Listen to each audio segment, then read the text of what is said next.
Chapter 634. Let's talk about Qin Fei Yang. He had always wanted to cultivate the third divine art. But now, looking at the introduction of the third god art, he couldn't help but frown, as if he was hesitating. The third divine art was called the kill art. According to the book, the kill art had the ability to increase one's cultivation. Moreover, it could increase one's cultivation by one realm. That's right. It could increase one's cultivation by one realm. Speaking of which, Qin Fei Yang should be happy to have such an incredible power. Why was he hesitating?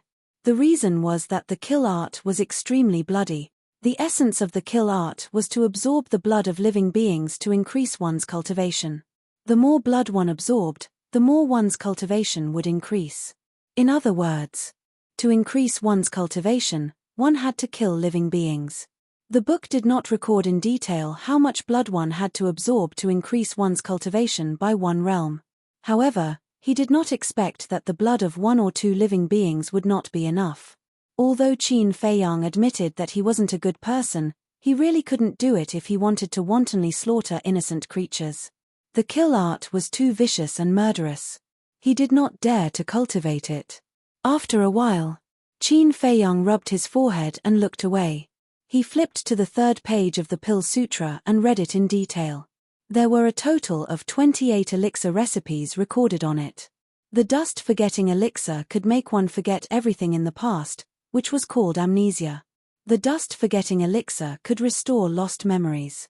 The blood coagulation elixir could restore lost blood. It was similar to the life-blood elixir, but its effect was better than the life-blood elixir. The Ghost King elixir could directly destroy a living being's cultivation by one realm. There were also the Essence Soul elixir to repair the Sea of Consciousness and the Spirit Sea elixir to repair the Sea of Qi. In short, all the elixirs that Qin Fei Yang had heard of were on it. He also looked at the Essence Soul elixir recipe. A total of 18 herbs were needed. The Jade Crystal Flower and the Death Flower were tied for first place. The other 16 herbs were also extremely precious. He did not have any of them on him at the moment. As he continued to read, his eyes suddenly locked onto the last two elixir recipes. He had never heard of these two elixirs before. One was the 9 Transformation Dragon Blood elixir, and the other was the Small Creation elixir. Boom! Qin Fei Yang was just about to read the annotations of the two pills in detail, but at this moment, a powerful aura suddenly erupted. A breakthrough. He hurriedly looked at Ren Wuxuang. At this moment, Ren Wuxuang's soft and beautiful black hair fluttered in the air, her snow-white dress fluttered in the wind, and her tender skin was suffused with strands of hazy radiance, causing her to seem extraordinarily stunning. Whoosh! A dozen breaths later, Ren Wuxuang also opened his eyes, and there was a trace of excitement on his face. Qin Fei Yang smiled and said, "Congratulations, sis. Now that I've also opened the door of potential, my cultivation speed will definitely not be any slower than yours." Congratulations indeed. Ren Wuxuang stood up, his face full of smiles. He was very happy. Yes, sister, your talent is extraordinary and rarely seen in 10,000 years. Who would dare to compare themselves to you? Wouldn't that be asking for a snub? Qin Fei Yang chuckled. Cut it out. Ren Wuxuang rolled her eyes at him, looked at the pill scripture, and asked, "Did you find any more miraculous pills?" "Yes." Qin Fei Yang nodded. He would not hide anything from Ren Wuxuang. "Let me take a look." Ren Wuxuang curiously walked to the front of the pill scripture and looked at all the pill formulas carefully. In the end, his gaze locked onto the 9 Transformation Dragon Blood elixir and the Small Creation elixir. Isn't this the same as the 9 Chu Yellow Dragon Pill and the Potential elixir? Suddenly, she said in surprise. Is that so? Qin Fei Yang was slightly startled. After taking a closer look, it was indeed the case. The 9 Transformation Dragon Blood elixir had the miraculous effect of allowing war masters or war saints to break through their cultivation. The Small Creation elixir was specially used to open the door of potential for war masters and war saints. In short, the 9 Transformation Dragon Blood elixir and the Small Creation elixir were the upgraded versions of the 9 Chu Yellow Dragon elixir and the Potential elixir. However, when he saw the success rate of the 9 transformation dragon blood elixir, Qin Feiyang's eyes froze, as if a basin of cold water had been poured over his head, and his joy disappeared. Although the 9 transformation dragon blood elixir could allow one to break through their cultivation, it could not be compared to the 9 Chu yellow dragon elixir and the scarlet fire-colored glass elixir. Because the probability was too low. According to the introduction, the 9 transformation dragon blood elixir without elixir veins only had a 5% success rate. The 9 transformation dragon blood elixir with 1 elixir vein had a 10% success rate. 2 elixir veins had a 20% success rate. 3 elixir veins had a 30% success rate. And so on. In other words, only a divine pill with more than 9 elixir veins and a dragon-shaped elixir chi had a 10% success rate. And now, Qin Feiyang could only refine a pill with 4 elixir veins, which was not even half of the success rate. And even if it was a divine pill, it could only allow one to break through a small realm. As for the small creation elixir, it was the same as the 9 transformation dragon blood elixir. It required a small creation elixir to open the door to one's potential. Unbelievable. Ren Wuxuang was shocked to the extreme. He closed the pill scripture and looked at the signature on the cover. Just who was this Wu Tian to be able to create so many miraculous pills? But when she turned her head and saw the disappointed Qin Feiyang, she couldn't help but roll her eyes and say, not to mention the 9 transformation dragon blood elixir's pill formula, even this name, no one has ever heard of it, you should be satisfied. Yeah, I should be satisfied. Qin Feiyang nodded, opened the pill scripture again, and read the 9 transformation dragon blood elixir's medicinal ingredients in detail. However, just by seeing the first medicinal ingredient of the 9 transformation dragon blood elixir, he couldn't help but raise his eyebrows, and said angrily, how is it possible to find this kind of medicinal ingredient? Ren Wuxuang lowered his head to look, and nodded, it is indeed harder than ascending to the heavens. Because the first medicinal ingredient was dragon blood. Moreover, it had to be the blood of a true dragon, not even the blood of a flood dragon. One had to know. Dragons had always been legends, and no one had ever seen one before. Where could one find dragon blood? Isn't this making things difficult? Qin Feiyang shook his head and continued reading. The 9 transformation dragon blood elixir required a total of 66 medicinal ingredients. Apart from the dragon blood, he had seen the other medicinal ingredients in the Imperial Palace's medicinal treasure vault. But in the 9 prefectures, it was extremely rare. It seems that it is impossible to refine the 9 Chu yellow dragon elixir in a short period of time. Qin Feiyang sighed deeply, looked at the medicinal ingredients of the small creation pill, and his eyes widened again. The top 3 medicinal ingredients were actually the 10,000-year 9 suns flower, 10,000-year blood ginseng, and 10,000-year snow crystal. Qin Feiyang was no stranger to these 3 medicinal ingredients. Because the 3 main medicinal ingredients of the potential elixir were these, they were not very rare. It was estimated that Fatso had ready-made medicinal ingredients on him now. But the crux of the problem was that refining the small creation pill required 10,000-year 9 suns flower, blood ginseng, and snow crystal. 10,000 years. The Great Qin Empire had only been established for 10,000 years. Where could they find these medicinal ingredients? It was simply impossible. Qin Feiyang patiently read it in detail, and finally let out a sigh of relief. Although the conditions to refine these 2 pills were very harsh, there were still praiseworthy aspects. Take the small creation pill for example. Even if one failed to open the door of potential the first time, they would not explode and die. Moreover, they could continue to take the small creation pill and try to open the door of potential again. In short, as long as one had enough small creation pills, they would be able to open it sooner or later. The main problem now was the medicinal ingredients. But these medicinal ingredients were basically hopeless in the 9 prefectures. The only place that could possibly have them was the imperial capital. However, Qin Feiyang was not in a hurry. It was clearly written that it was also effective for battle saints. And now, he was only a 1-star battle ancestor, a full realm away from battle saints. He still had a lot of time to collect these medicinal ingredients. He looked at the bottom of the page. As expected, there was a row of small words. Step into the Battle Emperor realm and you can flip to the next page. Next. He closed the pill scripture and stopped thinking about the problem of medicinal ingredients. His gaze shifted to the 6-word divine arts. In the corner at the bottom of the kill formula, there was also a row of small words. Only after breaking through to the Battle Emperor realm would one be able to flip to the next page and cultivate the 4th divine arts. After pondering for a while, Qin Feiyang still decided to copy the kill formula. Although the kill formula was too bloody, it could be used as a trump card to help him turn the situation around in a critical moment. Moreover, to Qin Feiyang, who yearned for strength, it was a great fortune.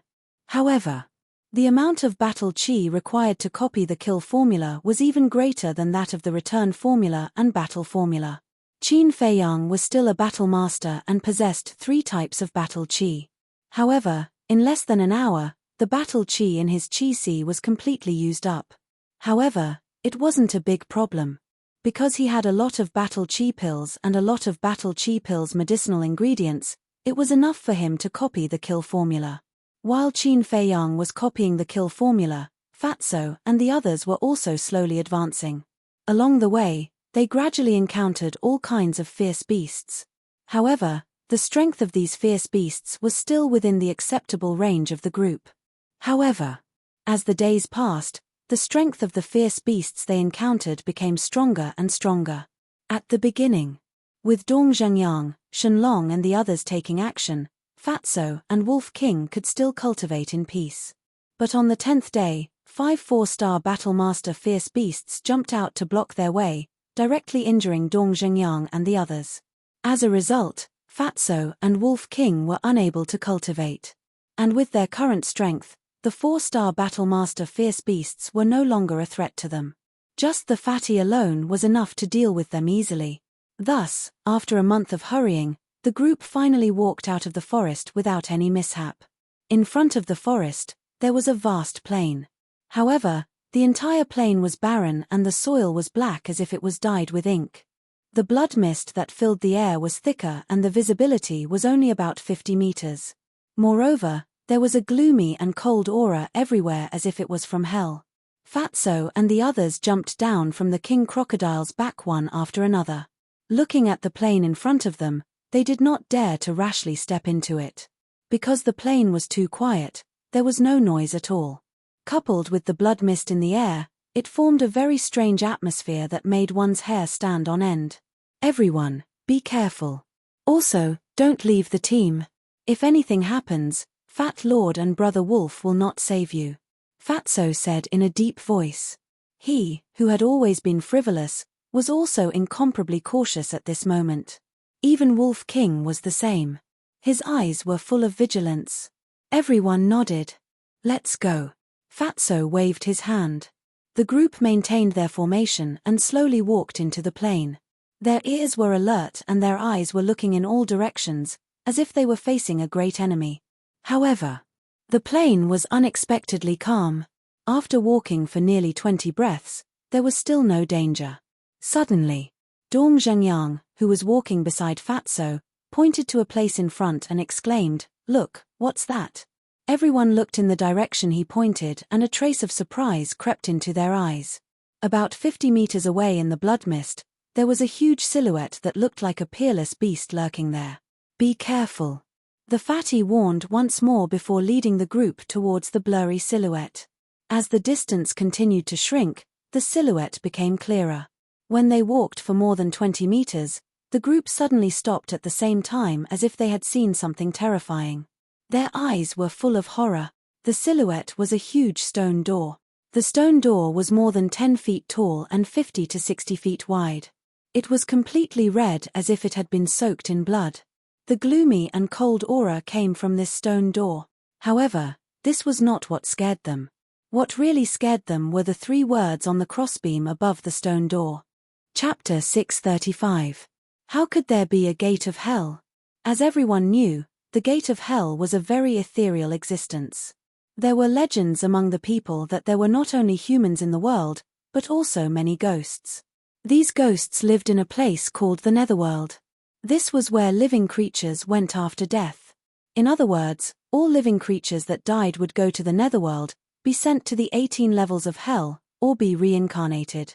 It was rumored that the gate of hell was the first door to the netherworld. But rumors were just rumors.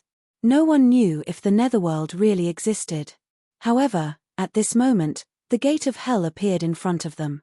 How could they not be shocked? Did the netherworld really exist? If they entered the gate of hell, would they enter the netherworld? The legendary netherworld was not a good place. The group of people looked at the stone door in horror, not daring to take half a step forward. Once they entered the gate of hell, they would die. What should they do? Wu Yang and the others looked at Fatso and Dong Zhengyang. They were all flustered and at a loss. Fatso pondered for a while and shouted, "Boss, we are in big trouble. Come out." After a month of non-stop copying, Qin Feiyang had already copied half of the first stroke of the kill formula. Originally, he wanted to do it in one step and copy it directly. Because this way, he could break through to the 2-star Battle Master realm and catch up with Fatso and Wolf King. However, he could not ignore Fatso's request for help. After retracting his arm, he closed the 6 words divine formula and closed the iron box. He took a battle chi pill and left the castle with Ren Wushuang, appearing on the back of the Crocodile King. As soon as the two came out, they frowned. The atmosphere here was not right. Fatso pointed at the gate of hell and said in a deep voice, "Boss, look there." Qin Feiyang raised his head to look, and his pupils suddenly shrank. At the same time, Ren Wushuang also turned pale. What was going on? They actually came to the gate of hell? Qin Feiyang jumped down and walked to Fatso's side, looking at the stone door seriously. He hesitated for a moment. Someone said, "Why don't we retreat? Maybe Commander Wang Hong and City Lord Jiang Qianqing are still waiting for us on the plains." He had heard of it. Those who were timid could not help but be moved. Lu Xingchen frowned and said, "I don't want to give up halfway. If you want to go back, go back. Why are you, a 7 stars combat emperor, pretending?" Someone shouted angrily. Lu Xingchen turned to look at that person. A cold light flashed in his eyes, but he didn't say anything. He turned to look at Qin Feiyang and said, "Shall we go scout first?" "That's inappropriate." Qin Feiyang shook his head. "Why?" Lu Xingchen was puzzled. He knew Qin Feiyang well. Qin Feiyang was definitely not afraid. He must be worried about something. Qin Feiyang said, "No one knows what's inside. I think it's better for us to go in together. If we encounter danger, we can help each other." Lu Xingchen nodded and said, "What you said makes sense. But they don't dare to go in." Qin Feiyang glanced at the crowd behind him and said lightly, "Those who want to go in, follow me. Those who want to go back, do it as soon as possible." After saying that, he stepped forward and walked toward the gate of hell. Little Qin Zi is right. We don't need useless trash. They won't drag us down. Wolf King smiled disdainfully. He then jumped and landed on Qin Feiyang's shoulder. Fatso, Lu Xingchen, Ren Wushuang, Black Dragon Snake, and Dong Xingyang quickly followed. King Crocodile also became palm-sized. It lay on Lu Xingchen's shoulder and looked around vigilantly. What should we do? The rest of Wu Yang and the others were in a mess. They suggested to go back because of Lu Xingchen. Because only King Crocodile with Lu Xingchen could take them safely through the swamp. But now, King Crocodile left with Lu Xingchen. Qin Feiyang and the others didn't plan to go back either. With their strength, it was a problem whether they could walk out of the jungle behind them alive, let alone through the swamp. Because the beasts in the jungle were more terrifying than the dragon crocodiles in the swamp. Taking a step back. Even if they could walk out of the jungle and the swamp alive, there were endless skeletons in the plains first. So, it was impossible for them to return to the starting point with just these people. Xu Yang sighed deeply and said sadly, "We have no choice but to move forward."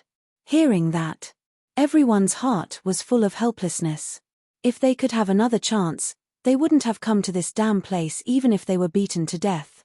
In the end, these people still followed behind Qin Feiyang and the others, walking toward the gate of hell. More than 10 breaths later, the group came to the gate of hell and stopped. Qin Feiyang looked at the stone door and said without turning his head, "No matter what happens later, I hope everyone won't panic and deal with it calmly." "Understood." Everyone nodded. Phew. Qin Feiyang took a deep breath and carefully walked forward, reaching out his hand to press on the stone door. Immediately, a gust of bone-chilling cold air swept over. But this cold current didn't cause any psychological burden to him. Instead, it made him more energetic and calm. Suddenly, with a shake of his arm, a surge of majestic energy surged out like a landslide. Boom! The stone door suddenly opened quickly. At the same time, Qin Feiyang took a step back and stared at the crack of the door. His nerves were also tense. Crash! Just as the stone door opened, a bloody mist surged out from within like waves of blood. It emitted an astonishing baleful aura, as well as an ice-cold aura. In an instant, the group of people felt as if they had fallen into an ice valley and their whole body was cold. Boom! A few breaths passed. Accompanied by a deafening sound, the stone door opened completely. Blood mist surged inside and nothing could be seen. But the aura that rushed out of the stone door made them panic from the bottom of their hearts. Qin Feiyang said in a deep voice, "Fatso, Black Dragon Snake, Ren Wushuang, Shen Mai, go to the castle and hide for a while." When the stone door opened, he couldn't help but have an uneasy premonition in his heart. Therefore, for safety, they couldn't all stay outside. But before he could finish, the others began to clamor. "Qin Feiyang, what do you mean? You let them go to the castle but not us. Aren't you biased? You can't be so selfish, you know?" The group of people gritted their teeth, filled with righteous indignation, as if someone owed them. Qin Feiyang waved his hand and sent Fatso and the rest to the castle. He turned around and glanced at Wu Yang and the others. "Actually, I really wanted to let you go to the castle, but you didn't let me finish my word. As for now, don't even think about it. Not only now, but also in the future. Your life and death have nothing to do with me." Qin Feiyang left these words coldly and no longer paid attention to Wu Yang and the others. He took out an ordinary weapon and threw it into the stone door, carefully listening to the movements inside. Looking at Wu Yang and the others, it was too late for regrets. Why were they so anxious? At least listen to what others had to say. Wasn't this cutting off their own path of survival? "Senior brother Qin, we were wrong. We shouldn't have doubted you. Senior brother Qin, please be magnanimous and don't argue with us, okay? Really, we will definitely change." The group of people began to plead. But in the end, Qin Feiyang turned a deaf ear. Clang! Suddenly, an ear-piercing metallic sound came from the stone door. If there was a sound, it meant that there was solid ground inside. "Let's go." Immediately, Qin Feiyang did not waste any more time. With a wave of his hand, he took the lead and entered the gates of hell. Dong Zhengyang and the others followed closely behind. To be honest, everyone had taken good care of Wu Yang and the others along the way. However, not only did these people not know how to be grateful, they even jumped out to cause trouble time and time again. This was truly unbearable. So, Dong Zhengyang and the others were too lazy to care about their lives. Life and death were fated, wealth and honor were up to the heavens, let them fend for themselves. At the same time, looking at the backs of Qin Feiyang and the others who did not even turn their heads back, Wu Yang and the others were anxious and angry. Xu Yang suddenly roared, "Who was the one who started the commotion?" "It's him." Wu Yang pointed to a tall and sturdy man in white. "Bastard, you're courting death." Xu Yang's killing intent immediately rose. He took a step forward and landed in front of the white-clothed man, and actually smashed his head with a punch.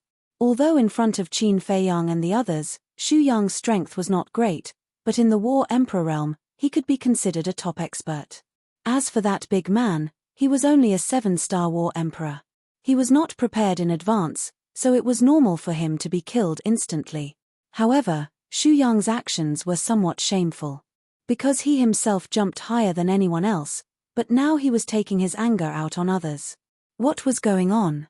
However, due to Xu Yang's strength, the others did not dare to say anything.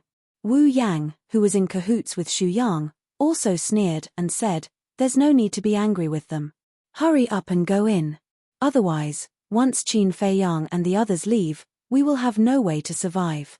Xu Yang nodded, pointed to the big man lying in a pool of blood, and coldly snorted, "Whoever dares to cause trouble in the future and offend Qin Feiyang, he will be the one to end up like he." After saying that, the two of them turned around and ran into the stone door without looking back. These two bastards, why didn't I see them being so arrogant in front of Qin Feiyang? Qin Feiyang only needs to wave his hand to turn them into ashes. Do they have the guts to do so? Yeah, it's our fault for being weaker than him. In order to survive, we have to endure it. The group of people sighed deeply and quickly ran into the stone door. After the last person entered the stone door automatically closed with a rumble. Soon, another 5 people came to the gates of hell. It was Wen Qiu and the others. The gates of hell. Like Qin Feiyang and the others, when they saw the stone door, they all felt panic in their hearts. There's a corpse. The 5 of them walked to the big man's corpse. After a moment of careful observation, Feng Hua said, "It's someone from the spirit state. The blood is still warm. He died not long ago." Wen Qiu's eyes flashed coldly. That means they just went in, and there are no traces of fighting here. Before they went in, they must have had an internal conflict. Feng Hua nodded and asked, "Should we wait before going in?" Wen Qiu clenched his fists and nodded. Wait. This word was practically said through gritted teeth. It was enough to show how sullen he was in his heart. Sigh.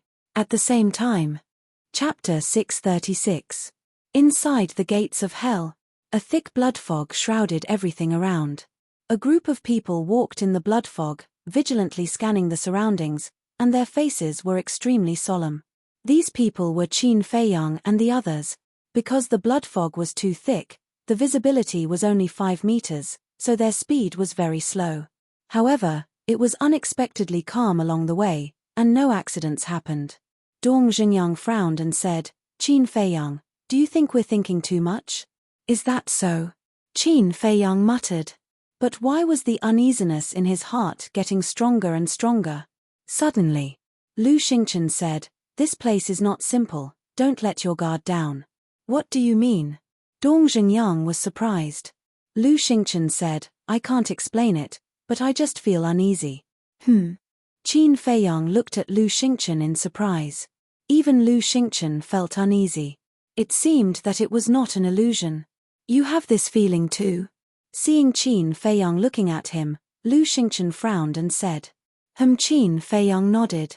Immediately, their hearts sank, and they became even more careful. However, as they moved forward, everything was calm and tranquil. They really couldn't figure out why they had such a feeling. Unknowingly, half an hour passed. Qin Feiyang said with a wry smile, "Maybe we have an illusion at the same time." "Yes." Lu Xingchen also smiled bitterly.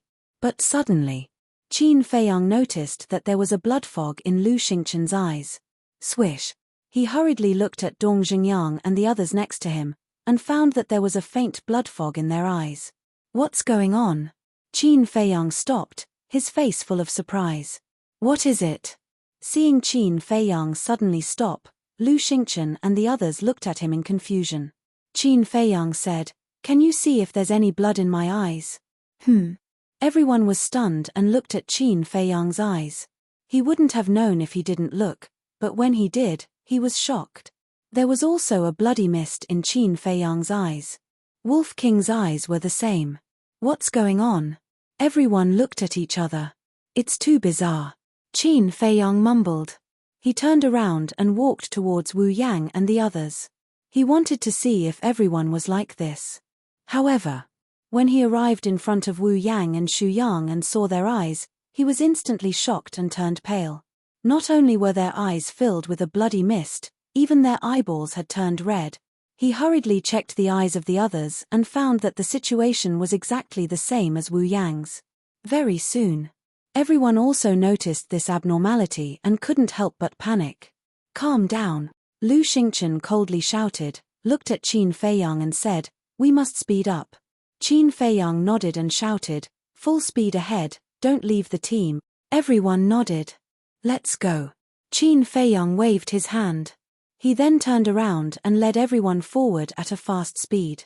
The sky was filled with blood mist. They didn't know where the exit was, so they could only move forward. About 50 breaths of time. Suddenly, a pained wail came from behind. Qin Feiyang quickly stopped and turned around, only to see Xiong Xiaolong lying on the ground, holding his head with both hands, screaming hysterically. What's going on? Qin Feiyang walked to Xiong Xiaolong's side and asked Wu Yang. I'm in front of him, I don't know what's going on. Wu Yang shook his head. I'm behind Xiong Xiaolong, I know. A short young man stood up. Qin Feiyang said, hurry up and say it. The short young man said, I saw it with my own eyes just now, he was running and lying on the ground, but I don't know what's going on. Strange. Qin Feiyang frowned. Let me see. Lu Xingchen pushed Qin Feiyang away and walked to Xiong Xiaolong, frowning. Xiong Xiaolong, are you okay? However, Xiong Xiaolong didn't seem to hear it, and he stopped screaming, stopped struggling, and lay motionless on the ground. Lu Xingchen laughed. It seems that is fine. Phew. Everyone also let out a long breath. It was really a false alarm, but Qin Feiyang didn't relax and stared at Xiong Xiaolong. He felt that things weren't over.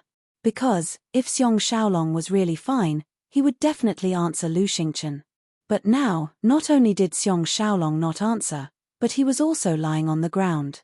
Obviously, something was wrong. Seeing that Xiong Xiaolong didn't move, Lu Xingchen smiled faintly. If you're fine, get up quickly, why are you lying there? But Xiong Xiaolong still didn't say a word.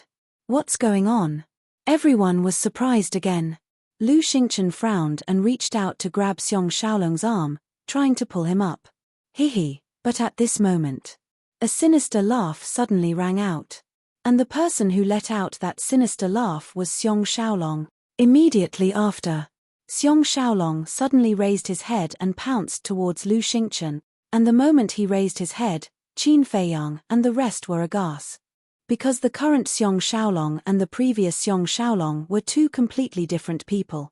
The current Xiong Xiaolong, not only was his face full of glaring blood vessels, but his eyes were also blood red. Most importantly, at this moment, his eyes were ruthless, cold, cruel, and bloodthirsty. Lu Xingchen was also shocked by this sudden scene and instinctively struck out with his palm. Boom! Xiong Xiaolong was sent flying on the spot, spitting out blood. But as if he didn't feel pain, he immediately got up from the ground and pounced on the woman closest to him with a sinister smile. His face was extremely sinister. What's going on? Everyone was bewildered. When the woman saw Xiong Xiaolong pouncing towards her, her beautiful face turned pale and she quickly retreated. Dong Zhengyang frowned. He seems to have gone mad. Qin Feiyang said, no, he's not mad, he's lost his mind. Wake up. Lu Xingchen roared and went forward to grab Xiong Xiaolong's neck, then slapped Xiong Xiaolong's face.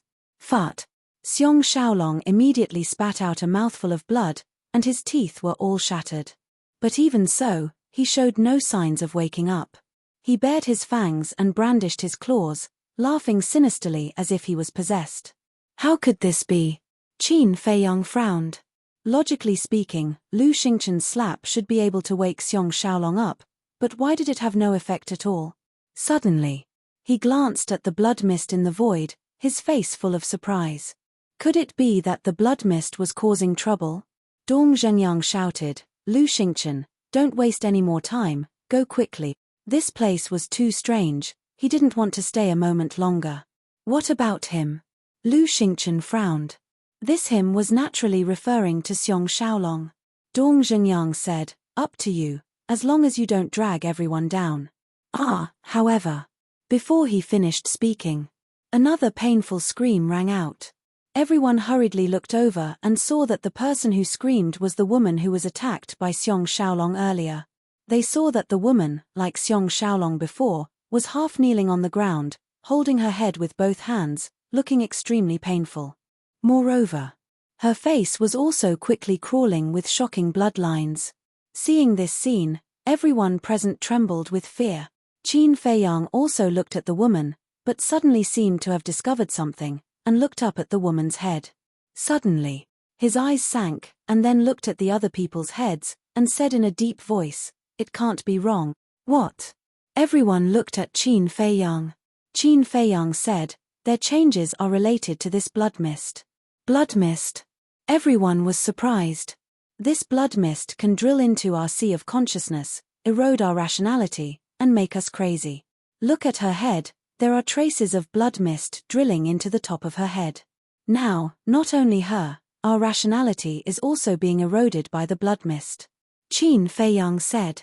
Everyone looked at the woman, and sure enough, there was blood mist constantly seeping into the top of her head, but it was not very obvious, so they did not notice it before. Shenlong said, then won't we also become like them? Definitely. It's only because her and Xiong Xiaolong's cultivation are the lowest, so they went crazy before us. Qin Feiyang said. As soon as these words came out, the place immediately fell into chaos, and everyone was in danger. Senior brother Qin, you must help us. I don't want to die. I'll kneel down, I'll kowtow to you.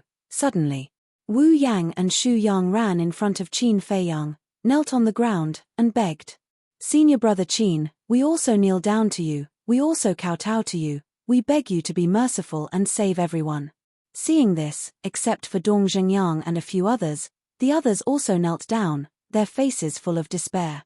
If the exit was right in front of them, they definitely wouldn't beg Qin Feiyang. But now, there wasn't even a shadow of the exit. Who knew how long they would have to stay here? And this blood mist was still pouring into their heads, and they would follow in Xiong Xiaolong's footsteps at any time. So, Qin Feiyang was their only hope now. Hey, in the blink of an eye, the woman finally stopped screaming and laughed sinisterly. Her hair was disheveled and her eyes were blood red.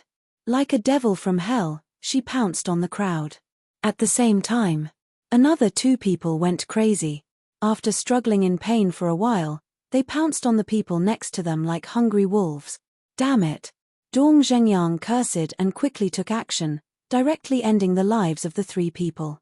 Then, he turned to look at Qin Feiyang and said in a deep voice, although I don't want to help them, they are really pitiful now. Why don't I help them again? Pitiful people must have something to hate. Wolf King snorted coldly. Dongfang Wuhan sighed, we are all from the spiritual state, why do you have to be so ruthless? Ruthless? Wolf King was slightly stunned and suddenly laughed out of anger. Dongfang Wuhan frowned and finally smiled apologetically, I was talking too much, I'm sorry. Because in the current situation, he didn't dare to offend Qin Feiyang and Wolf King. You think you can just say sorry? Wolf King sneered. Then what do you want? Like them, kneel down and apologize to you? Dongfang Wuhan said. Wolf King's eyes flashed fiercely. It looked like it was going to attack directly, but Qin Feiyang stopped it and said, don't talk nonsense with him. Then he looked at Wu Yang and the others and said, I won't let you enter the castle again, but seeing that Dong Zhengyang pleaded for you, I can let Wolf King take you there. As for whether you live or die in the end, it will depend on your luck. Dong Zhengyang nodded and said, that's good, Wolf King's speed is fast, and your chances of survival are also high. Is that all? Wu Yang and the others were disappointed, but even if they had resentment in their hearts, they didn't dare to show it. Because Dongfang Wuhan's words had already angered Wolf King and Qin Feiyang. If they dared to say half a word more, Qin Feiyang and Wolf King would definitely not bring them along. At that time, there would be no hope at all. Chapter 637. However, Wu Yang and the others didn't know that even if they hid their resentment in their hearts, Wolf King was still unwilling to do so. Little Qin Zi, why are you still helping them? Is there something wrong with your brain? Wolf King secretly transmitted his voice. He was a little angry. Qin Feiyang said, we'll talk later. Let's go first. Wolf King raised his eyebrows and jumped down from Qin Feiyang's shoulder. He swept everyone up and used the void escape step to rush forward. As for Xiong Xiaolong, he was also mercilessly killed by Lu Xingchen. After rushing for a while, Wolf King transmitted his voice, now tell me, why are you still helping them? Qin Feiyang secretly said, I'm doing Dong Zhengyang a favor. What do you mean? Wolf King was puzzled. Didn't you hear me? I just said that I'm helping them because Dong Zhengyang pleaded for them. In other words, Dong Zhengyang now indirectly owes me a favor. Qin Feiyang said. Although Dong Zhengyang had a grudge against him, he was upright. He was worthy of a deep friendship. Of course. He might not gain anything by doing this. However, he didn't force it. What would happen in the end would be up to fate. Wolf King glanced at him and didn't complain anymore. He led everyone as fast as lightning. After a dozen breaths, another person went crazy. Dong Zhengyang asked, "What should we do?" Wolf King said without turning his head, "Just kill him." Dong Zhengyang frowned and smashed that person's head with his palm. As for the corpse, he directly threw it into the blood mist. How far is the exit? If this continues, not only them, but even we will not be able to escape. Shun Long transmitted his voice to Qin Feiyang and the others. He was also panicking. As time passed, those combat emperors went crazy one by one. In less than 100 breaths. Other than Qin Feiyang and the other war masters, only Wu Yang and Xu Yang remained rational. However, although they hadn't gone mad yet, they were almost driven mad. That was because all those who had lost their minds were directly killed by Dong Zhengyang and the others. It could be said that they were merciless. This scared them. This was because the two of them were the weakest among the people who were still alive. They might go crazy in the next moment. And the outcome of going crazy would definitely be the same as the others, obliterated by Dong Zhengyang and the others. Where the hell is this damn exit? The two of them were about to go crazy. Jejie, suddenly. Another sinister laugh rang out. Dong Zhengyang and the others instinctively looked at Wu Yang and Wu Yang, killing intent flashing in their eyes. They thought that the two of them had gone mad. But in the end, he found that the two of them had not lost their minds. Then the question was, where did this sinister laughter come from? Jejie. Before they could come back to their senses, another burst of sinister laughter rang out. Furthermore, more than one person was laughing sinisterly. There were many of them. These sinister laughter came from the left and right sides. It was like the laughter of the devil, making one's scalp tingle. Whoosh. The next moment, white figures rushed out from the blood mist on both sides and pounced on Qin Feiyang and the others. These people's faces were covered with shocking blood vessels. Their blood-red eyes were cruel and bloodthirsty, like a pack of hungry jackals and wolves. Qin Feiyang and the others hurriedly glanced and found that there were more than 100 people. And the clothes on the chest were embroidered with different words. They were Feng, Yu, Kuan, Chang, and Yi. These 5 words each represented a state. Feng represented Feng state.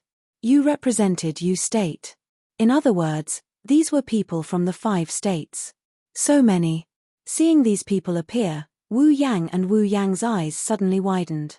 Senior brother Qin, I beg you, let us go to the castle.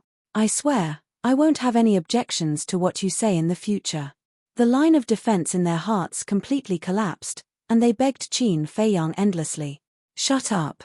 Qin Feiyang coldly shouted, looked at Dong Zhengyang and the others, and said in a deep voice, don't entangle with them, let's go. Wolf King didn't care about anything and was only responsible for leading them to escape, while Qin Feiyang and the others were responsible for fighting the enemy. Fortunately, those who lost their minds were not strong, and did not have much impact on them. But that group of people chased them crazily. Gradually, even Qin Feiyang became irritated. Because so much time had passed, but there was still no trace of the exit. They couldn't help but wonder if there was an exit here. Or, did they have to use other methods to make the exit appear? About 100 breaths later, accompanied by a painful howl, Xu Yang finally went crazy. Save me. He held his head and roared hysterically at Qin Feiyang, his face full of despair. Qin Feiyang was silent. Since entering the inner hall, this person had repeatedly schemed against him, and when he came to the 9 nether yellow springs, he repeatedly jumped out to cause trouble. When encountering such a thing, even a kind person would have the intention to kill. What's more, Qin Feiyang was not a kind person. Seeing Qin Feiyang indifferent, Xu Yang suddenly despaired to the extreme, and roared, you bastard, I swear, I won't let you go even if I become a ghost. Say it again. Qin Feiyang suddenly turned his head, his eyes filled with a bone-piercing cold light. Bastard, your whole family will die a horrible death. Xu Yang roared. At this point, what was he afraid of? Anyway, it was a dead end. Okay. I'll save you. Qin Feiyang stepped forward and directly sent Xu Yang into the castle. Seeing this, Wu Yang couldn't help but be stunned. What's wrong with this person? Xu Yang scolded him so viciously, but he still saved him. Could it be that he had masochism? Thinking of this, Wu Yang also cursed at Qin Feiyang. You bastard, come and kill me if you have the guts.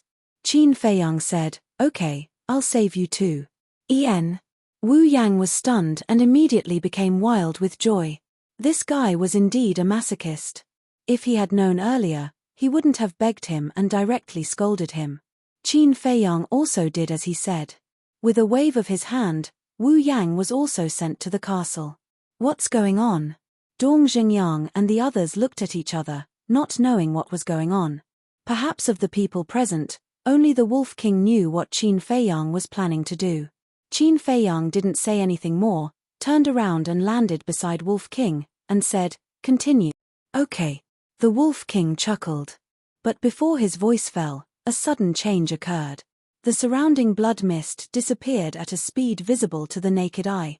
That's right. It disappeared. And it disappeared into thin air. What's going on? Looking at this scene, their eyes were full of surprise. When all the blood mist disappeared, they looked back and were surprised to find that all the people who had lost their minds in the 5 regions had also disappeared. Was it an illusion? They looked at each other. Suddenly, Wolf King jumped up and slapped Dongfang Wuhan's face with his claws. Dongfang Wuhan was stunned on the spot and said angrily, "What are you doing?"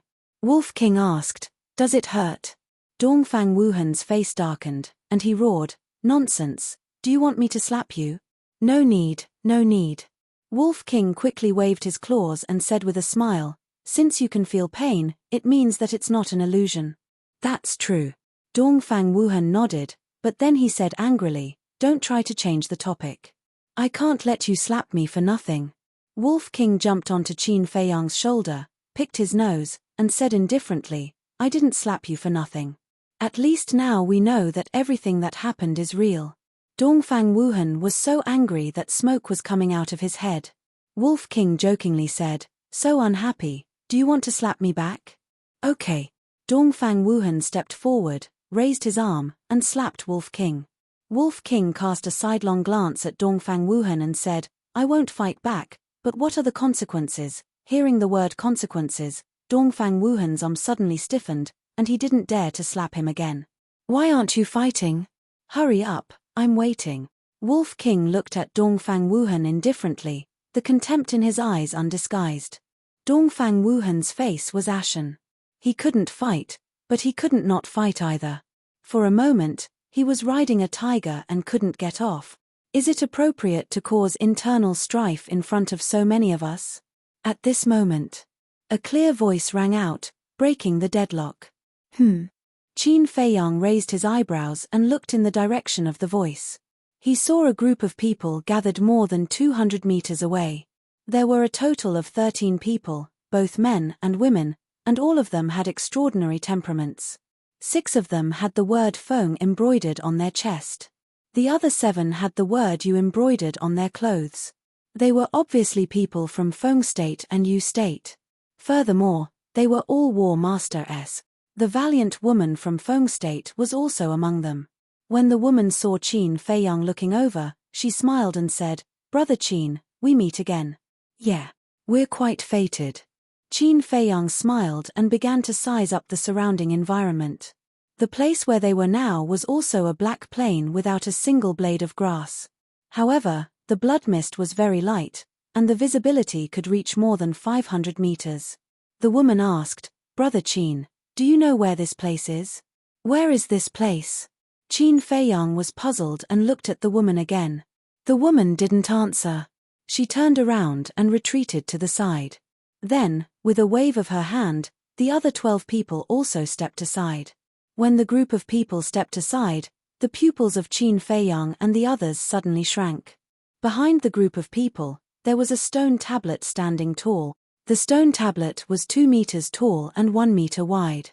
It was completely black and emitted a cold aura. On the stone tablet, there were 3 words that made people tremble in fear. Bridge of helplessness. The few of them looked at the stone tablet, their hearts surging.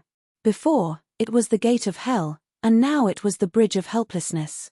Could it be that the place this road led to was really the underworld? And behind the stone tablet, there really was an ancient stone bridge. The stone bridge was more than 2 meters wide. It was like a dark python, winding and winding, extending to the end of the world. There were no railings on both sides of the ancient bridge. The whole thing gave people a cold and mysterious feeling. The woman from Feng province asked, "Brother Qin, this bridge of helplessness is a legendary existence. It's mysterious and unpredictable. Do you want to travel with us?" "Travel with us?" Qin Feiyang was stunned and said with a smile, "Traveling with us is fine, but I'm afraid of being plotted against. Brother Qin can rest assured about this. Although we are competitors, we of Feng province and Yu province will never do such a despicable thing as plotting against others." The woman smiled faintly. The others from Feng province and Yu province also had friendly smiles on their faces. Dongfang Wuhan said, "Junior brother Qin, they must be planning something. Don't be fooled by their appearance." Qin Feiyang pondered for a moment and said, "Let's go and take a look first." The group of people stepped forward and walked towards the woman and the others. Chapter 638. After dozens of breaths, the two groups of people met up. Suddenly, Qin Feiyang noticed a person sitting cross-legged in the crowd on Yu Ju's side. It was a man. He was handsome, tall, and had long sky-blue hair. His eyes were slightly closed, and the aura around his body was sometimes strong and sometimes weak. The woman from Fengju explained with a smile, "He's trying to break through to a 3-star battle ancestor. It's precisely because we're waiting for him that we haven't stepped onto the bridge of helplessness." Qin Feiyang's pupils constricted. His gaze moved away from the man and scanned everyone from the 2 provinces. He smiled and said, "You guys are so strong. If we travel with you, wouldn't it be the same as accompanying a wolf?" "Brother Qin, you're wrong. You're the ones with wolves now, not us," a woman from Yu Ju said with a smile. As she spoke, she glanced at Wolf King on Qin Feiyang's shoulder. Wolf King chuckled and said, "Little girl, you're wrong too. I'm not an ordinary wolf. I'm an unparalleled and unique divine wolf. Quickly worship me." Fat. The woman from Yu Ju immediately covered her mouth and laughed. The others were also amused. Qin Feiyang looked at the woman from Yu Ju. This woman's appearance was also very ordinary, but her aura was almost on par with the woman from Fengju. "Brother Qin, there are a total of 5 1-star battle ancestors, 4 2-star battle ancestors, and 3 3-star battle ancestors. Including the blue-haired youth who hasn't broken through yet, there are 4 of them. We can't be careless." Lu Xingchen transmitted his voice. "Yes." Qin Feiyang secretly replied. He looked at the woman from Fengju and asked, "Have you seen Wen Qiu and the others?" "No, they should still be behind us." The woman shook her head. Qin Feiyang frowned and said, "It seems that they are deliberately avoiding us." The woman smiled and said, "With their little strength, do they dare to face us head-on?" "Ah." Qin Feiyang was stunned. Wen Qiu and the others were already quite strong, but he didn't expect them to be so weak in the eyes of this woman. But then again, with the overall strength of Feng State, they did have the capital to do so. After thinking for a while, Qin Feiyang asked again, "Did you see anyone from He province and Yun province?" He had never forgotten Tan Wu, Mo Wushan, and the others. "I didn't see anyone from Cloud State, but I did see someone from He State. But the strange thing is, it seems like there is only one person." The woman frowned. Wolf King sneered, "Of course it's only one person. We've killed all the others." "Killed them all?" The expressions of the woman and the others froze.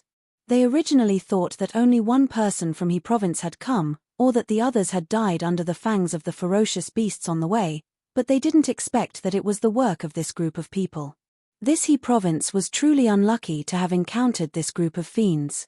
"Don't talk so much. In the meantime." Qin Feiyang rolled his eyes at Wolf King and asked the woman, "When did you meet him?" "Without a doubt. The person from He province that the woman and the others met was Tan Wu. 2 days ago, right here, but he has already stepped onto the bridge of helplessness." What's wrong? Brother Qin, are you going to kill them all? The woman asked with a smile. Qin Feiyang smiled and then walked towards the bridge of helplessness. Wait. The woman hurriedly stopped him. What's wrong? Qin Feiyang was suspicious. Wolf King, Lu Xingchen, and the others were also vigilant. Don't get me wrong, I don't mean any harm. The woman explained a little, then took out a shabby dagger from her Qianquan bag and threw it forward. Dong. The dagger fell on the side of the bridge. But when it landed, it splashed up layers of waves. Huh! Qin Feiyang and the others were surprised. Although we are on land, there is a vast ocean under and around the bridge of helplessness. Because the water in the ocean is black, similar to the black soil under our feet, and the seawater is still, it is difficult to find it if you don't look carefully. And that black water has a terrifying corrosive power. Not to mention our flesh and blood, even if a sharp weapon falls into it, it will melt in the blink of an eye. So I stopped you to remind you to be careful. The woman explained. Heard. Qin Feiyang couldn't help but break out in a cold sweat. He cupped his hands and said, "Thank you for your reminder, Miss." The woman smiled and said, "Now, can Brother Qin rest assured and travel with us?" Qin Feiyang pondered for a moment and shook his head. "I can't make the decision on this matter. I have to discuss it with everyone." The woman smiled and said, "Mutual respect should be like this." Qin Feiyang smiled faintly and continued to walk towards the stone tablet. Walking closer, besides the words Bridge of Helplessness, there was also a row of small words on the stone tablet. The general content was that as long as you step onto the Bridge of Helplessness, there is no turning back. There is a legend among the people that Meng Po lives on the Bridge of Helplessness. But there is only a bridge here, which shows that this isn't the real hell. The woman walked up to Qin Feiyang and smiled.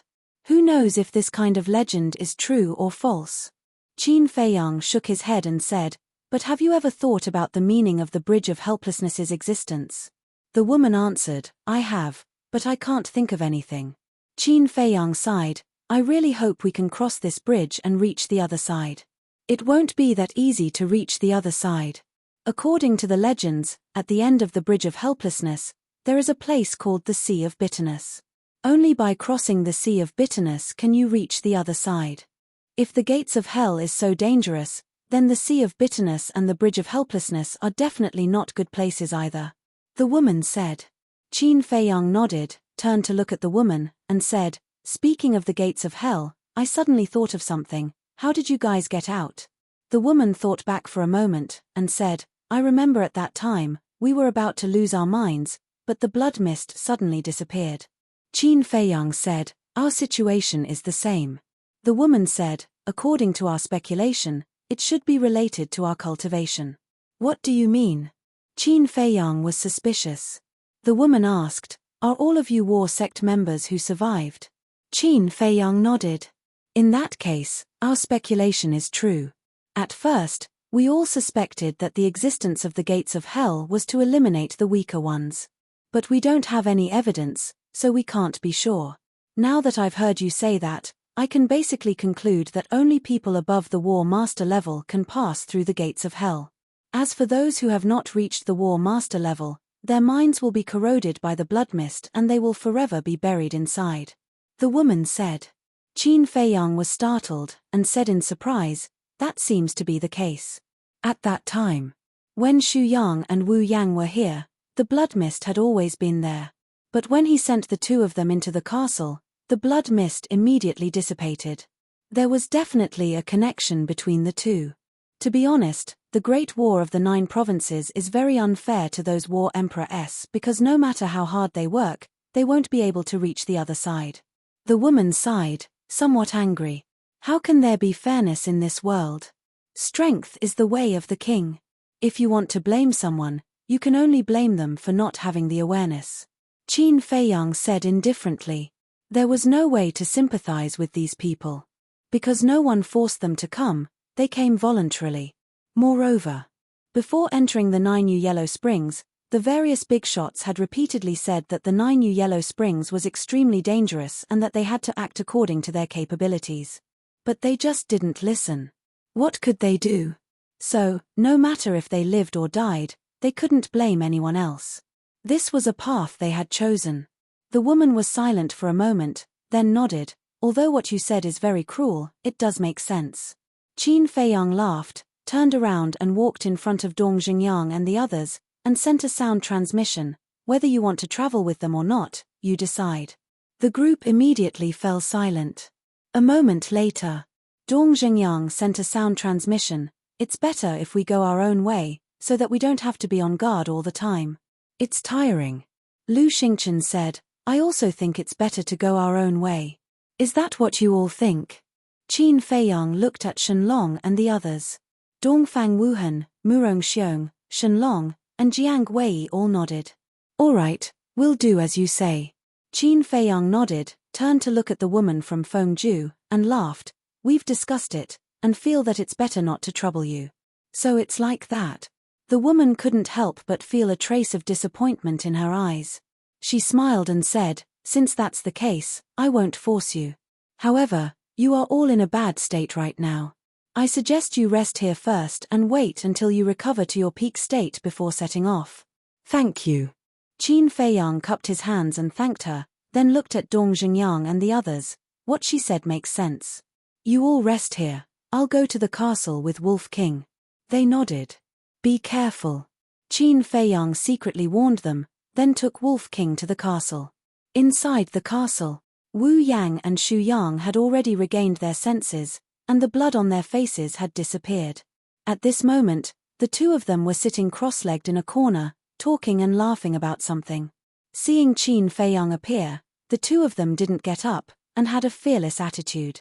Wu Yang laughed. Senior brother Qin, I still have to thank you for saving our lives, but I never thought you would have such a special hobby.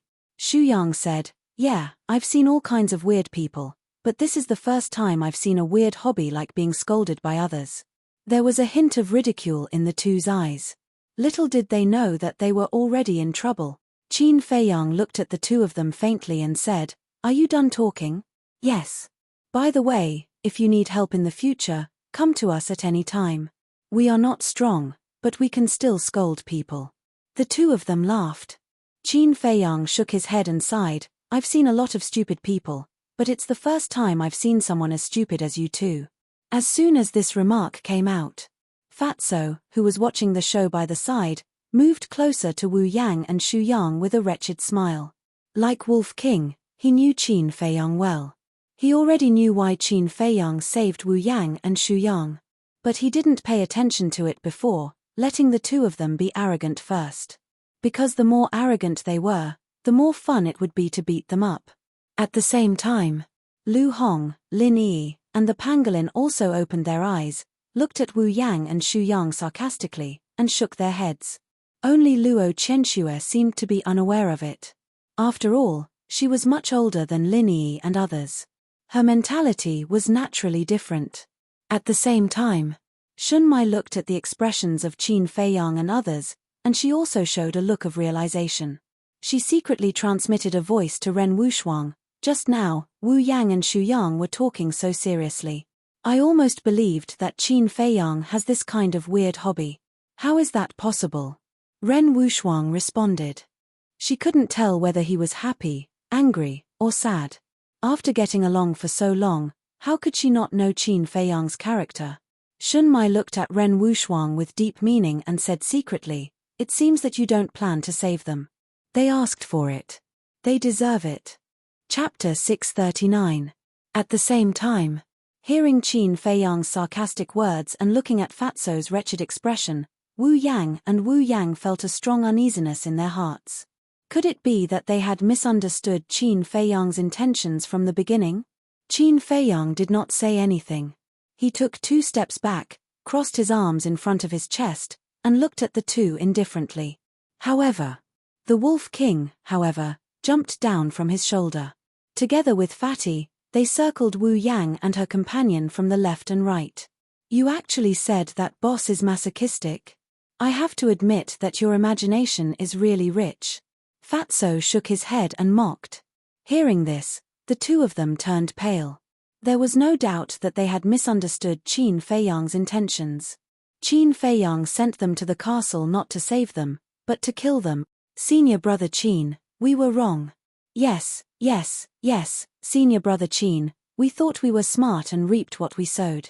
You can beat us or scold us, but please don't kill us. With a plop, the two of them directly knelt on the ground and begged in panic. Fatso chuckled and said, "Don't worry, we definitely won't kill you. Thank you, senior brother Fatty.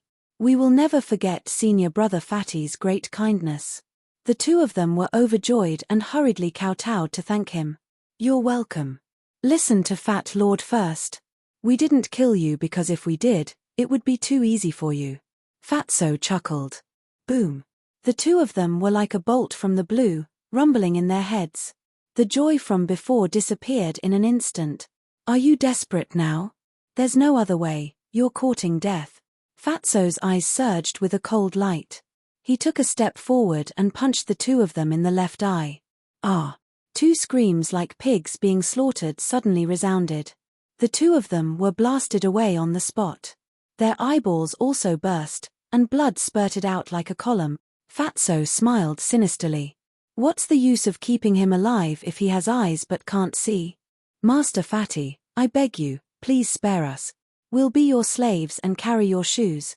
The two of them hurriedly got up, covered their eyes, endured the pain, and begged. "You think you're fit to carry Fat Lord's shoes?" Fatso smiled disdainfully. He lifted his leg and kicked the two in the stomach. Bang! Ah! The two of them flew out and crashed into the wall behind them. Blood spurted out of their mouths. One had to know. Fatso was now a 2-star war master. How could the two of them, who were mere war emperors, withstand such a kick? His chi-si was directly shattered. Once the chi-si was shattered, without the spirit sea pill to repair the chi-si, even if one was lucky enough to survive, they would be a cripple for the rest of their lives. Ah! The two of them lay on the ground, covering their eyes and abdomen, howling in pain. In the meantime, all hopes were dashed. This was because there was no spiritual ocean pill to be found in the 9 prefectures.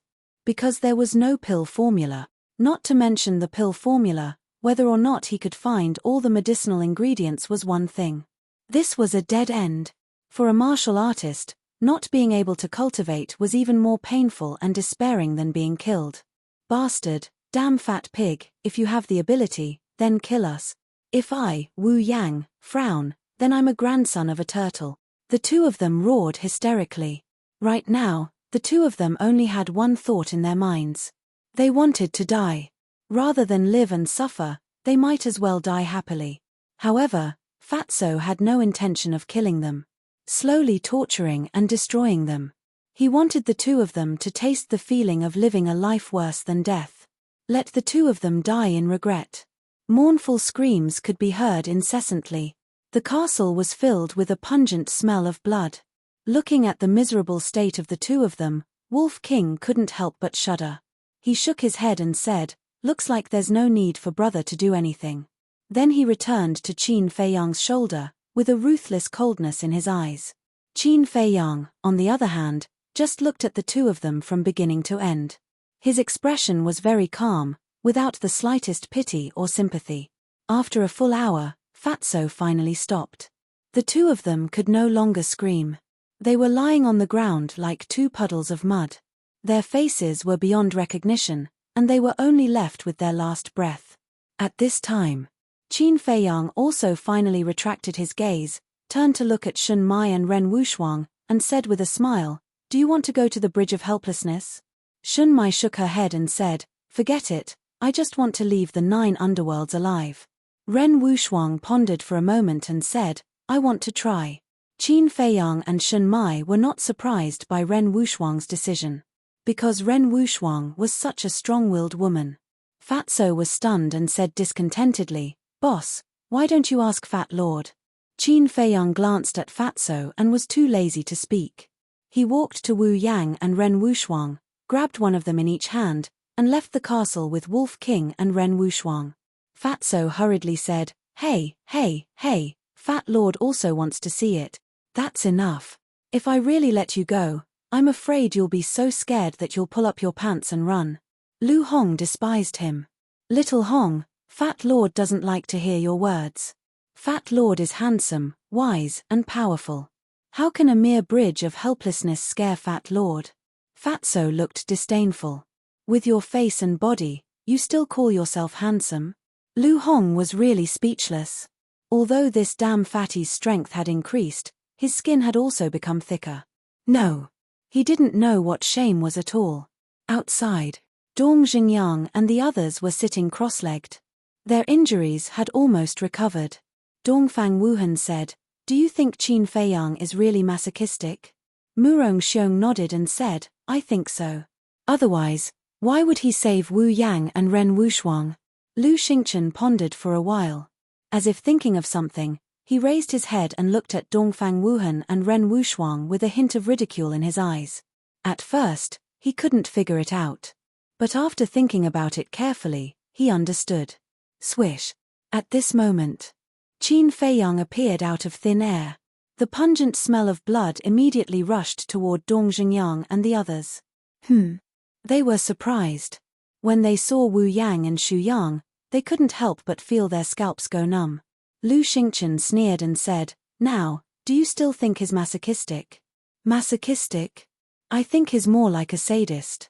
Dong Zhengyang shook his head and smiled bitterly.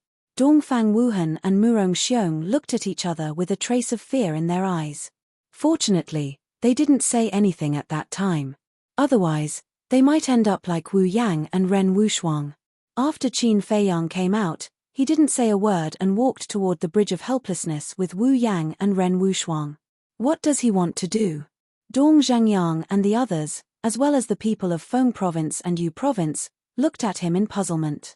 Qin Feiyang walked to the head of the bridge and scanned the black ocean below the Bridge of Helplessness. Suddenly, he lifted Wu Yang and Ren Wushuang and threw them hard. Boom! The two of them fell into the ocean, splashing up waves after waves. The corrosive power of the sea was really terrible. The two didn't even have time to scream before they died. Seeing this scene, the hearts of everyone present trembled.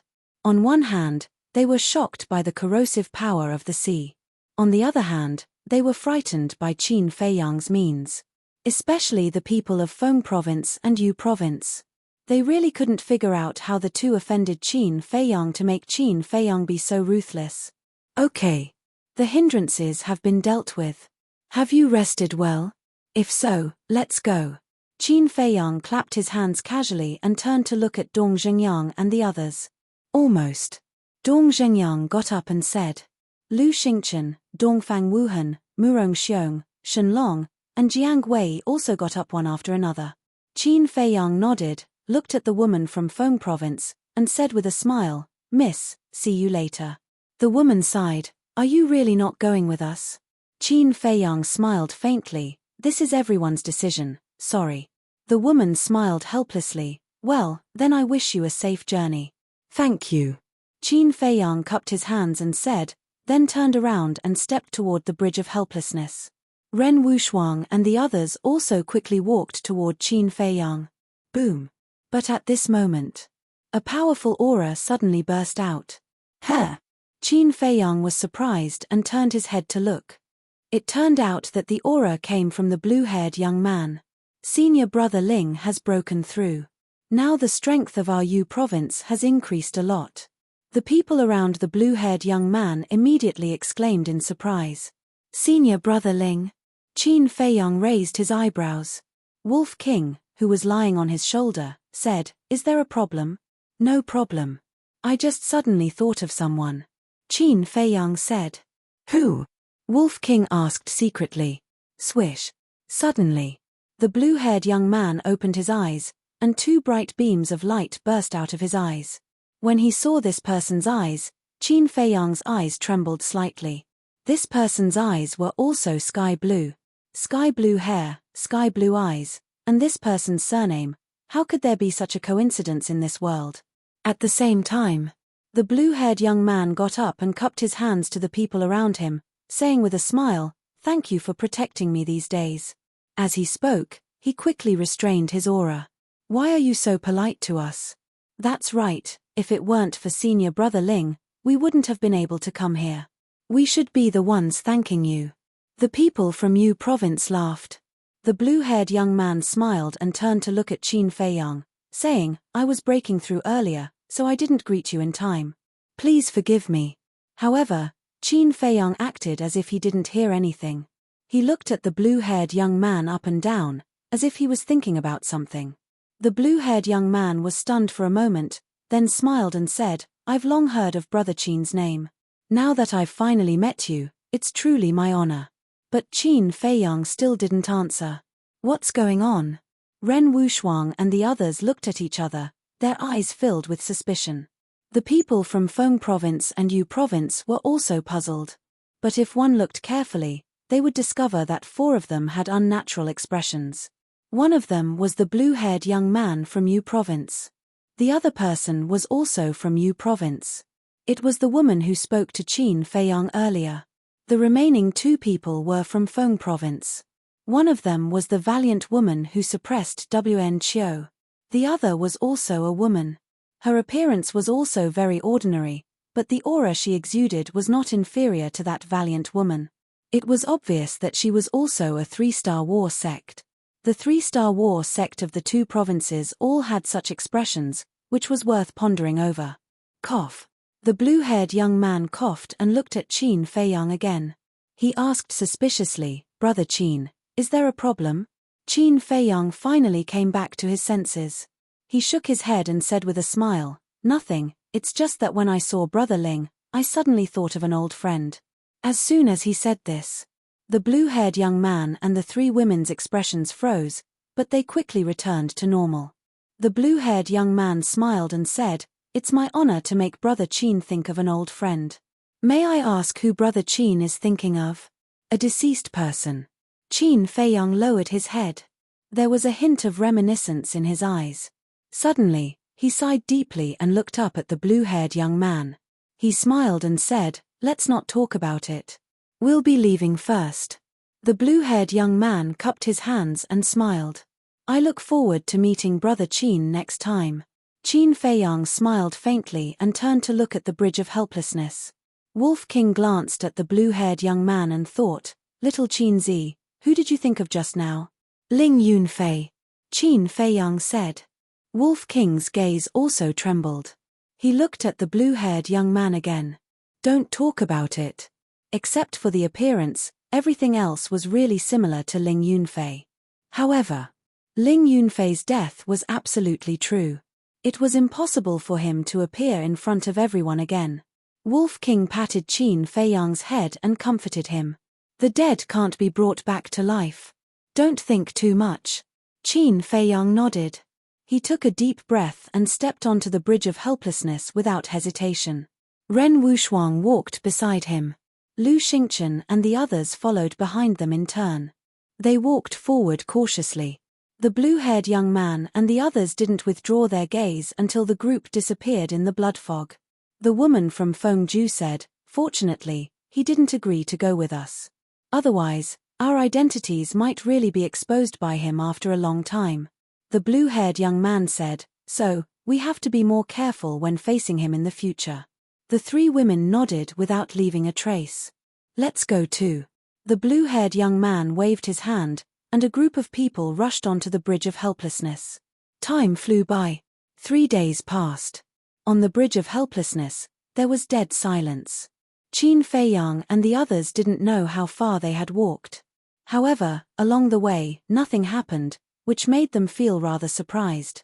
They even wondered if this Bridge of Helplessness was the same as the Gates of Hell. They needed to find another way to make the end appear. Another 3 days passed. They finally couldn't help but stop. Dongfang Wuhan frowned. "Isn't this too quiet?" Dong Zhengyang said in a deep voice, "There must be a demon when things are abnormal. Maybe unknowingly, we have already fallen into a dead end."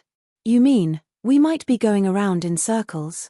Murong Xiong was surprised. Dong Zhengyang said, "We can't rule out this possibility." Huh. Suddenly, Ren Wushuang looked ahead in surprise. "What's wrong?"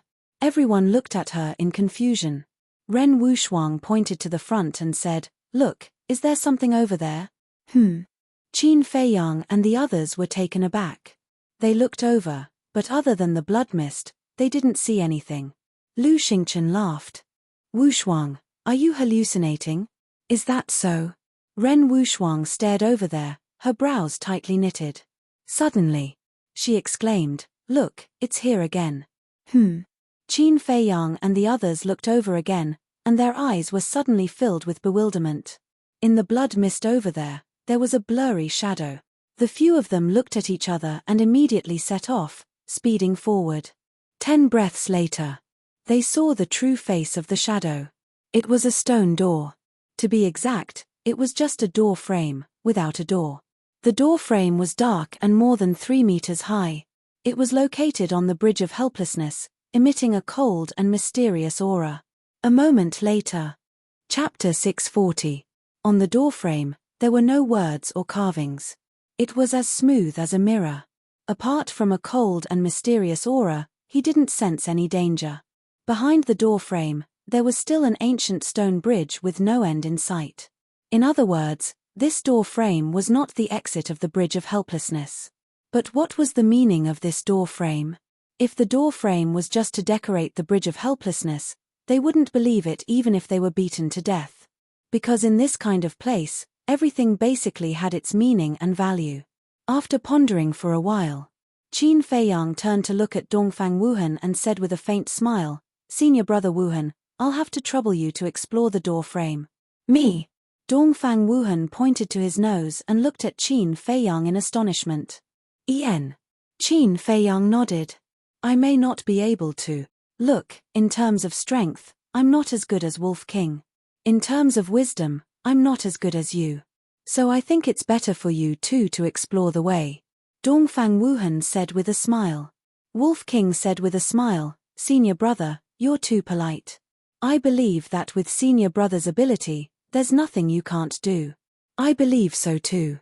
Qin Feiyang nodded with a smile and said, "Senior brother, you're not afraid, are you? If so, then I won't force you." "Afraid? Humph. In this world, there's nothing I'm afraid of." Dongfang Wuhan snorted and immediately walked towards the door frame. Qin Feiyang and Wolf King looked at each other with a trace of ridicule in their eyes. Sometimes, self-esteem could be the death of a person. Just like now, if Dongfang Wuhan was willing to put down his self-esteem and admit that he was afraid, then Qin Feiyang really couldn't let him explore the way. Soon, Dongfang Wuhan walked under the door frame and looked at the empty void in front of him, looking quite nervous. Suddenly, he regretted it. Qin Feiyang and Wolf King were echoing each other. In fact, they were trying to provoke him. He also knew that. But why couldn't he remain calm and take this risk? Seeing Dongfang Wuhan not moving for a long time, Qin Feiyang's eyes flashed and he said with concern, "Senior brother, if you really don't dare, then forget it. Don't force yourself too much." "Damn bastard." Dongfang Wuhan cursed inwardly, but there was a smile on his face as he said, "Junior brother Qin, you underestimate me too much. Am I the kind of person who gives up halfway? Besides, since you call me senior brother, then I should take up this responsibility and help you solve your problems." Dongfang Wuhan added. Qin Feiyang's face twitched. "You're going too far." Since that was the case, he would continue to put on this show. He rubbed his nose and said, "Senior brother, you're so benevolent and righteous." "How touching." "Yeah, tears are coming out." Wolf King nodded. He blinked his big eyes and actually squeezed out 2 drops of tears. "Damn, why don't you become an actor?" Qin Feiyang couldn't help but curse in his heart, feeling rather speechless. "Hee." Wolf King secretly laughed sinisterly, waved his claws at Dongfang Wuhan, and roared sorrowfully, "Senior brother, have a safe journey." The faces of Ren Wuxuang and the others at the side were dark. "This bastard, can't he be more tactful when cursing others? Do you think others are idiots? How can you not understand such obvious words?" Dongfang Wuhan glanced at Wolf King from the corner of his eyes, and there was an astonishing light flashing in the depths of his eyes. But he didn't say anything. He gritted his teeth and stepped through the door frame. At the same time, Qin Feiyang and the others also held their breaths, firmly staring at Dongfang Wuhan. But as time passed, Dongfang Wuhan actually stood there motionless. Because his back was facing everyone, they couldn't see his expression. "What's going on?" Shenlong was surprised. Wolf King said, "Murong Bear, go take a look." Murong said angrily, "Why?" "Because I'm stronger than you," Wolf King said proudly. Murong glared at Wolf King, his hands tightly clenched together. "What, you're still not convinced? It seems that you want to swim in the sea." Wolf King sneered, and the threat was no longer concealed. Murong pupils shrank as he looked at the black sea below, his eyes full of fear. "Damned beast, just you wait. Sooner or later, I will make you kneel and beg for mercy," he secretly roared and braced himself to walk toward Dongfang Wuhan. There was no other way. Even if he was unwilling, Wolf King's obscene power was in front of him, so he could only compromise. Everyone's eyes fell on Murong again. As a result, Murong was the same as Dongfang Wuhan, standing there motionless. Lu Xingchen said in a deep voice, "There's a problem." Ren Wushuang shouted, "Dongfang Wuhan, Murong, quickly answer me." However, not only did the two not answer, they didn't even turn their heads, as if they were imprisoned there. Qin Feiyang glanced at their backs and said, "You guys stay here and don't move. I'll go take a look. Be careful," Ren Wushuang warned. Among all the people present, there was no one more suitable than Qin Feiyang. Because he was cautious enough and had many means. More importantly, he had the castle. If he encountered any danger, he could escape at the first moment. Qin Feiyang nodded and said to Wolf King, "Protect sister." "Don't worry," Wolf King secretly responded and jumped onto Ren Wushuang's shoulder. Phew. Qin Feiyang took a deep breath and slowly walked towards Dongfang Wuhan and the other man. The hearts of Ren Wushuang and the rest also rose to their throats. Walking to the door frame, Qin Feiyang did not hesitate and directly landed beside Dongfang Wuhan. Then, he turned his head, wanting to see the expressions on their faces. But just as he turned his head, Dongfang Wuhan and Murong in front of him disappeared without a trace. "What's going on?" Qin Feiyang was surprised. He rubbed his eyes and opened them again. But this time, he saw an even more incredible scene. The bridge of helplessness disappeared. The door frame was also gone. Ren Wushuang and the others were also gone. The Black Ocean also disappeared. It was replaced by a luxurious palace. On the ground, there were pieces of snow-white jade, spotless. On the walls on all sides, there were all kinds of jadeite and colored glass inlaid, emitting a hazy glow. In the four corners of the palace, there were 4 thick stone pillars standing tall. On each stone pillar, there was a golden dragon engraved, bearing its fangs and brandishing its claws, vivid and lifelike. At the front of the palace, there was a bed made of gold. Every single pattern on the bed was meticulously carved. This place could be said to be extremely luxurious, and Qin Feiyang was lying on the bed at this moment, covered with a golden quilt. "What's going on?" Qin Feiyang opened his eyes and looked at the magnificent roof of the palace, his eyes full of surprise. Gradually, a different kind of throbbing arose in his heart. This place was somewhat familiar. Suddenly, he sat up abruptly. Immediately, a heart-wrenching pain came from all over his body, and he couldn't help but let out a miserable groan. Da! Before Qin Feiyang could figure out why his body was in pain, accompanied by a burst of hurried footsteps, 2 young women dressed in palace attire ran in from outside the door. "Your Highness, you're finally awake." As soon as the 2 women saw Qin Feiyang sitting on the bed, they shouted in surprise. "Your Highness." Hearing this name, Qin Feiyang felt like a bolt from the blue, and his body and mind trembled. He remembered. This was the bedchamber where he used to live. This bedchamber was built by his father, the current emperor of the Great Qin Empire, personally. He remembered that this was a birthday gift from his father on his 8th birthday. Although it was just a place to sleep, it had an extraordinary meaning. On the left side of the bedchamber was the martial arts treasury of the imperial palace. On the right side was the current emperor's bedchamber, which was less than half a mile away. He still remembered the reason why his father gave him this bedchamber. First, it was convenient for him to enter the martial arts treasury and study various martial arts techniques. Because when he was a child, his biggest hobby was to go to the martial arts treasury. Second, it was convenient for the emperor to teach him cultivation. At that time, because of his outstanding talent, the emperor often came to teach him personally. It could be said that when Qin Feiyang was a child, he was doted on by thousands of people. However, he was no longer the 14th prince of the past. Why was he lying here? Qin Feiyang's mind was in a complete mess. The two palace maids ran up and said with concern, "Your Highness, you just woke up and your body is still very weak. Lie down and have a good rest." At the same time, the two women held Qin Feiyang's shoulders and arms and gently put him on the bed. Qin Feiyang was completely confused and let the two palace maids do whatever they wanted. He was also very familiar with these two palace maids. One was called Qin Shi, and the other was called Qin Yu. They were about 15 or 16 years old and looked quite attractive. There was a rule in the imperial palace that all the palace maids, guards, or eunuchs who entered the imperial palace, no matter what their surname was before, had to change their surname to Qin. As for what name to change, it was decided by the master they served. Therefore, the names of these two palace maids were personally given by Qin Feiyang. After covering Qin Feiyang with the bedding, Qin Shi asked, "Your Highness, are you feeling uncomfortable?" Qin Feiyang had already calmed down, but he still didn't say a word and carefully pondered the ins and outs of this matter. He was still on the bridge of helplessness before, but as soon as he entered the door frame, he returned to the imperial palace. Could it be that the door had a transmission function? But that couldn't be right.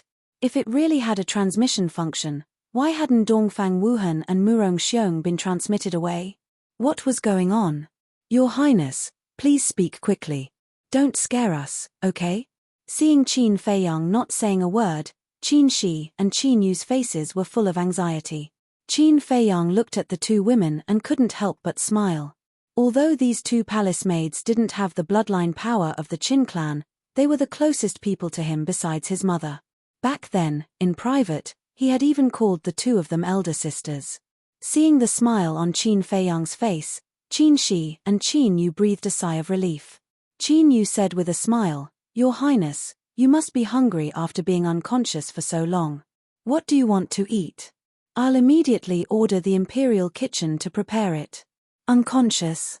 Qin Feiyang was taken aback and asked, "How long have I been unconscious?" The moment he opened his mouth, he froze. Why was his voice so immature?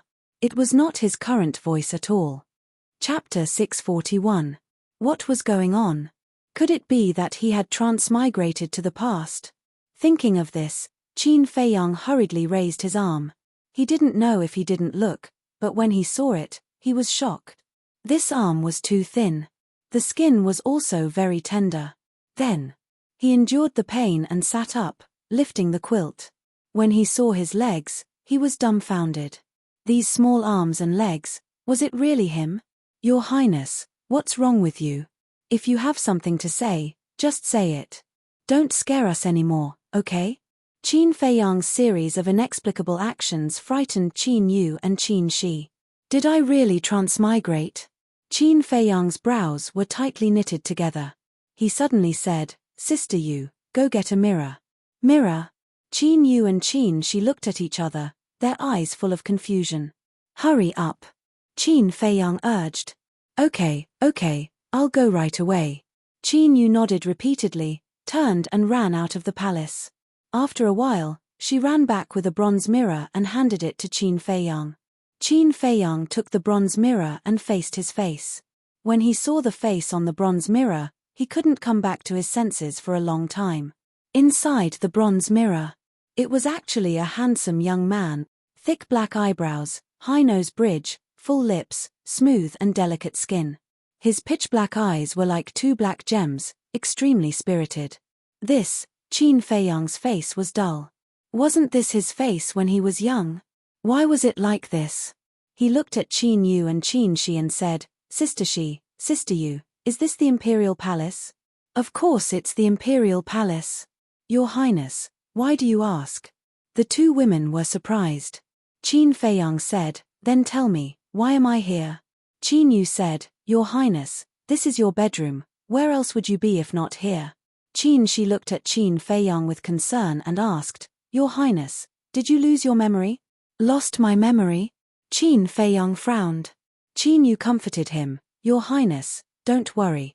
We will inform the imperial physician to examine you." Wait.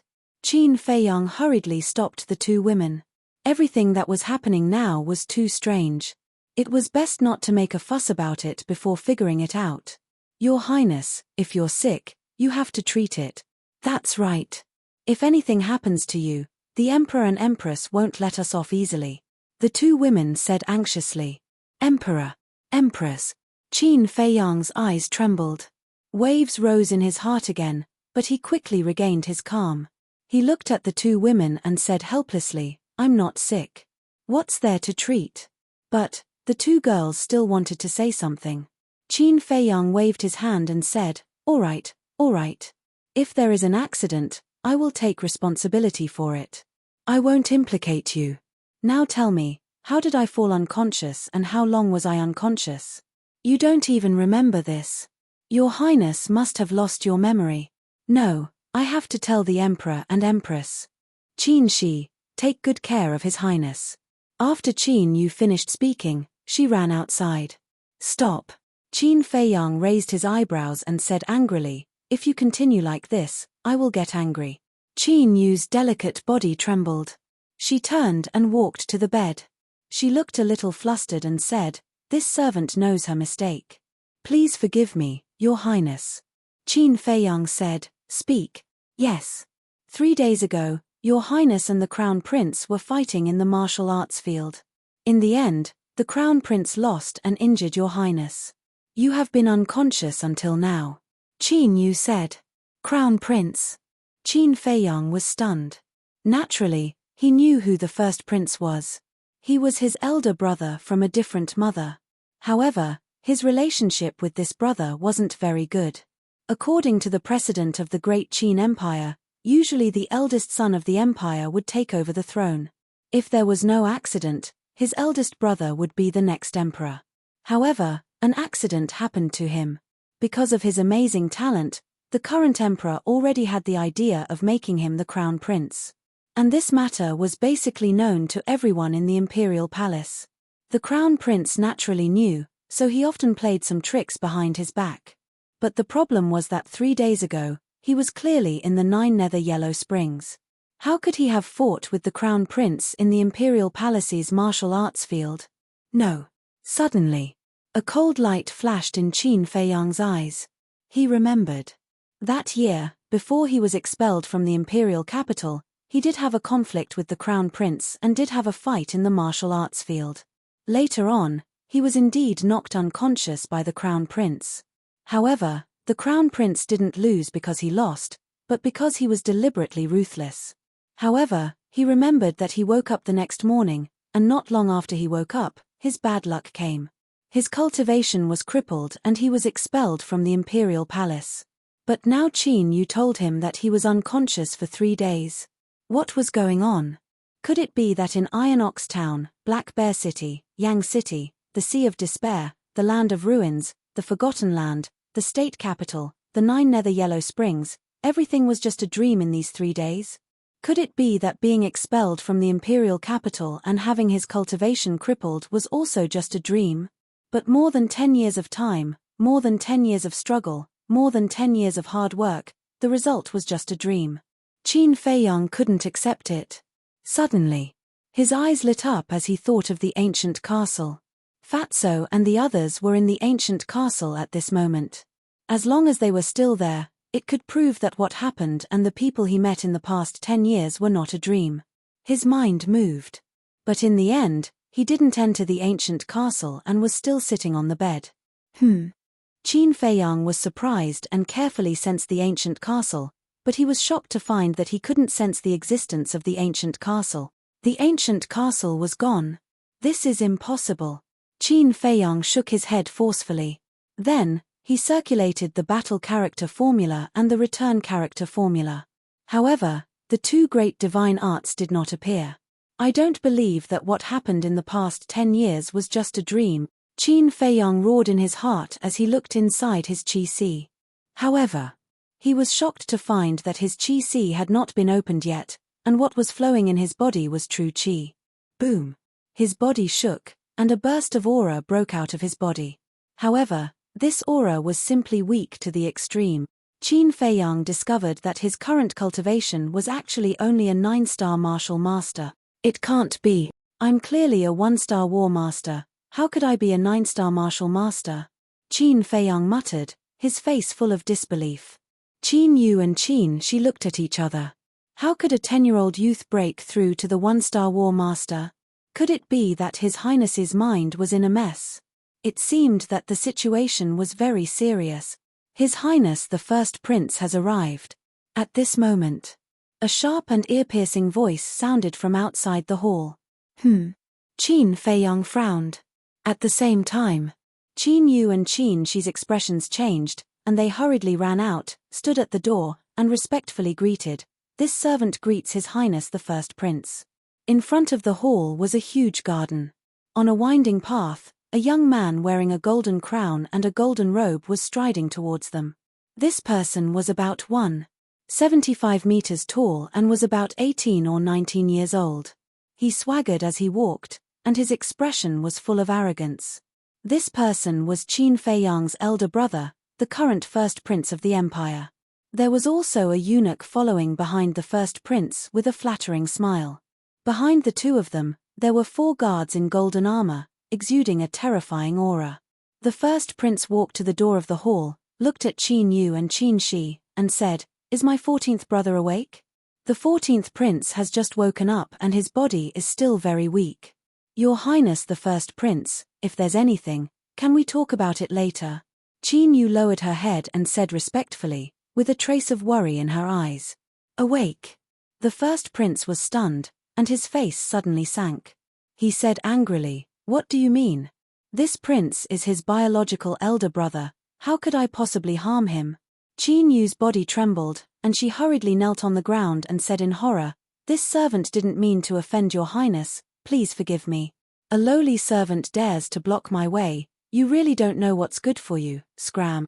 The first prince shouted, his eyes full of contempt.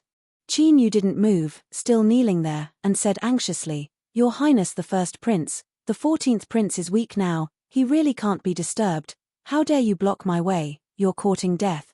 The first prince's face became extremely gloomy, and he shouted, "Drag them to feed the dogs." The 4 guards immediately stepped forward, grabbed Qin Yu and Qin Shi, and prepared to drag them away. "Let's see who dares to touch them." At this time, a cold voice sounded in the palace.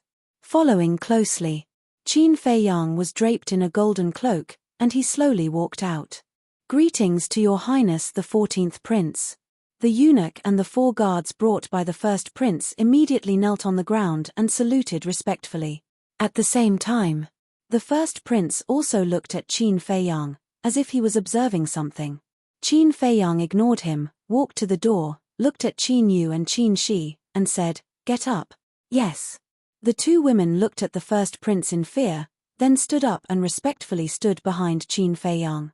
Looking at Qin Feiyang's back, they suddenly had an illusion that the 14th prince now seemed to be a little different from before. It seemed that there was a kind of calmness and sharpness. Qin Feiyang looked at the first prince and said lightly, "What's the matter?"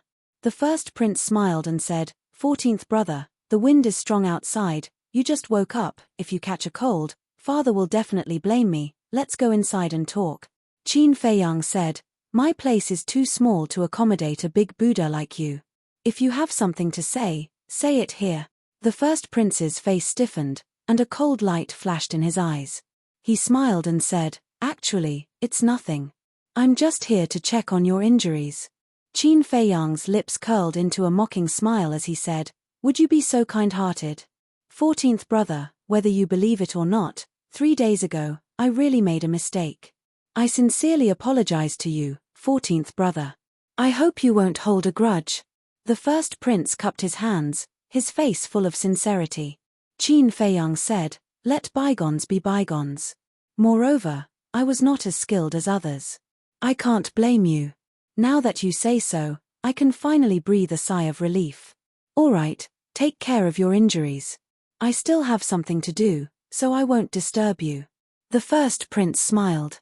"I won't see you out," Qin Feiyang said. The first prince smiled, flicked his sleeves, and left with the eunuch and the 4 guards. Qin Yu whispered, "Your Highness, you have to be careful. The first prince will not give up so easily. Qin, she nodded and said, that's right. He said that he was concerned about you this time, but he actually wanted to see if you were dead. I know. Only if I'm dead will I not be a threat to his position. Qin Feiyang smiled coldly. Then, he looked at the two girls and said, you two go ahead. I want to sit alone for a while. Yes. The two girls replied respectfully and turned to leave. Chapter 642. In the garden, there were green grass, delicate flowers, a clear stream, and exquisite rockery. Qin Feiyang walked down a winding path slowly. Looking at the familiar surroundings, his eyes were filled with confusion. He, who had always been calm, was in a mess at that moment. He really did not know how to judge whether all of this was a dream or reality.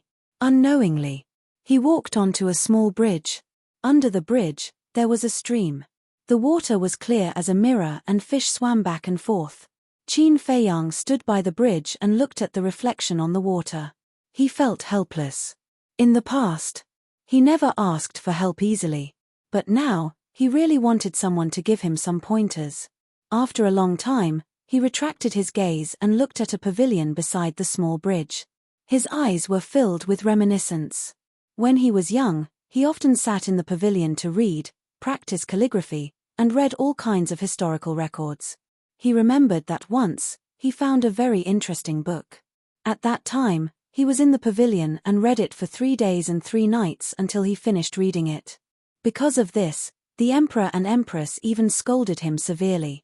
They said that he did not cherish his body and that he was too insensible. How could he read like that? Although they said that they scolded him, they were actually concerned. Since then, his mother had come here every day to accompany him in his studies and cultivation. His mother's doting eyes and kind face were still vivid in his mind. This place brought him a lot of joy. However, this was also the place he hated the most. Because that was where the upheaval had occurred. He clearly remembered that the day of the accident was a cloudy and rainy day. He was sitting in the pavilion reading a book when someone suddenly came and forced him to take the calamity spirit pill without saying a word. At that time, he was in despair. He roared. He did not know what he had done wrong to deserve such a punishment. But no one gave him an explanation. Those familiar faces seemed so unfamiliar and cold in his eyes. At that time, he had just turned 10 years old. He was just an innocent child. Why did they treat him so cruelly? For more than 10 years, he had been thinking about revenge every moment. But now, he was told that all of this was just a dream. How could he accept it? Was the dream so realistic? Every detail, every character, was clearly imprinted in his mind. Seriously, he would rather believe that everything he saw was a dream. However, Qin Yu and Qin Shi said that he had been in a coma for 3 days. The first prince had also said that he had been unconscious for 3 days and had even come over to show concern for him. These were also very realistic. Suddenly, he shuddered and thought of a few things that could prove that this was not a dream. One of them was the cosmos sack.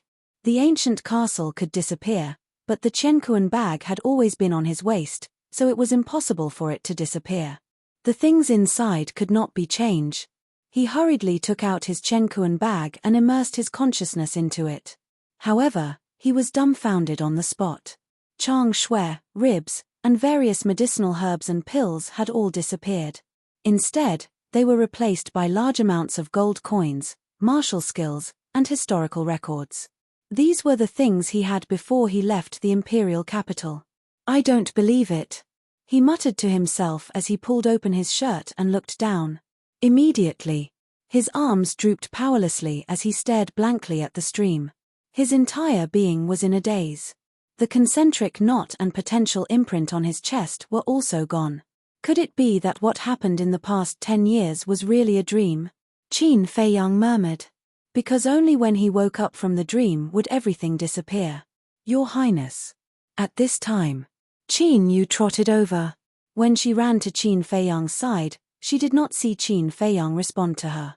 She could not help but ask with concern, Your Highness, what's wrong with you?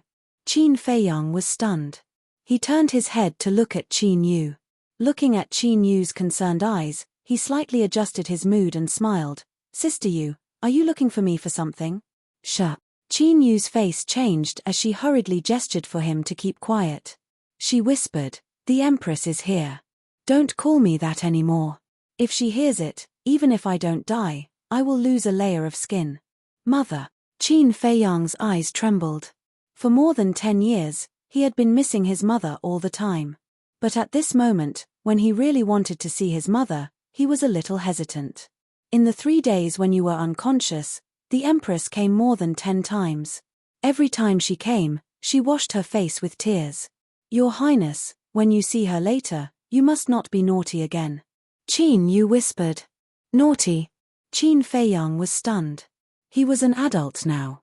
How could he still be naughty? But then, he was stunned again. A wry smile appeared at the corner of his mouth. He had completely forgotten that he was only a 10-year-old boy. 10 years old was originally a naughty age. What's more, he was indeed quite naughty in the past.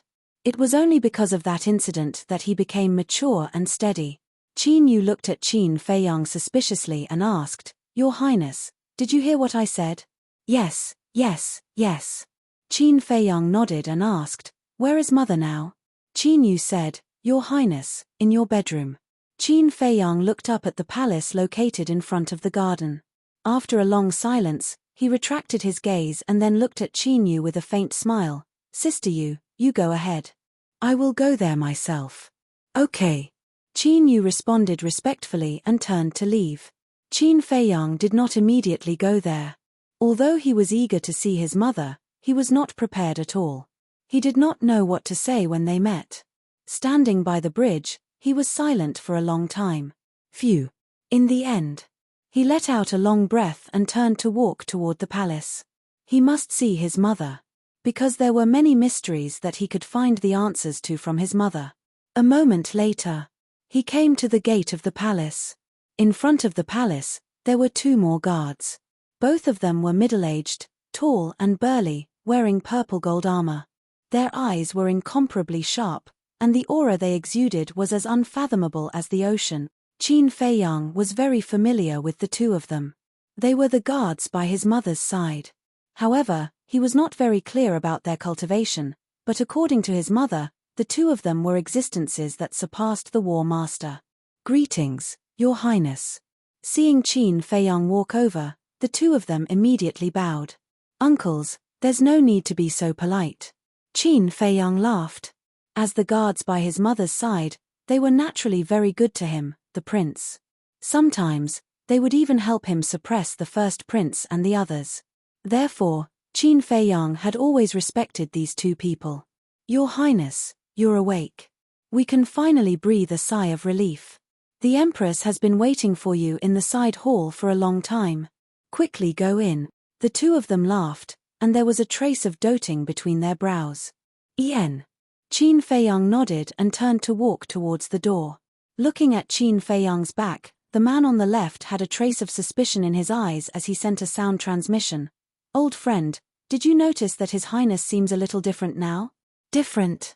The man on the right carefully sized up Qin Feiyang and thought to himself, "Now that you mention it, he really is a little different. Especially his temperament now, it's like he's a completely different person from before. He gives me the feeling that he's a scheming old fox." The man on the left narrowed his eyes and said angrily, "How dare you call His Highness an old fox?" The man on the right was startled and hurriedly said, "Sorry, it was a slip of the tongue. What I meant was that His Highness is more mature than before." The man on the left rolled his eyes and said, "You must pay attention to what you say in the future. Even though we have a good relationship with His Highness, we can't act without propriety." Yes, I'll pay attention."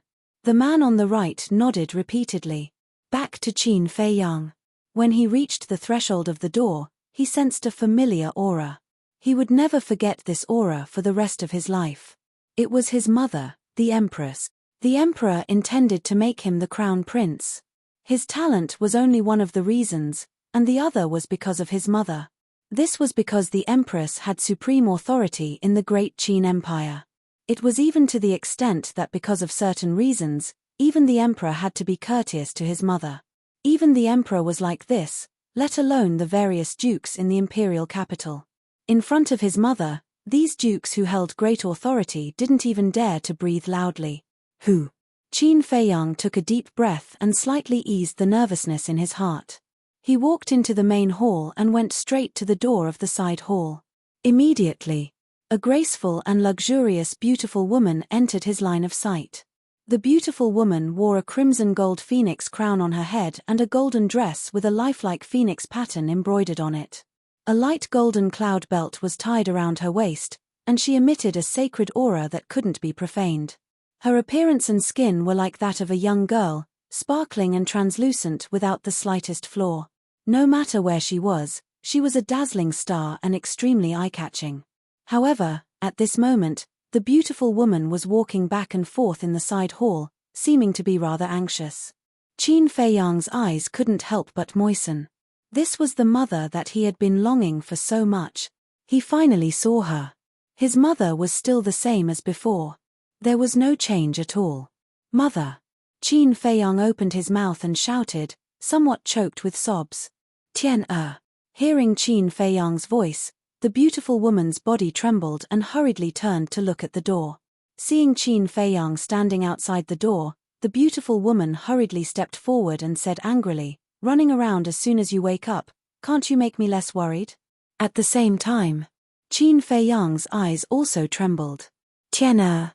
He hadn't heard this name for a long time, and he had almost forgotten it. Because his original name had the word Tian in it. So his mother had always called him Tian-er. I'm sorry to make mother worry. Qin Feiyang lowered his head and said. Tears uncontrollably flowed out of his eyes and dripped to the ground, splashing water. What's wrong? I only said a few words, and you feel wronged. The beautiful woman glared at Qin Feiyang angrily, then squatted on the ground and hugged Qin Feiyang in her arms, saying, Tian-er, mother is not blaming you, mother is afraid, you know? Seeing you in a coma these days, mother is afraid of losing you. Hearing this, Qin Feiyang's tears flowed even more fiercely. Okay, you're already so old and still crying. If others see you, they will definitely laugh at you behind your back. The beautiful woman rubbed Qin Feiyang's head and smiled dotingly. Qin Feiyang shook his head and said, I'm not afraid of being laughed at. Mother, let me hold you a little longer, okay? Okay. The beautiful woman nodded, looking a little helpless. Entering his mother's arms again and smelling her familiar scent again, Qin Feiyang was obsessed and his heart melted. He didn't want to get up again. If this was a dream, he didn't want to wake up. He would rather stay in the dream forever than leave his mother. However, the beautiful woman didn't think so much. She only thought that Qin Feiyang was still a little scared after surviving a disaster, so she softly comforted Qin Feiyang. After a long time, Qin Feiyang got up, wiped the tears from the corner of his eyes, and looked at the beautiful woman with a silly smile. Mother, it's so good to see you. Silly child. Mother is here every day. If you want to see mother in the future, you can come and find me at any time. The beautiful woman said with a smile, while holding Qin Feiyang's hand and walking to the seat next to them. When the beautiful woman sat down, she smiled and said, Tian-er, come and sit on mother's lap. Okay. Qin Feiyang nodded happily. A 10-year-old child sitting on his mother's lap was a very normal thing. The beautiful woman hugged Qin Feiyang and said, Tian-er, although your talent is good, you're still young. Try not to provoke your big brother in the future.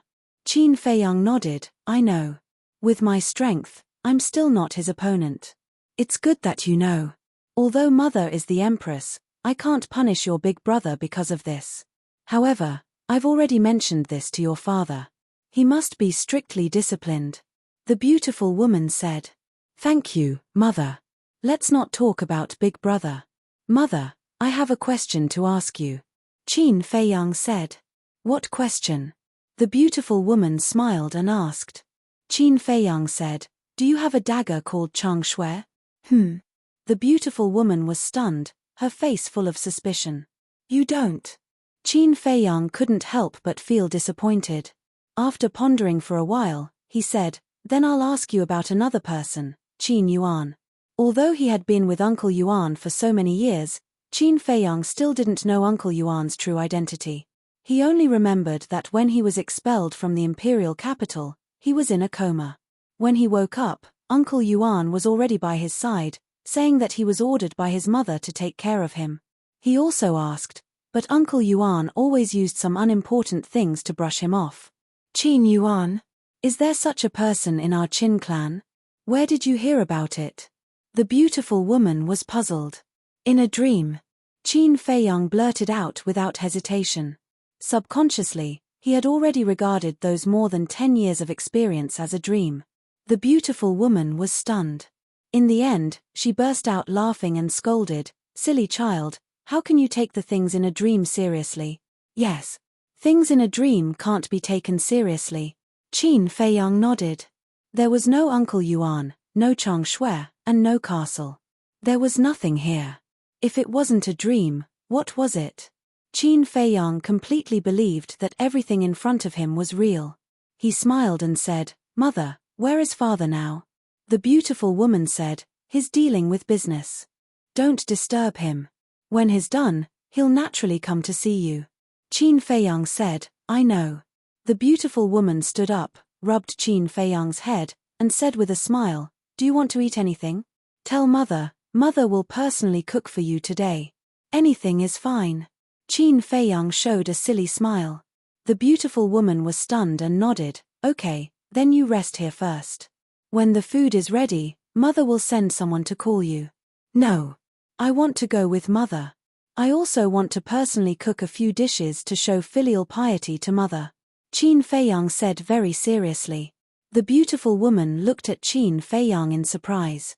This child had never done this kind of thing before. Why was he so strange today? "Mother, why are you in a daze? Let's go." Qin Feiyang dragged the beautiful woman and ran outside. "Your body hasn't recovered yet. Why are you walking so fast? Walk slowly. Mother, your son's body is very strong. It's okay." In this way, Qin Feiyang and the beautiful woman walked outside, talking and laughing. But not long after they left the hall, a soft sigh sounded in the hall. Following that, a vague black shadow appeared out of thin air. He's trapped in the illusion but doesn't realize it. This child has been completely addicted. But it's good. Let him enjoy the long-lost motherly love in this illusion. It can also satisfy his wish. Chapter 643. The appearance of the black shadow was like a flash in the pan, and it soon disappeared without a trace. The imperial kitchen. At this moment, all the imperial chefs and palace maids were standing outside the door, looking at the mother and son who were busy inside in surprise. What was going on today? The empress, who had always been high above the masses, and the emperor's favorite prince, actually came to cook in person. Besides, the two masters had always stretched out their hands for clothes and opened their mouths for food. How could they make delicious food? But the result shocked them. Not long after, a mouth-watering aroma of rice wafted out from the imperial kitchen. This is impossible.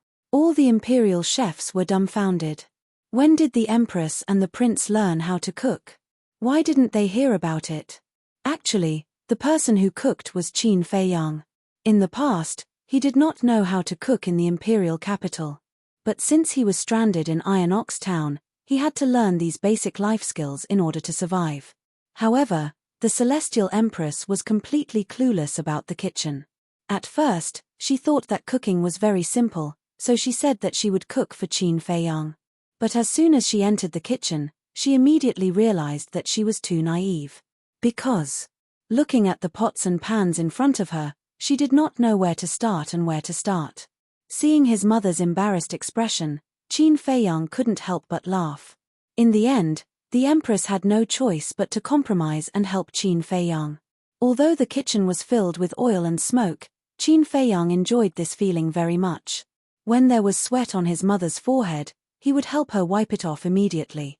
Gradually, the empress also realized that this child seemed to be a little different from before. He was more considerate and mature than before. She even felt that in front of Qin Feiyang, she was more like a child who was taken care of. But she also liked the current Qin Feiyang very much. He was very serious and made people feel very grounded. The empress asked curiously, "Tian, did you also learn this in your dream?" At this moment, Qin Feiyang was holding a big wok, and as he stir-fried, he laughed. Yes, in my dream, I learned a lot of things, and when I woke up from my dream, I had already broken through to 1-star War Master. The Empress smiled. It seems that these 3 days, you had a very long dream. Yes. In the dream, more than 10 years have passed. I remember every detail clearly. So when I woke up, I couldn't tell which one was a dream. Which was the real world? Qin Feiyang shook his head and smiled. Celestial Empress came to a realization and said, "No wonder you would ask so many strange questions in the side hall." Qin Feiyang smiled and stretched out his hand. "Mother, give your child a plate." Celestial Empress grabbed a prepared jade plate and handed it to Qin Feiyang. Qin Feiyang took the jade plate and quickly put the vegetables in the pot into the jade plate. Then, he turned off the fire and walked to the dining table and put it on the table. There were 5 dishes, 1 soup, and 2 bowls of rice on the table. Although it wasn't perfect in terms of appearance, fragrance, and taste, it could still arouse one's appetite. Qin Feiyang swallowed his saliva and turned to look at his mother. He smiled and said, "It's all healed, my gentle and kind mother. Please enjoy." "All right, all right, all right." Empress nodded and walked to the table with a smile. She picked up the jade chopsticks and put a piece of vegetable into her mouth. She nodded and praised, "Not bad, Tian." Being praised like this, Qin Feiyang scratched his head in embarrassment and said, "If mother likes it, this child will make it for you every day." Celestial Empress smiled and said, "Looks like mother will be in for a treat in the future. Is it really that delicious? Let me have a taste." But at this moment, a voice full of energy rang out. Following closely, a golden figure appeared in front of the table out of thin air. Immediately, Qin Feiyang's gaze trembled. The person who came was a middle-aged man with a golden dragon crown on his head and a golden dragon robe on his body. His eyebrows were sharp like swords and his entire body emitted a shocking aura of an emperor, without a doubt. This person was the current Supreme Emperor of the Great Qin Empire. "Greetings, Your Majesty." As soon as the emperor arrived, the palace maids, guards, and imperial chefs outside knelt down and kowtowed. "Greetings, Your Majesty." Celestial Empress also stood up and bowed. The emperor smiled and said, "We're all family here, there's no need to be so polite." With that, the emperor looked at the crowd outside and said, "All of you, stand up too." Yes. Everyone stood up and stood respectfully in front of the door, not daring to even breathe loudly. Celestial Empress was puzzled. "Aren't you dealing with matters? Why are you suddenly here?" "My precious son is awake, of course I have to come and see him."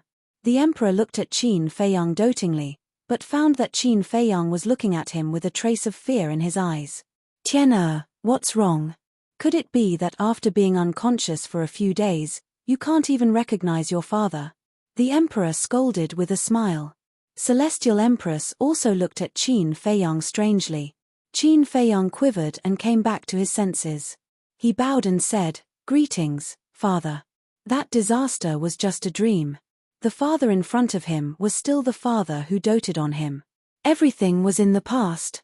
There was no need to think so much. The emperor was stunned and patted Qin Feiyang's head in annoyance. He scolded, "Brat, why are you so reserved all of a sudden? This is not like you." Qin Feiyang smiled and said, "People will grow up." "Ah." The emperor was stunned and asked with a strange expression, "So, you've grown up? Just a little more mature than before." Qin Feiyang chuckled. "Come on, do you think I don't know what kind of person you are? Stop putting on an act in front of your father." The emperor rolled his eyes and looked at the dishes on the table. He said in surprise, "You made all these?" "Yes." "Father, have a taste too." Qin Feiyang was like a child who was asking for praise. He quickly took a pair of chopsticks and handed it to the emperor. The emperor smiled and said, "Of course I have to try the food made by my precious son. But there is a condition. If it doesn't taste good, I will punish you." Qin Feiyang asked, "If it's delicious, then shouldn't I be rewarded?" The emperor's face twitched. He turned to look at Celestial Empress and said, see, just now he said he was mature, and now he is taking the opportunity to blackmail his father. Alas! How did I give birth to such a white-eyed wolf?" The emperor shook his head with a sad face. White-eyed wolf. Qin Feiyang's body trembled. The emperor's unintentional words awakened his memory. Wolf King. Going through life and death with the white-eyed wolf, fighting side by side for more than 10 years, he had long been an inseparable family member. But he didn't expect that it was just a dream. But when the emperor saw this, he thought that Qin Feiyang was angry. He smiled apologetically and said, Tian, father was just joking. Be good, don't be angry. Father will apologize to you, okay? As the emperor of the empire, he could actually put down his attitude and apologize to his child. It could be seen how much the emperor doted on Qin Feiyang. Qin Feiyang was speechless. Am I such a petty person? I just thought of a wolf in my dream. Dream? The emperor was stunned. Celestial Empress smiled and said, these 3 days, Tiana had a very long dream. He even said that in his dream, he had already broken through to War Master. The emperor was stunned, then shook his head and said, what a silly boy, but with your talent, not to mention War Master, even surpassing father is not impossible, as long as you are willing to work hard. I will work hard. Qin Feiyang nodded solemnly. If it was in the past, he wouldn't have thought so much, but it was different now. No matter what identity or background one had, without strength, everything was in vain. The emperor looked at Qin Feiyang seriously and nodded. Yes, you are indeed much more mature than before. All right, let's not talk about it anymore. Let's have a good meal as a family. The family of 3 sat around the dining table, chatting and laughing.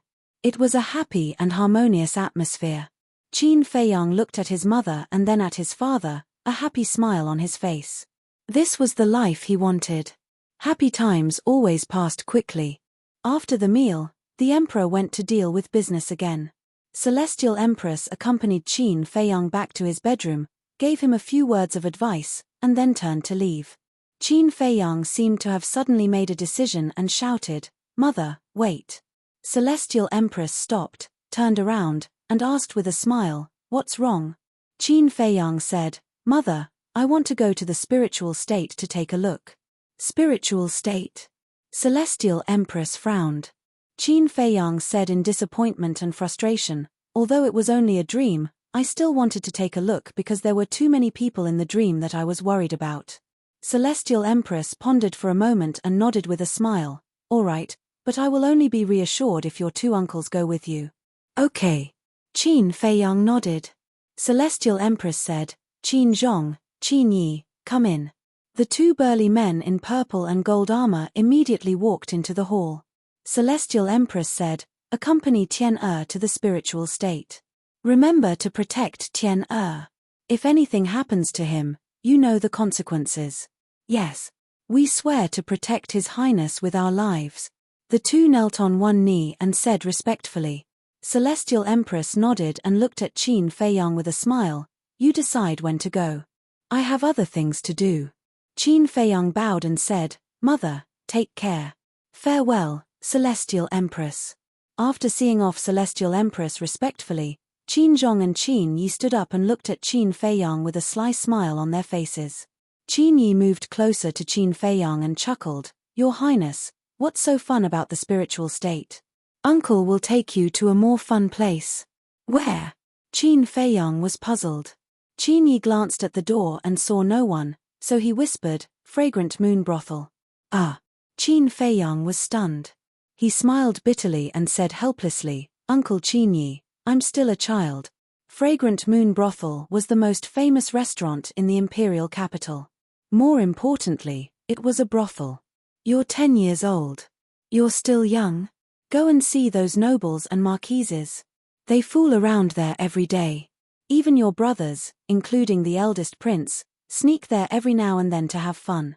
Your Highness, it's not that I want to criticize you, but all you do is cultivate and read books. It's too boring. It's life. You should live it splendidly and learn to enjoy it. The 2 instigated. Qin Feiyang was amused. It seems that you 2 are regulars there too. Qin Zhong's expression changed as he hurriedly said, Your Highness, you can't say that. If your mother finds out, we'll both be finished. Qin Feiyang smiled. Okay, I won't tell mother. Let's go to the spiritual state first. As for fragrant moon brothel, we'll talk about it when we come back. That's more like it. Let's go. I'll take you to the pagoda, Qin Yi said. Pagoda? Qin Feiyang frowned. Why hadn't he heard of this place? Qin Yi explained, there are teleportation altars to the 9 states in the pagoda. However, no one knows about this except for the emperor, empress, and us guards. Qin Zhong added, especially you princes. Once you know, you'll definitely run around. Qin Feiyang was enlightened. In the dream, when he was expelled from the imperial capital, he was in a coma. When he woke up, he was already in the spiritual state. He didn't know how he got to the spiritual state at that time. However, he had been guessing that it was Uncle Yuan who brought him there. Swoosh. Qin Zhong waved his hand and swept Qin Feiyang out of the hall. Soon, they left the halls and entered a deep mountain. Where is this? Qin Feiyang scanned his surroundings, his eyes full of suspicion. In this place, the mountains were undulating, ancient trees towered into the sky, and powerful ferocious birds spread their wings and soared between heaven and earth. There were also all kinds of ferocious beasts lurking in the forest, and their auras were extremely terrifying. Back mountain. Qin Yi said. What? Qin Feiyang was shocked. Speaking of the back mountain, one had to talk about the imperial palace first. The imperial palace covered an extremely large area. It was no exaggeration to say that even battle faction had to fly for a few days to cross the north and south. There were many places that Qin Feiyang had never been to. Among them was the back mountain. Of course. It wasn't that he didn't want to come, but that he couldn't. In the imperial palace, the back mountain was considered a forbidden area. Without the permission of the emperor and empress, no one could set foot in it. The princes were no exception. Therefore, all along, this place had been a mystery in Qin Feiyang's eyes. Chapter 644. On the peak of the mountain sat a huge ancient pagoda. The ancient pagoda was dark and exuded an ancient aura. On the front of the ancient pagoda, 2 bold words were engraved. Pagoda. In front of the pagoda, an old man sat cross-legged. This person was dressed in white, had white hair and a white beard, and exuded an otherworldly aura.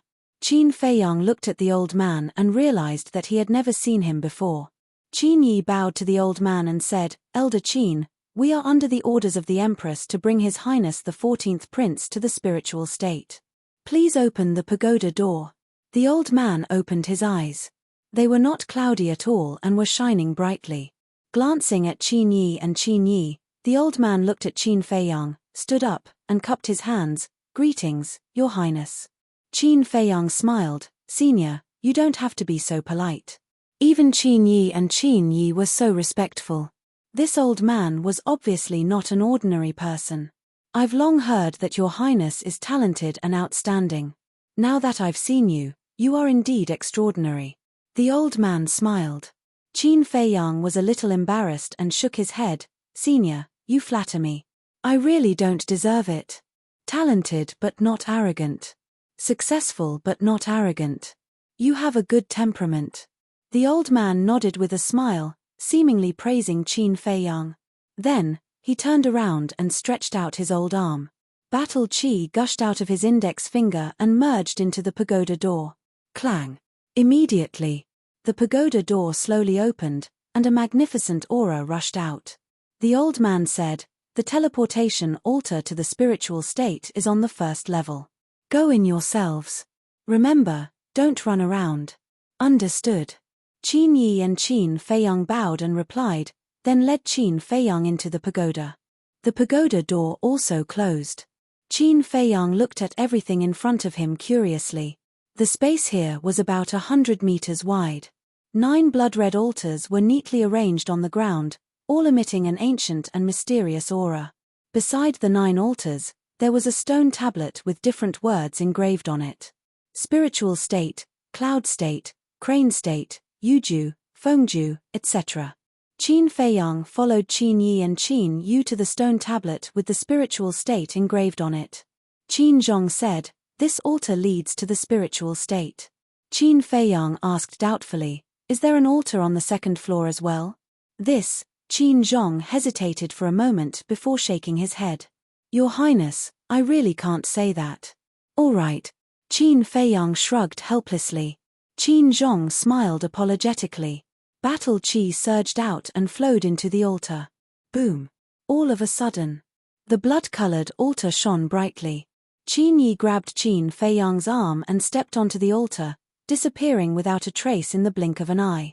In the spiritual state, in the air above a mountain range outside the city. Whoosh. 3 figures appeared out of thin air. They were Qin Feiyang and Qin Zhong. As soon as he appeared, Qin Yi used a trace of battle chi to support Qin Feiyang. Because Qin Feiyang couldn't fly yet. Qin Zhong glanced around and looked at the city not far away. He smiled and said, that should be the city. Qin Feiyang lowered his head to take a look, and his expression froze. The appearance of the city was completely different from the city in his dream. It was extremely unfamiliar.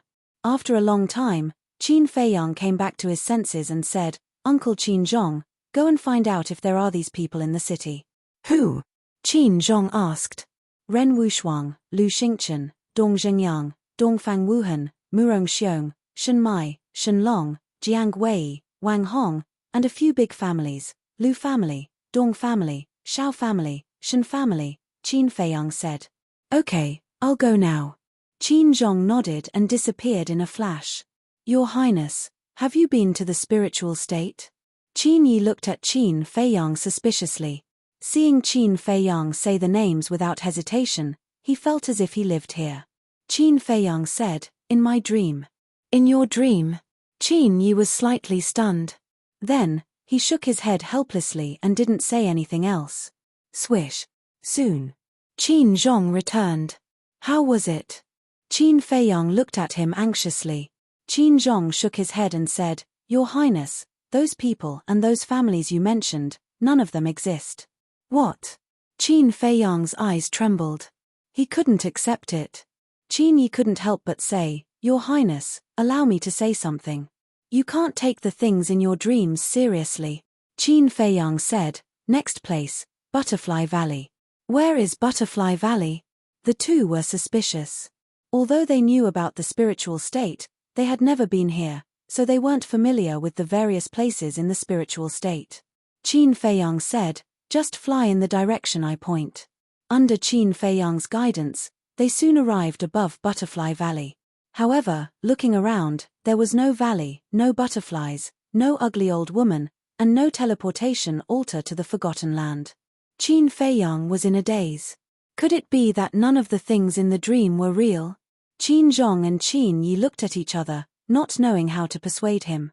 A moment later, Qin Yi smiled and said, Your Highness, where are we going next? Since they couldn't persuade him, they would follow His Highness' wishes. Qin Feiyang came back to his senses and asked, Do you know who the spiritual state's mansion master is? We don't know. The two shook their heads. Qin Feiyang frowned and said, That's not right. The mansion masters of the 9 states go to the imperial capital every 10 years. How can you not know? There is indeed such a thing. But every time, the emperor goes to the back mountain to meet them. Why don't I ask the emperor? Qin Zhong said. Forget it. Father is busy every day. Don't disturb him for such trivial matters. Qin Feiyang shook his head, pondered for a moment, and said, Next, let's go to Yang City. Above Yang City. Swish. Qin Feiyang and the other two appeared out of thin air. Qin Zhong asked, Who are you going to ask about this time? Qin Feiyang said, Ask about a person called Yang. However, his words came to an abrupt halt. Qin Zhong asked suspiciously, Yang what? Yang what? Qin Feiyang also asked himself in his heart. He clearly thought of a name before, why did he suddenly forget it? What happened? Suddenly, he remembered again. He wanted to ask about Yang Nanshan. Go and ask if there is a person called Yang Nanshan, and someone called Jiang. Speaking of this, Qin Feiyang's memory blurred again. He tried hard to recall for a moment and said, Right, Jiang Zhengyi. Okay. Qin Zhong nodded and quickly rushed down. Qin Feiyang looked down at Yang City, his eyes full of confusion. Yang Nanshan and Jiang Zhengyi were such familiar names. Why did it take him so long to remember? Alas! At this moment, a soft sigh came into Qin Feiyang's mind. Who is it? Qin Feiyang was shocked and looked around. Your Highness, what's wrong? Qin Yi also looked at Qin Feiyang in surprise. Why is there no one? Qin Feiyang frowned and shook his head. Nothing, maybe I'm hallucinating. But before his voice died away, a black shadow appeared out of thin air in front of him. Qin Feiyang looked at the black shadow with bewilderment. The black shadow's voice came into Qin Feiyang's mind again. How long are you going to stay here? What do you mean? Qin Feiyang frowned. Your Highness, who are you talking to? When Qin Yi heard Qin Feiyang speak again, the bewilderment in his eyes grew even stronger. He followed Qin Feiyang's gaze but saw nothing. Qin Feiyang was stunned. He looked at Qin Yi and asked, Didn't you see it? There's a black shadow there. A black shadow? Qin Yi looked again, but there was still nothing. The black shadow glanced at Qin Feiyang and said, Here, only you can see me. No one else can see or hear what I say. Why? Qin Feiyang was surprised. The black shadow said, Because this is an illusion. Everything in front of you is the manifestation of your obsession. Boom. As soon as he said this, Qin Feiyang's mind trembled. Are you confused now?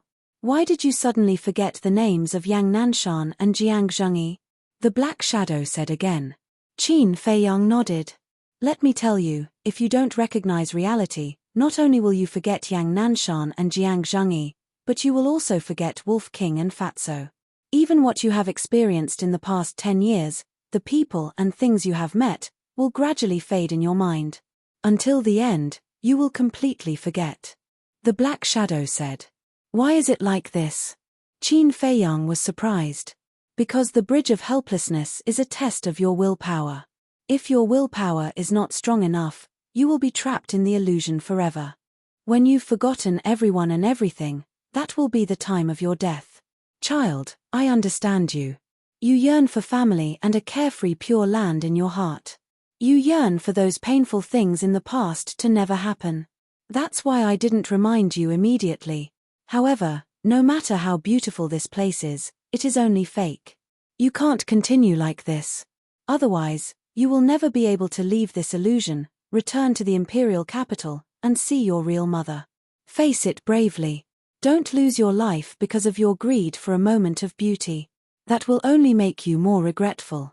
The black shadow sighed. This is an illusion. Qin Feiyang scanned the sky, the earth, the mountains, and the rivers. There was still a trace of disbelief in his eyes. It was not easy for him to believe and accept all this, but now someone suddenly came out and told him that it was all fake. He could not accept such a change in his heart. The black shadow said, You don't believe me? Qin Feiyang roared, I don't even know who you are. Why should I believe you? Is it important who I am? The black shadow was puzzled. Qin Feiyang said angrily, Of course it is important. Because only when I know your identity can I judge whether this place is real or not. It seems that your obsession is deeper than I thought. But I won't blame you. If it were any other child back then, they would have broken down long ago. It's not easy for you to be strong enough to get to where you are today. The black shadow sighed deeply. Since you know about that, then you should know how much I want to live now. Why do you have to disrupt it? Do you want to hear my heartfelt words? I really want to live here forever, even if everything here is fake. When Qin Feiyang finished speaking, he lowered his head with an incomparably desolate expression. I understand. But have you thought about it? If you die in the illusion, what will happen to your mother in the imperial capital? If she knows that her favorite child died outside, how sad will she be? And Qin Yuan, he has told you countless times that no matter what difficulties you encounter, you must be strong and brave. If you give up here, can you live up to his expectations? The black shadow roared. Qin Feiyang's body shook like a bolt from the blue. The black shadow sighed softly and said, Child, wake up. For your mother, for your uncle, and for yourself. Qin Feiyang's face was full of pain. After a long time, he said, What do I have to do to break this illusion? The black shadow said, The fetters in your heart are your parents. Only by destroying them will the illusion disappear. And with a thought, they will be turned into ashes. What? Qin Feiyang suddenly looked up at the black shadow. Even if it was fake, he couldn't do it. The black shadow said, "This is the only way." Qin Feiyang clenched his hands so hard that his nails had sunk into his palms and blood was flowing. After a while, he loosened his hands and said, "Give me some time." The black shadow nodded and said, "Okay, but I have to remind you that you have at most an hour." So short. Qin Feiyang's eyes trembled. An hour would pass in the blink of an eye. What could he do? "There's one more thing to tell you. Wolf King and Ren Wuxuang have also fallen into the illusion. You'd better save them quickly," the black shadow said again. "What?" Qin Feiyang's expression changed. The black shadow said, "But don't worry, their lives won't be in danger for the time being. Can't you say it all at once?" Qin Feiyang looked at him helplessly and breathed a sigh of relief. "There's a question I want to ask you." "What question?" the black shadow asked. "Since this place is an illusion created by my desire, why didn't the imperial capital change while the spiritual state changed? The ancient castle disappeared, and people like Uncle Yuan and Ren Wuxuang didn't even show up." Qin Feiyang frowned. The black shadow said, "Because the illusion wants you to believe that all of this is real." Qin Feiyang understood. All of this was to confuse his mind. Because if everything in the illusion was the same as everything in reality, he would definitely be suspicious. So, the illusion removed everything that had happened in the past 10 years, leaving only the people and things in the imperial capital, and made him return to the time when he was 10 years old. In this way, he would believe that all of this was real, and then he would continue to fall into the illusion until he was doomed eternally. What a terrifying illusion. Qin Feiyang couldn't help but feel a chill down his spine. He looked at the black shadow and said, "One last question. Who are you? Why can you appear in my illusion? When the time is right, you will naturally know who I am." The black shadow said with a smile and instantly disappeared without a trace. "The time is not right again." Qin Feiyang shook his head and smiled bitterly. He looked down at the ground below with a trace of disappointment in his eyes. "Your Highness, what's wrong with you? What illusion? What illusion? What Uncle Yuan? Who the hell are you talking to?" Qin Yi, on the other hand, was so anxious that he was about to explode. Qin Feiyang smiled and said, "Don't worry, I'm fine." Fine. Chapter 645. Soon after, Qin Zhong returned and landed in front of Qin Feiyang. He shook his head and said, "Your Highness, the two people you want to inquire about don't exist." Qin Feiyang said, "Then forget it. Let's go back to the capital." In this short time, he had completely forgotten Yang Nanshan and Jiang Zhengyi. Even the memories of Luo Qingzhu and the others began to blur. He was worried that if he didn't return to the capital, everyone would forget him. Qin Zhong nodded and said, "Okay, let's go to the state capital to find the transmission altar." "No need." Qin Feiyang shook his head. Since everything here was transformed by his obsession, it was only a matter of thought to go where he wanted to go. Swish. His mind moved slightly. Sure enough, the scenery in front of him changed rapidly. The next moment, he and Qin Zhong appeared in the garden outside the bedroom. Qin Zhong and Qin Zhong were very surprised. What was going on? The two were about to ask Qin Feiyang how he did it. Qin Feiyang was the first to speak. "Uncles, please help me call mother and imperial father over." The two were slightly stunned and didn't understand. "Go quickly." Qin Feiyang didn't explain, and there was a majesty in his tone that couldn't be disobeyed. Okay. The two nodded repeatedly, turned around and quickly flew away. Qin Feiyang stood alone in the garden, his eyes full of confusion. Although everything here was fake, he still wanted to do something for his parents before it ended. But what could he do in half an hour? Swish. But just as he was deep in thought, a black figure appeared in the sky above his head. This person's appearance was exactly the same as Qin Feiyang in the real world. Thick black hair draped over his shoulders, and a black robe set off his tall figure. Those dark eyes were like two bottomless pits, captivating the soul, but the difference was that this Qin Feiyang had a very strong hostility between his eyebrows. Moreover, As soon as this black-clothed Qin Feiyang appeared, time in this world seemed to stop. The stream stopped flowing. The flowers and plants no longer swayed. The palace maids and guards in the distance remained motionless. Everything stopped. He looked down at Qin Feiyang and said angrily, "Everything here is what you wanted. Do you really want to destroy it?"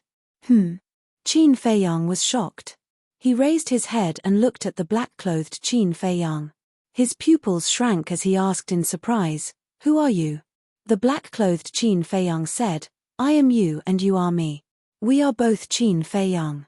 Qin Feiyang's eyes trembled, and he said, "Impossible, there is only one Qin Feiyang, and that is me." The black-clothed Qin Feiyang sneered, "Then tell me, why do I exist? How did he appear in your illusion? How would I know? Tell me, who are you? What's the purpose of impersonating me?" Qin Feiyang said angrily, "We are the same person. How can I impersonate you? And my appearance is to stop you from destroying this illusion." The black-clothed Qin Feiyang said. "Why?" Qin Feiyang frowned. "Because he is your obsession and your inner demons." At this moment, the black shadow appeared again. Inner demons. Qin Feiyang's body trembled. He actually had inner demons. When a person's obsession is too deep, he will gradually produce inner demons. Before, the inner demons did not appear because he was not formed yet. Now, you have entered the illusion. Believe all this, the inner demons have finally met the opportunity and were successfully born. The black shadow explained. The black-clothed Qin Feiyang said angrily, "You old thing, aren't you annoying? If it weren't for you running out again and again, he wouldn't have found out that all this was fake." The black shadow ignored him and looked at Qin Feiyang, saying, "You need to defeat the inner demons by yourself. I can't help you. I can only give you a hint. Stick to your beliefs." The black-clothed Qin Feiyang roared, "This is between me and him. Why do you care? Get out. I will leave even if you don't tell me." The black shadow glanced at the black-clothed Qin Feiyang indifferently, looked at the original Qin Feiyang, and said, "Remember my words." After that, the black shadow disappeared without a trace. Beliefs. Qin Feiyang muttered to himself, not understanding the meaning of this sentence. He looked up at the black-clothed Qin Feiyang and said, "Since you are my obsession, you should understand that everything here must be destroyed. With me here, you are delusional." The black-clothed Qin Feiyang sneered. "Is that so?" Qin Feiyang smiled coldly and said, "You are just my inner demons. What ability do you have to stop me?" Not only did the illusion have to be destroyed, but the inner demons also had to be eliminated. According to ancient records, the inner demons would not only affect a person's state of mind, but also affect their future cultivation. Even to a certain extent, they would kill the original consciousness and replace it. What it meant was, if the inner demons were allowed to grow, sooner or later, Qin Feiyang's consciousness would be erased by the inner demons, and then this body would be controlled by the inner demons. However, hearing Qin Feiyang's words, the inner demons not only did not panic, but also looked up to the sky and laughed. "What are you laughing at?" Qin Feiyang frowned, and a premonition of uneasiness rose in his heart. "Have you forgotten? You are only a 9-star martial master now. You don't even have battle chi or battle arts. Look at me again. I have the cultivation of the real world. If I want to kill you now, it will be as easy as flipping my hand. But you still want to get rid of me. Aren't you naive?" The inner demons sneered. Hearing these words, Qin Feiyang looked at the inner demons in surprise. The cultivation of the inner demons was indeed a 1-star war master. The inner demons looked down at Qin Feiyang from above, and said, "I'll give you a chance now. As long as you don't destroy this place, I won't kill you." Qin Feiyang said, "If we don't destroy the illusion, you and I will die in the end." "So what if I die? Tell me, haven't you been tired of living all these years? In order to return to the imperial capital, in order to take revenge, you have put in so much effort, but where is the imperial capital now? Where is the enemy? Even if you see that enemy, what can you do? But it's different here. Look at how beautiful everything is in front of you. Those things that made you suffer didn't happen. So, I'd rather stay here and enjoy this last hour of good time than go out and continue to suffer. The inner demons said. Qin Feiyang was silent. He couldn't refute. Because the inner demons were born from his obsession, what he said was naturally his heart. A moment later, Qin Feiyang sighed. I thought so too, but we have to face reality.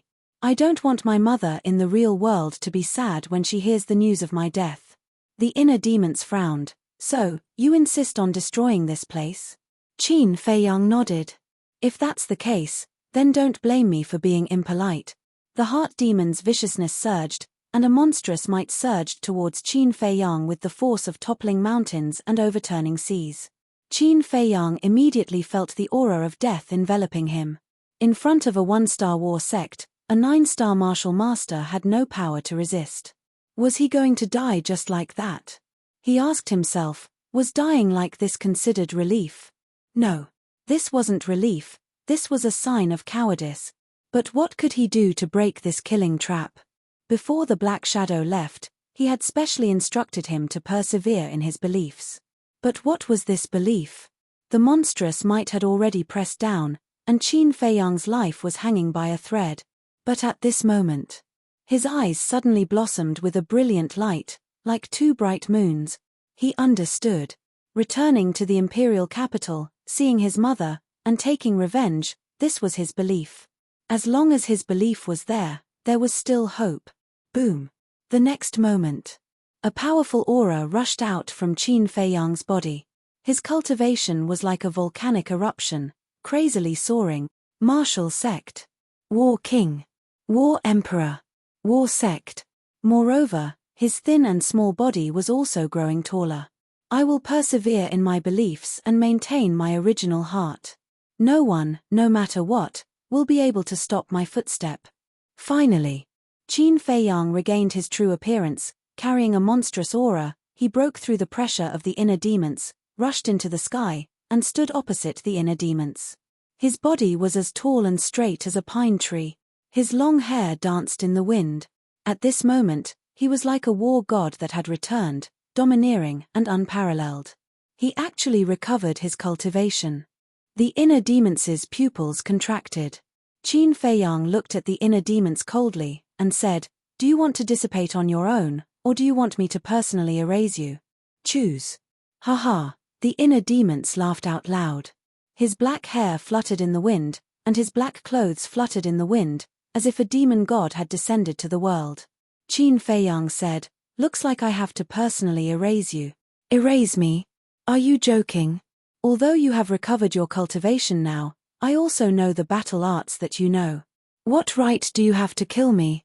The inner demons' black eyes shone brightly, and he raised his hand and pointed in the air. Ultimate void.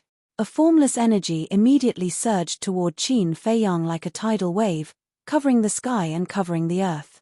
Is that so? Then I'll just have to experience how strong Qin Feiyang, Qin Feiyang said expressionlessly. He also raised his arm and performed the ultimate void. Boom. The two invisible forces collided with a loud bang, and the palace and garden below instantly turned into ashes. At the same time, the two people in the sky each retreated dozens of feet, and a trace of blood flowed from the corners of their mouths. Not bad. Guiyuan sword art.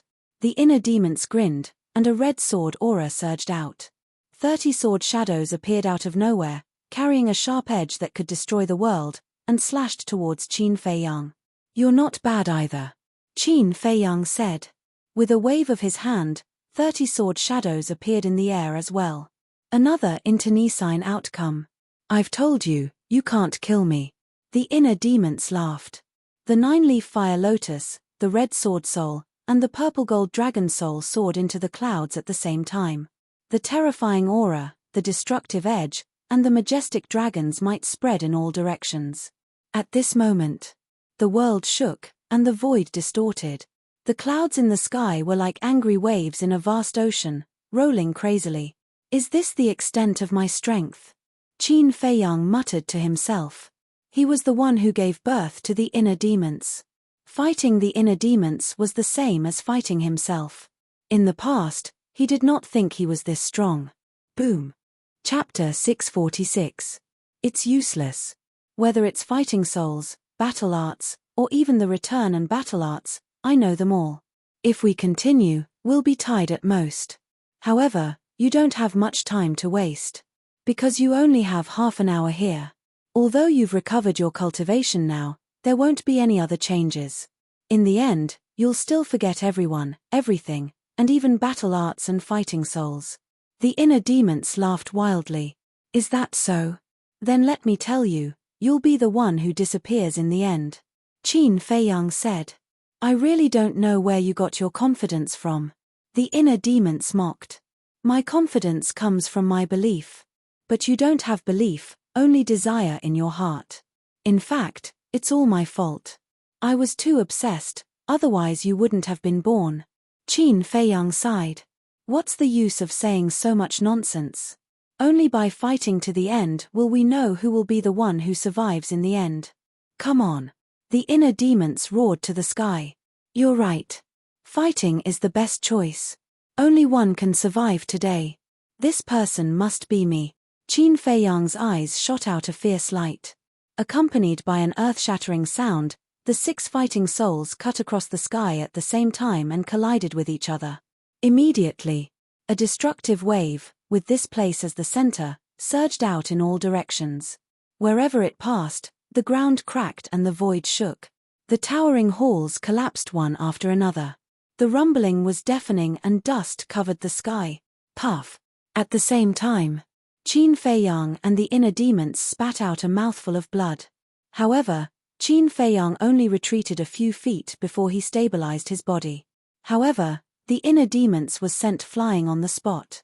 Even his physical body cracked and blood stained the sky. How is this possible? The inner demons' face was full of disbelief. They had the same cultivation and the same fighting soul, but why was there such a huge gap between them?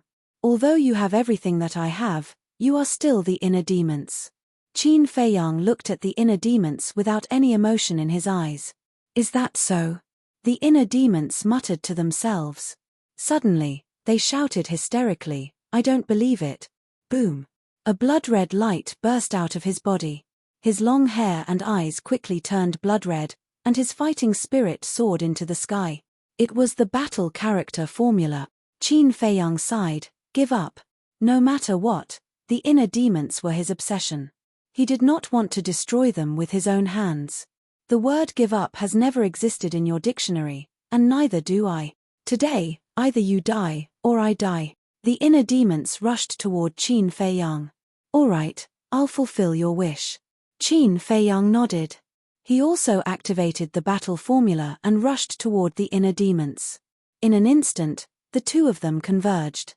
They raised their arms at the same time and activated the return formula. At the same time, a dazzling golden light appeared in their palms. Boom! The two big hands collided. It was as if a golden sun had exploded in the sky. Golden light shone in all directions and illuminated the sky for miles. Ah! The next moment, the inner demon screamed and was sent flying. Qin Feiyang also groaned and retreated. Blood kept dripping from the corner of his mouth. His face was pale. But the battle was over. The inner demons who were sent flying could be seen cracking at a speed visible to the naked eye. There was no way to repair them. Blood rained down, and the sky was dyed red. When the inner demon stabilized his body, he looked at Qin Feiyang and said, I can't accept this. I know. Qin Feiyang nodded. But you're right. The inner demons are inner demons after all. They don't have the will and belief of the original body. But I don't regret it. I also hope that you don't regret it and continue to walk on bravely. The inner demons said. At this moment, he didn't have the slightest bit of hostility. There was even a smile on his bleeding face. No matter what setbacks I encounter in the future, I will face them with strength. I won't regret it. Qin Feiyang also smiled. I believe in you, and I also wish you well. The inner demons smiled brightly. His body disintegrated and then quickly dissipated between heaven and earth. Thank you. Qin Feiyang whispered. He was very gratified to be able to say goodbye to the inner demons in such a way. At least it proved that his inner demons also had a kind side. As soon as the inner demons disappeared, the time in this world also began to move.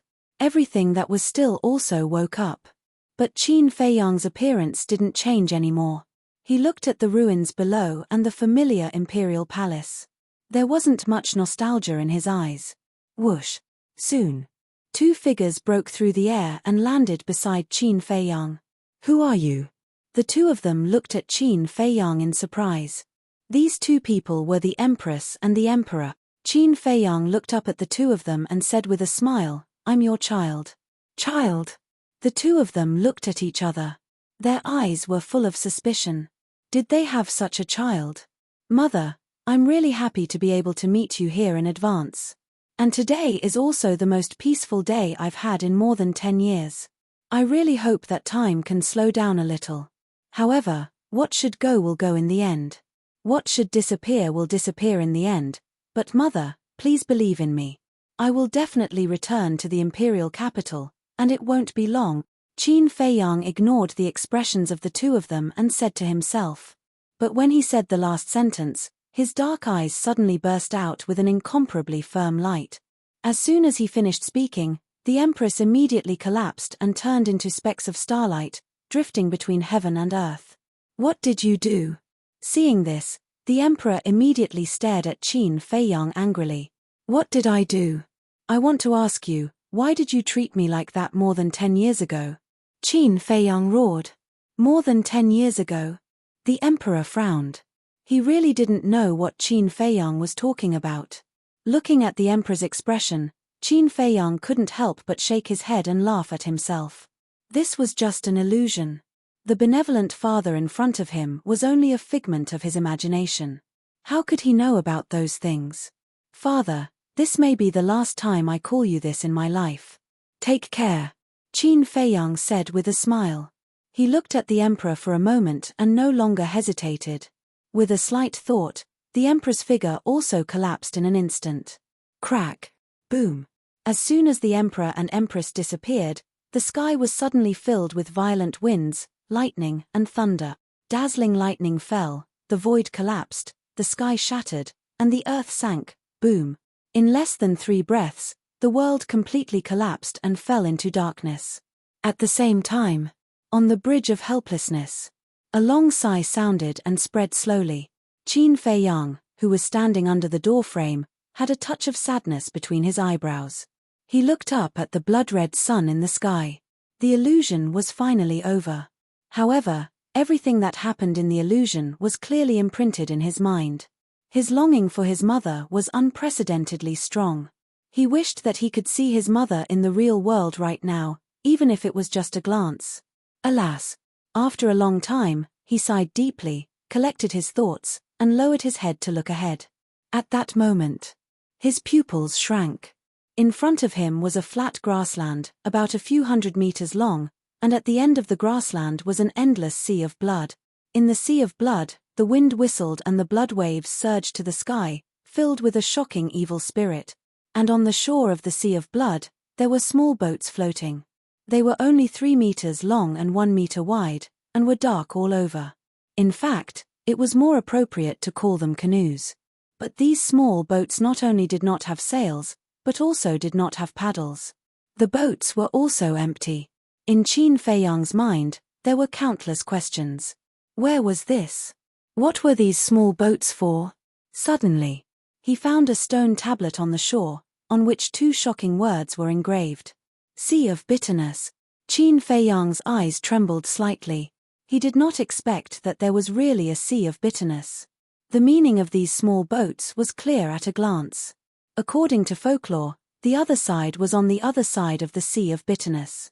In other words, they had to take these small boats and cross this sea of blood to reach the other side. But in Qin Feiyang's mind, another question crawled up. He remembered that before entering the illusion, behind the door frame was still the endless bridge of helplessness. But why did he wake up from the illusion and directly come to the sea of bitterness? He looked down and was surprised to find that he was still standing on the bridge of helplessness. He hurriedly turned around and the familiar door frame immediately entered his line of sight. And at this moment, There was not only Dongfang Wuhan and Murong Xiong beside him, but also Wolf King, Ren Wushuang, and others. But now, they were all standing on the bridge motionless. Obviously, as the Black Shadow said, they were all trapped in the illusion. Qin Feiyang glanced at them and looked over the door frame at the bridge of helplessness behind. At that moment, he was stunned. The bridge of helplessness was only a dozen meters long. He clearly remembered that before stepping on the bridge of helplessness, he saw that the bridge of helplessness was winding and endless. After walking for a long time, they came to the door frame. However, at this moment, the bridge of helplessness in front of him was only a dozen meters long. Wasn't this too ridiculous? And under the bridge of helplessness, it was no longer a black ocean, but a black river. There was also a strange situation. The people of Feng State and Yu State, as well as Wn Chou and the others, were also on the bridge of helplessness. Moreover, at this moment, their eyes were closed, and they were actually walking in place. What was going on? Qin Feiyang racked his brains to think. Suddenly, he thought of the illusion. He looked at the door frame again, and then looked at the sea of bitterness. After a moment of silence, a wry smile crept onto his face. In fact, the bridge of helplessness he saw now was the real bridge of helplessness. And the bridge of helplessness he saw at the beginning was just an illusion to confuse them. In other words, from the moment they stepped on the bridge of helplessness, they had already fallen into the illusion, but they didn't know it. And the current situation of Wn Chou and the others could also be explained. It was estimated that they were in the illusion and hadn't reached the door frame yet, so they kept walking. In fact, they were always in the same place. Thinking of this, Qin Feiyang couldn't help but have a trace of fear in his eyes. This bridge of helplessness was really terrifying. Chapter 647. But fortunately, everything was over. The next problem to consider was how to wake up Wolf King and the others from the illusion. "Wake up, all of you." All of a sudden, Qin Feiyang roared. Wolf King immediately shuddered and opened his eyes, which were full of confusion. It worked. Qin Feiyang was a little stunned. He just tried it casually, but he didn't expect that it would really wake up Wolf King. Wolf King glanced at the blood sea, then at the bridge of helplessness, and asked suspiciously, "Little Qin Zi, where is this?" "It's the sea of bitterness in front of us." Qin Feiyang briefly explained the situation.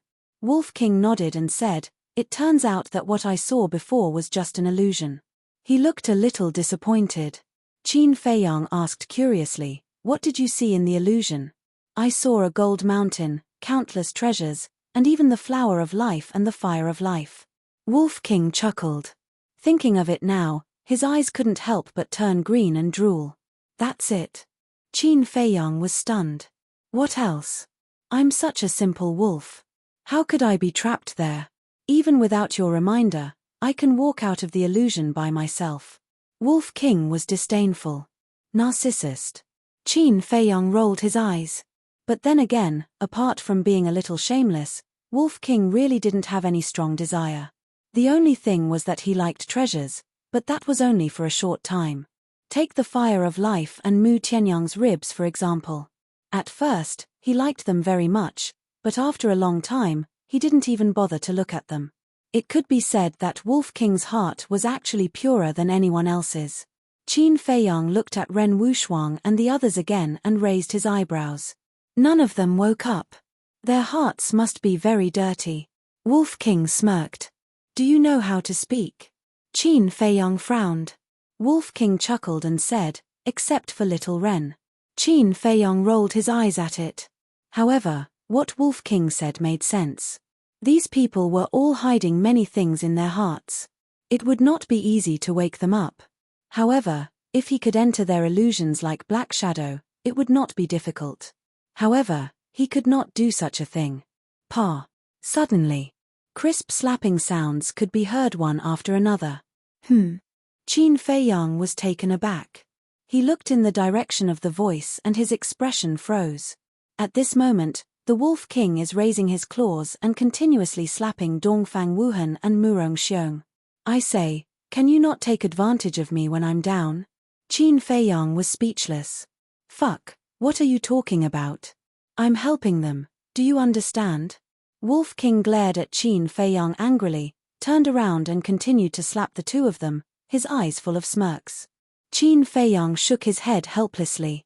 Not long after, Dongfang Wuhan and Murong Xiong's faces were swollen like pig heads and blood was flowing from their mouths. But even so, the two of them showed no signs of waking up. Fuck, they can't even wake up like this. What good thing did these two bastards encounter in the illusion? Wolf King's claws hurt and he looked at the two of them strangely. Nothing good. But don't kill them now. Qin Feiyang smiled coldly. Wolf King raised his eyebrows and asked in confusion, "We have already reached the Sea of Bitterness, shouldn't we end their lives?" "No hurry." Qin Feiyang shook his head and whispered a few words in Wolf King's ear. "I see." Wolf King suddenly understood and said with a smirk, "You are really hateful, but I like it." Qin Feiyang said with a smile, "Well, quickly think of a way to wake them up. Take your time to think about it. I'm going to get rid of Wen Qiu and the other trash." Wolf King's eyes flashed with killing intent and he walked towards Wen Qiu and the others. Qin Feiyang didn't stop him. On the contrary, he agreed with Wolf King's approach, because this was the way of the world, take advantage of your illness to kill you. But just as Wolf King entered the door frame, a blood-red light curtain suddenly appeared on the door frame and bounced Wolf King out. With a bang, he smashed into the grass under the bridge of helplessness, causing Wolf King to grimace in pain. Qin Feiyang looked at the light curtain in surprise. "Fuck, you dare to hurt me, you are really looking for trouble. See if I don't destroy you today." Wolf King got up and angrily rushed towards the door frame. "Don't go." Qin Feiyang hurriedly grabbed him and said in a deep voice, "The existence of this door should be to cut off our way back." "What do you mean?" Wolf King was stunned. Qin Feiyang said, "That is to say, as long as you pass the test, you can't go back. So we can't kill them now?" Wen Qiu and the others were close by, but they couldn't get close. This made Wolf King very unhappy. There is still a long way to go, what's the rush? Qin Feiyang rolled his eyes at it and lowered his head to ponder. Suddenly, an idea came to him. The reason why they fell into the illusion was because they were on the bridge of helplessness. If they left the bridge of helplessness, would they wake up naturally? Thinking of this, he waved his hand and led Wolf King, Ren Wushuang and the others into the castle. It worked. As soon as they entered the castle, Ren Wushuang and the others opened their eyes one after another. Their eyes were full of confusion.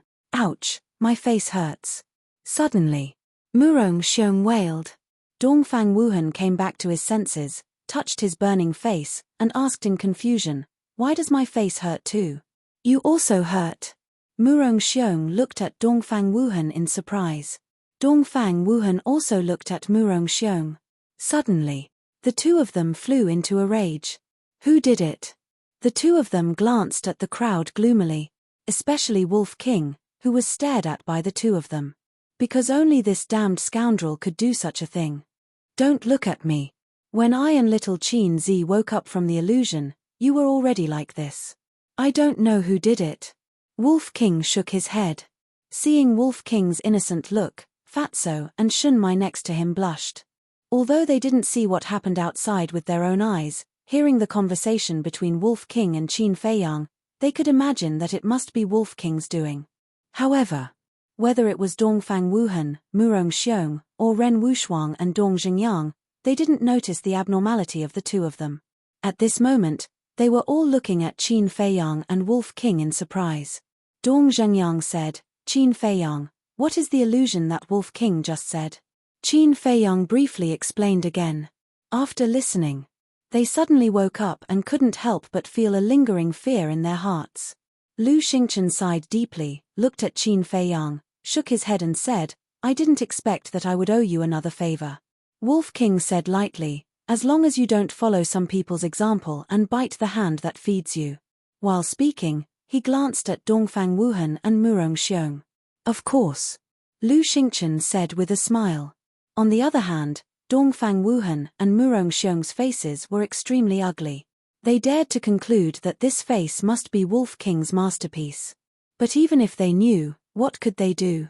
Wolf King's strength was obvious to all. Even if he rode on their heads and peed on them, they could only endure it. Well, we have passed the bridge of helplessness. Next is the sea of bitterness. I hope that everyone can unite and pass this last test. Qin Feiyang said. Hearing everyone was refreshed. As long as they successfully passed the sea of bitterness and reached the other side, they could enter the sacred place they dreamed of, the capital. At this moment, there couldn't be any more trouble. Dong Zhengyang said, I'll say it first. If anyone dares to play any tricks, I, Dong Zhengyang, will never be merciful. That's right. After working so hard for so long, I'm only one step away. I don't want to regret it for the rest of my life. Shenlong's eyes were also incomparably sharp. Everyone nodded. In fact, these words were purely for Dongfang Wuhan and Murong Xiong. Because among all the people present, these two were the only ones who were not honest. Qin Feiyang glanced at everyone and said, I have one more thing to add. Everyone looked at him. Before we set off, Commander Wang Hong said that only the first 50 people who reached the other side could enter the capital. And now, except for Wn Chiu and others, people from other provinces may be ahead of us. So, if we encounter trouble in the Sea of Bitterness in the future, we should try our best to avoid it and try to catch up with them. Qin Feiyang said. The 9 provinces were Ling Province, Yun Province, Kong Province, Yu Province, He Province, Feng Province, Yu Province, Kuan Province, and Changju. Wan Chiu of Yu Province, Feng Wuxia of Kong Province, and the people of Feng Province and Yu Province could be ignored for the time being. Because they were still on the bridge of helplessness. And everyone knew how many people there were in Yun Province and He Province. After Pan Wuyan's death, only Mo Wuxian, Yang Tianfeng, Pei Sanxia, and Liu Yunfeng were left in Yun Province. Tan Wu was left in He Province. But they had never met in Kuan Province and Changju, so many people didn't know. What if the people of the 2 provinces added up to more than 50? Then even if they reached the other side, they wouldn't be qualified to enter the capital. So, they had to race against time now. Lu Xingchen and the others naturally understood this logic. After Qin Feiyang finished speaking, they all nodded in agreement. Qin Feiyang didn't hesitate and led everyone to appear on the bridge of helplessness again. He didn't pay attention to Wn Chiu and the others and immediately walked down the bridge of helplessness and rushed towards the sea of bitterness. Standing by the sea and looking at the endless sea of blood, the group's expression was particularly heavy. Dong Zhengyang said worriedly, I wonder what danger is hidden in the sea of bitterness. Lu Xingchen said, no matter what danger there is, we must move forward. Ren Wushuang frowned slightly and looked at the stone tablet with the word Sea of Bitterness engraved on it. Her gaze focused and she said, look, there are some small words on the stone tablet. The group walked closer and took a look. There were indeed rows of small words. But the content was hair-raising. First, entering the Sea of Bitterness, there was no turning back. Once they turned back, they would immediately explode and die.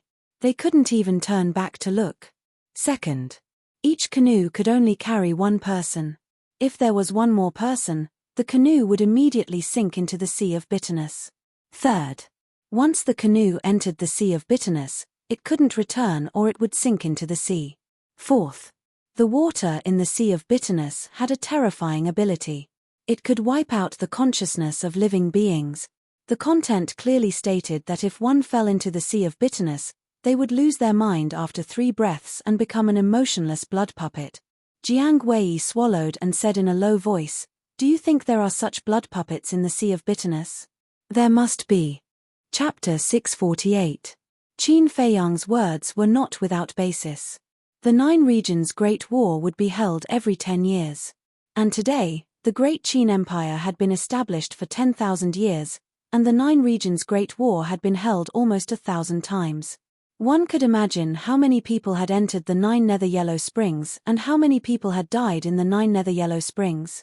So, in the Sea of Bitterness, there would definitely be blood puppet. Hearing Qin Feiyang's affirmative answer, everyone's heart couldn't help but sink to the bottom. Dongfang Wuhan said, Junior brother Qin, why don't you send me to the castle? As the king of the inner palace, it was very shameful to say such words. But there was nothing he could do. He was afraid. Between his life and his dignity, He chose his life without hesitation. Senior brother Qin, help me too. Murong Xiong clenched his teeth and looked at Qin Feiyang as he pleaded. Ren Wushuang looked at the two of them angrily and said, "You are at least the best of the younger generation in my spiritual state, how can you be so cowardly?" Then he looked at Qin Feiyang and said in a non-negotiable tone, "I won't allow you to help them." Dongfang Wuhan and Murong Xiong immediately lowered their heads in shame. Qin Feiyang's eyes flashed as he looked at the two of them and said, "If you can really abandon your dignity, I can send you to the castle." Feiyang! Ren Wushuang shouted angrily. Qin Feiyang waved his hand at Ren Wushuang and quietly looked at Dongfang Wuhan and Murong Xiong. The two of them struggled for a moment before cupping their hands and saying, "Thank you, junior brother Qin." Obviously, they still chose to enter the castle. Ren Wushuang stared at the two of them angrily and finally turned his head to look elsewhere. Out of sight, out of mind. We are all brothers of the same sect. If you have the ability to help, then help. There is no need to thank me. Qin Feiyang smiled and waved his hand, sending the two of them to the castle. Subsequently, he then sent a sound transmission to Ren Wushuang, "Sister, you should also go to the castle, lest I worry. Do you think I'm them? If you want me to hide, why don't you just let me die?" Ren Wushuang snorted coldly. Qin Feiyang felt helpless. He lowered his head and looked at Wolf King. "You also go to the castle." "I'm not going." Wolf King turned his head, looking incomparably arrogant. "I must go," Qin Feiyang said coldly and directly sent Wolf King in. This was because Wolf King was too active and curious about everything. Who knew when he would turn around to take a look?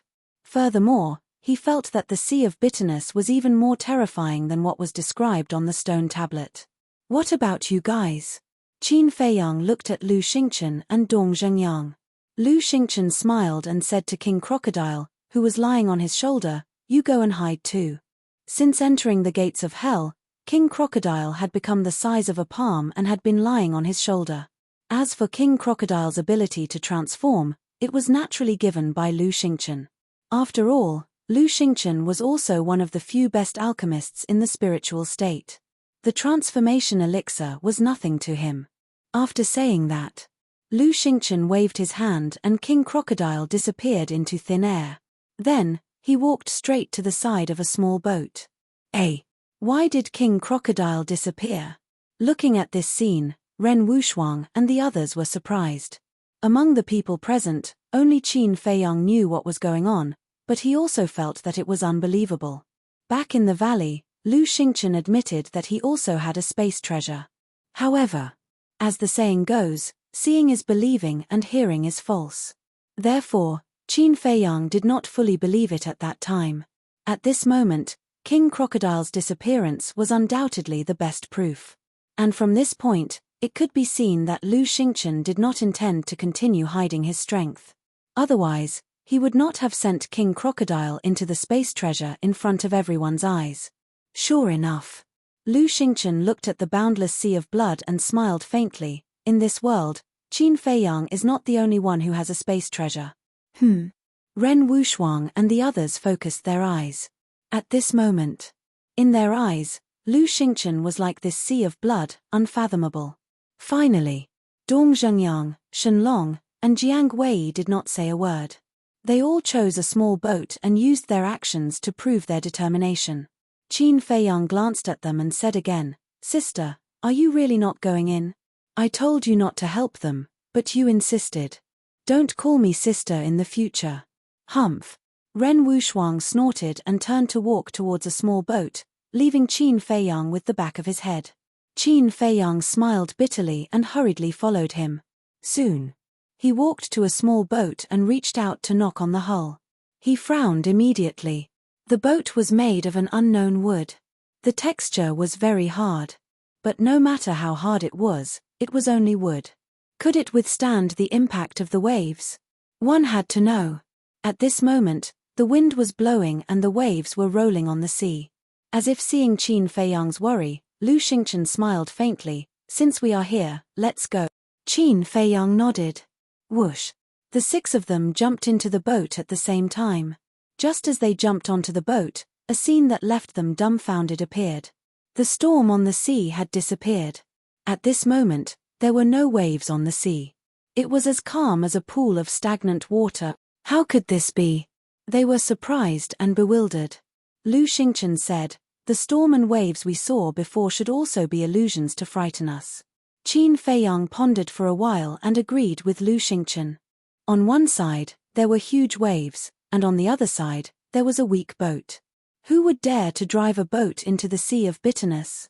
After all, in the face of such a situation, the first question that came to everyone's mind was that such a small boat could not sail in such huge waves.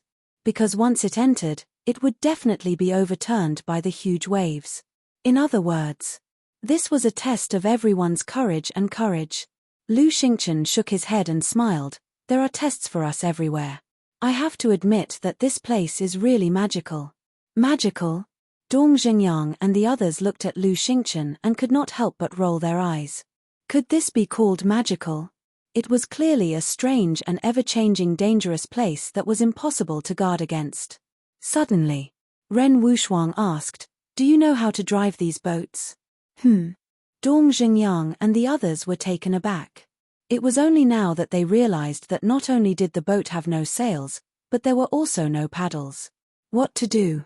For a moment, they were all at a loss. Lu Xingchen lowered his head and looked at the boat for a moment. Suddenly, his eyes lit up and he said with a smile, "I know how to drive it." They all looked at Lu Xingchen, including Qin Feiyang. Although this boat is made of wood, this kind of wood is comparable to divine iron. According to my observations, every single boat here can be considered a saint artifact.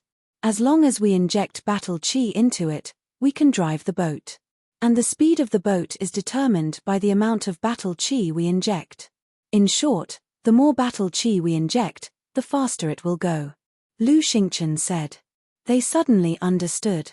Shenlong asked, "What is a holy weapon?" Dong Zhangyang, Jiang Wei, and Ren Wushuang also looked at Lu Xingchen suspiciously. However, when Qin Feiyang looked at Lu Xingchen, his eyes were filled with disbelief.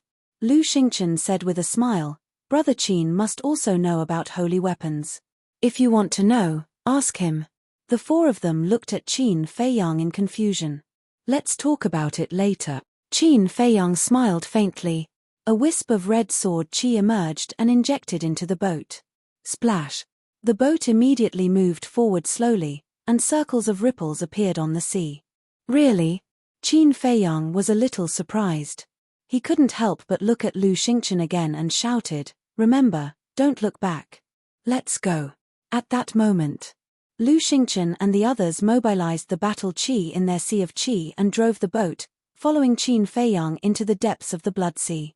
From beginning to end, the 6 people's boats were all moving side by side. And they were all controlled at the same speed. In this way, if something happened to someone, the others could think of a way to rescue them in time. Although they couldn't look back in the sea of bitterness, they could still turn their heads to look to the left and right. Soon, the 6 boats entered the deep sea, and the journey was calm.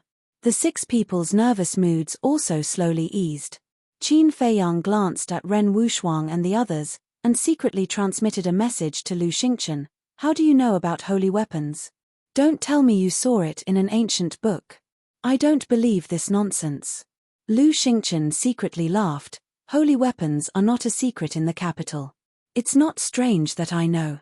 "What do you mean? Are you also from the capital?" Qin Feiyang was surprised. Lu Xingchen was silent for a moment, and said with a faint smile, Kind of. Qin Feiyang raised his eyebrows.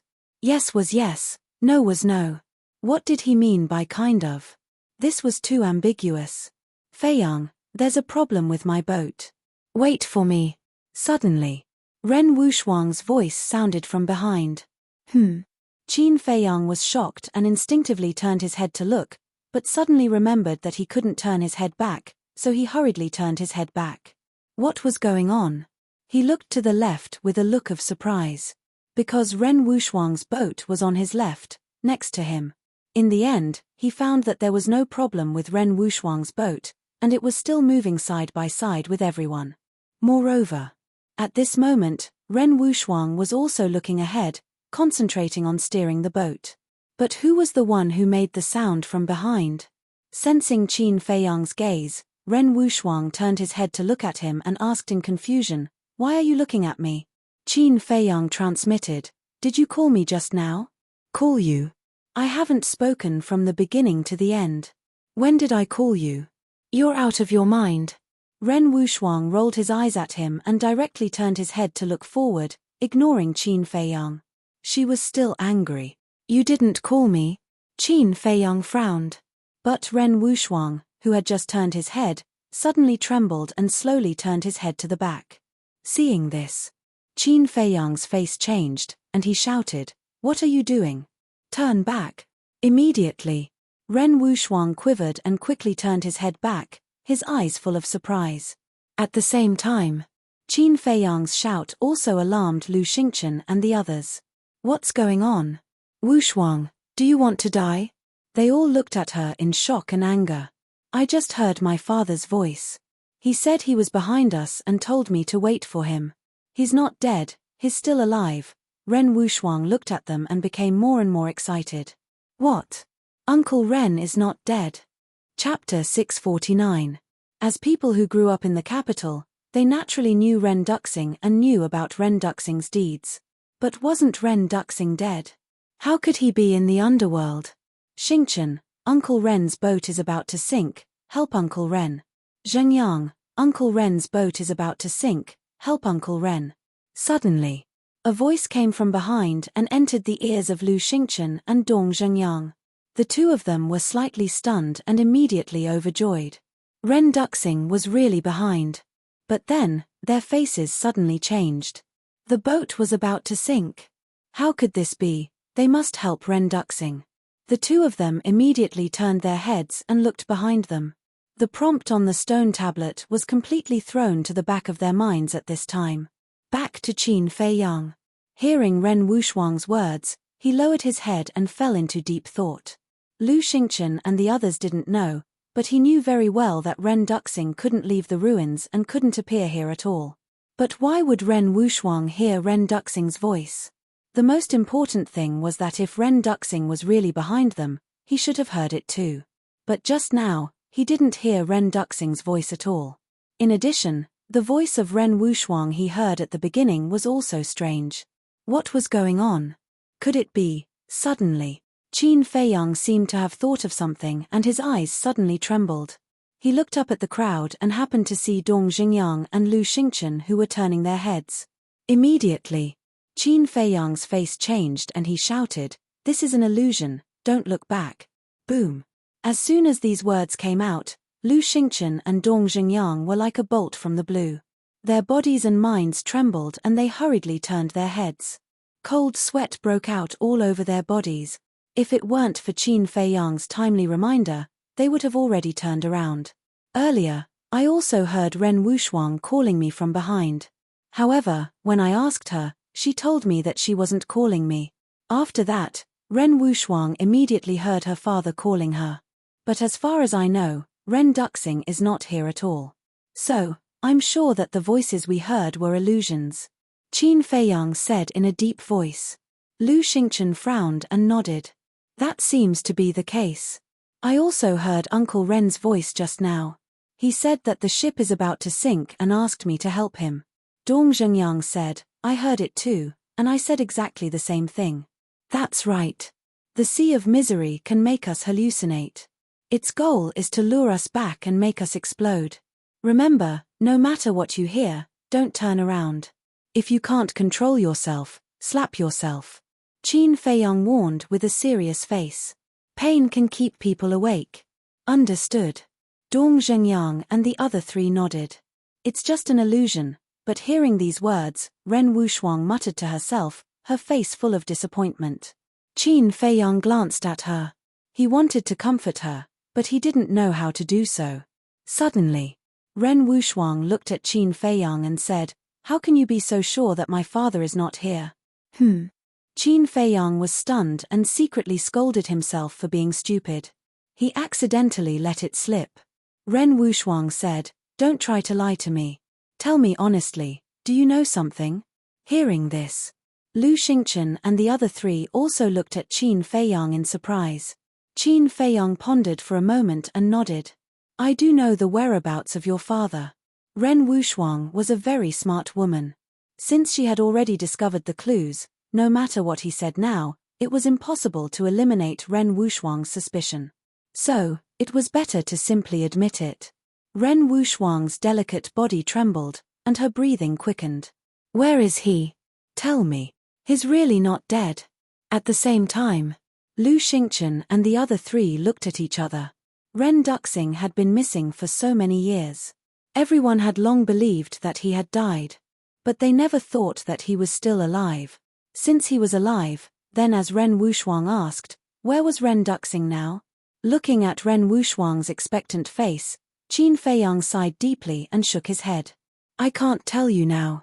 If Ren Wuxuang knew about Ren Duxing's current situation, he was sure that Ren Wuxuang would be even sadder than before. When she was sad, she would naturally be distracted. And the sea of bitterness was full of dangers. Once she was distracted, the consequences would be unimaginable. So, these things should wait until they left the 9 underworlds. But Ren Wuxuang didn't know Qin Feiyang's intentions. She thought that Qin Feiyang was deliberately hiding it from her. She said angrily, why can't you tell me? I'm his biological daughter. Don't I even have the right to know his whereabouts? I'm doing this for your own good. If you're worried, I can swear to God that Uncle Ren's life is not in any danger now. Qin Feiyang said. Wuxuang, we all know that you miss Uncle Ren very much. But Qin Feiyang must have his reasons for not telling you. Don't ask anymore. Lu Xingchen persuaded. Ren Wuxuang frowned and glanced at Lu Xingchen. She said angrily, do you have the right to speak here? Shut up. Lu Xingchen shrugged and looked helplessly at Qin Feiyang. Then he turned his head to look at the sea of blood in front of him. There was an inexplicable light flashing in the depths of his eyes. Dong Zhangyang, Shenlong, and Jiang Wei also tactfully looked away. Ren Wuxuang looked at Qin Feiyang again and asked, when did you know? Qin Feiyang said, a long time ago. Ren Wuxuang said, so, you've been lying to me for a long time? Qin Feiyang nodded. You win. Ren Wuxuang looked at him coldly. After a long time, she gritted her teeth and said 3 words. Then. She turned her head and pursed her lips with a self-deprecating smile. She had always regarded Qin Feiyang as her younger brother and the person she trusted the most. But she didn't expect that Qin Feiyang would lie to her. She was very disappointed. Alas. Looking at Ren Wuxuang's side profile, Qin Feiyang couldn't help but sigh. Although he lied to Ren Wuxuang, he didn't want Ren Wuxuang to worry. Even if Ren Wuxuang was angry now, he didn't regret it. Of course. He could understand Ren Wuxuang's current mood. Because any parent was the most loved and closest person to their children. If it were him today, he would also be angry. Whatever he wanted would come to him. Tian, mother finally sees you. Wait for mother. A familiar voice came from behind. Qin Feiyang's body immediately trembled. Tian, don't you want mother? Don't you miss mother? Look back and take a look at mother. This voice was constantly transmitted into Qin Feiyang's ears, with a sadness that couldn't be dissolved. Mother, Qin Feiyang clenched his hands, and his eyes couldn't help turning red. Although he knew it was just an illusion, he still had an urge to look back. Because mother was his only weakness. Tian, save me. Someone wants to kill me. Suddenly, the voice changed the topic and screamed in horror. Damn it. Qin Feiyang cursed inwardly as he forcefully slapped his face. A bloody handprint immediately appeared on his face. At the same time, Ren Wuxuang and the others also showed pain and struggle. Obviously, they were also suffering at the moment. For the 6 of them, the current situation could be described as endless suffering. Even though they knew that this was an illusion, those familiar voices continued to tempt them. This was not only a mental torture, but also a mental devastation. It was worse than death. I can't stand it. I want to see who's behind this. Suddenly, Jiang Wei roared and turned his head to look. No. Qin Feiyang and the others hurriedly shouted. But it was too late. Jiang Wei had already completely turned his head away. But in his sight, there was no one, only an endless sea of blood. Shenlong shouted, "Jiang Wei, are you crazy? Turn back." "I'm not crazy. Am I not living well now? I think the words on the stone tablet are simply alarmist." Jiang Wei sneered. Qin Feiyang and the others were stunned. Looking at it carefully, Jiang Wei did not show any signs of exploding. Was the so-called no turning back really just to scare them? But at the next moment, Jiang Wei's body suddenly exploded. Flesh and blood splattered everywhere. In just an instant, Jiang Wei died, leaving only a scream echoing in the sky above the sea of blood, lingering for a long time. His body actually exploded and he died. Qin Feiyang and the others looked at this scene and were terrified to the extreme. "Don't look, turn back," Qin Feiyang roared. Lu Xingchen and the others trembled and hurriedly turned their heads to look ahead. "Damn bastard. If I have this ability, I will definitely make this sea of blood disappear," Shenlong roared. "Is that so? As long as you turn back now, I will grant you supreme combat power to avenge your companions." At that moment, an extremely seductive voice entered Shenlong's ears. "Really?" Shenlong asked instinctively and turned his head to look. Qin Feiyang and the others were still sad about Jiang Wei's death. At this moment, when they saw Shenlong turn his head to look behind, their faces suddenly changed. "Shenlong, what are you doing?" Ren Wuxuang roared angrily. Shenlong suddenly quivered and hurriedly turned back. But it was too late. Accompanied by a scream, Shenlong's body also exploded and he died on the spot. "Why did you turn back? Are you all idiots?" Ren Wuxuang scolded and couldn't help but burst into tears. Qin Feiyang, Lu Xingchen, and Dong Zhengyang were also sad. Along the way, everyone had seen Shenlong and Jiang Wei's performance. Especially when they first entered the Death Swamp and were surrounded by Mo Wuxian and the others, in order to help everyone, the two of them risked their lives. If Qin Feiyang hadn't saved them, they would have died at that time. It could be said that they were the ones who didn't deserve to die the most, but now they ended up without a corpse. Why were good people so short-lived? Yet, a selfish person like Yang Tianfeng could continue to live in this world. God was unfair. At the same time, Shen Mai, who was in the castle, was also sobbing. Lu Hong and Lin Yi comforted her by the side. Wolf King, Fatso, and the others also stood aside with a touch of sadness in their eyes. But there were two people who sneered in their hearts. These two people were Dongfang Wuhan and Murong Xiong. They had no sympathy for the death of Shenlong and Jiang Wei. Because in their opinion, Shenlong and Jiang Wei asked for it. Now that they thought about it, they were smart. Although they lost their dignity, they could at least save their lives. Chapter 650.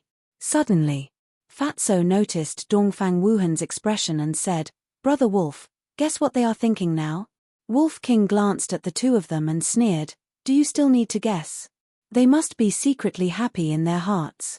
If he didn't know Qin Feiyang's plan, he would have killed the two of them right now. Outside, a dead person was like a lamp going out. Shenlong and Jiang Wei's boat automatically left the team and turned around to float towards the starting point of the Sea of Bitterness. But where was the end of the Sea of Bitterness? Qin Feiyang and the other three looked at the sea in front of them, their faces full of hesitation. They didn't know what kind of danger was waiting for them ahead. They didn't even know if they could leave the Sea of Bitterness alive. Qin Feiyang took a deep breath, looked at Ren Wuxuang and the other two, and said, "The dead can't come back to life, it's useless to be sad. Let's go." At that moment, the four of them poured battle chi into the boat without reservation. Crash! The four boats broke through the wind and waves, moving almost as fast as their flying speed, and swept towards the end of the sea like lightning. Time flew by. Half a month passed.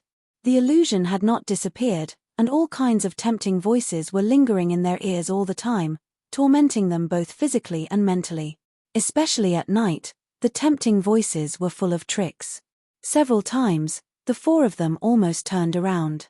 It had only been half a month, but it felt as long as a few centuries. On this day, 3 boats floated in front of them. But there was no one in the boat. There was no doubt that the people on these 3 boats had also met with misfortune. This made Qin Feiyang and the other 3 even more vigilant. "Brother Qin, wait for us." Another 3 days passed. A very familiar voice sounded from behind. Qin Feiyang raised his eyebrows. The owner of this voice should be the valiant woman from Fengju. But he didn't know whether this was an illusion or not. He looked at Ren Wuxuang and the other 2 and asked, "Did you hear that?" "Yes." The 3 of them nodded. Although they heard it, no one dared to believe it easily. Because even if the woman from Fengju was really behind them, they didn't dare to look back. If they didn't dare to look back, then they couldn't confirm whether it was true or false. This was the most painful thing for them. "Brother Qin, this is not an illusion. We are really behind you. Why don't you slow down and wait for us?" The woman from Fengju spoke again. Qin Feiyang and the other 3 looked at each other and hesitated. After pondering for a moment, Lu Xingchen said, "Let's just wait and see. If it really is them, it might not be a bad thing for us." Dong Zhengyang nodded and said, "That's right. The bitter sea is full of dangers. One more person means one more helper. Moreover, the people from Feng Province and Yu Province are quite strong. The boat could only accommodate 1 person. It was also impossible to fly above the Sea of Bitterness. Therefore, he could no longer count on Wolf King, Fatso, and the others in the castle. If they encountered a crisis, they could only shoulder it themselves. After some discussion, the 4 of them slowed down and waited quietly. Voila! A short while later, the sound of surging waves could be heard from behind. In less than 10 breaths' time, 4 small boats appeared side by side beside Qin Feiyang's group. The 4 of them looked over. It was indeed the people from Feng Province and Yu Province. But why were there only 4 people? They remembered that when they met at the Bridge of Helplessness, there were a total of 13 people. The others are all dead. Only the 4 of us 3-star battle grandmasters survived. The blue-haired youth sighed. The valiant woman from Feng Province added, "The illusion of the Bridge of Helplessness and the Sea of Bitterness is too terrifying. It's impossible to guard against it." The other 2 ordinary-looking women also had melancholy on their faces. Seeing this, Qin Feiyang's group looked at each other. One had to know that the people who died in the 2 provinces were all 1-star and 2-star battle grandmasters. This kind of loss was really disastrous. The blue-haired youth suddenly asked, "Brother Qin, how many did you lose?" Qin Feiyang said, "We lost 2. They both died in the Sea of Bitterness." "Only 2? And they both died in the Sea of Bitterness?" So, on the Bridge of Helplessness, the spiritual state didn't lose a single person? The blue-haired youth and the other 3 were stunned. "What do you mean? We only lost 2.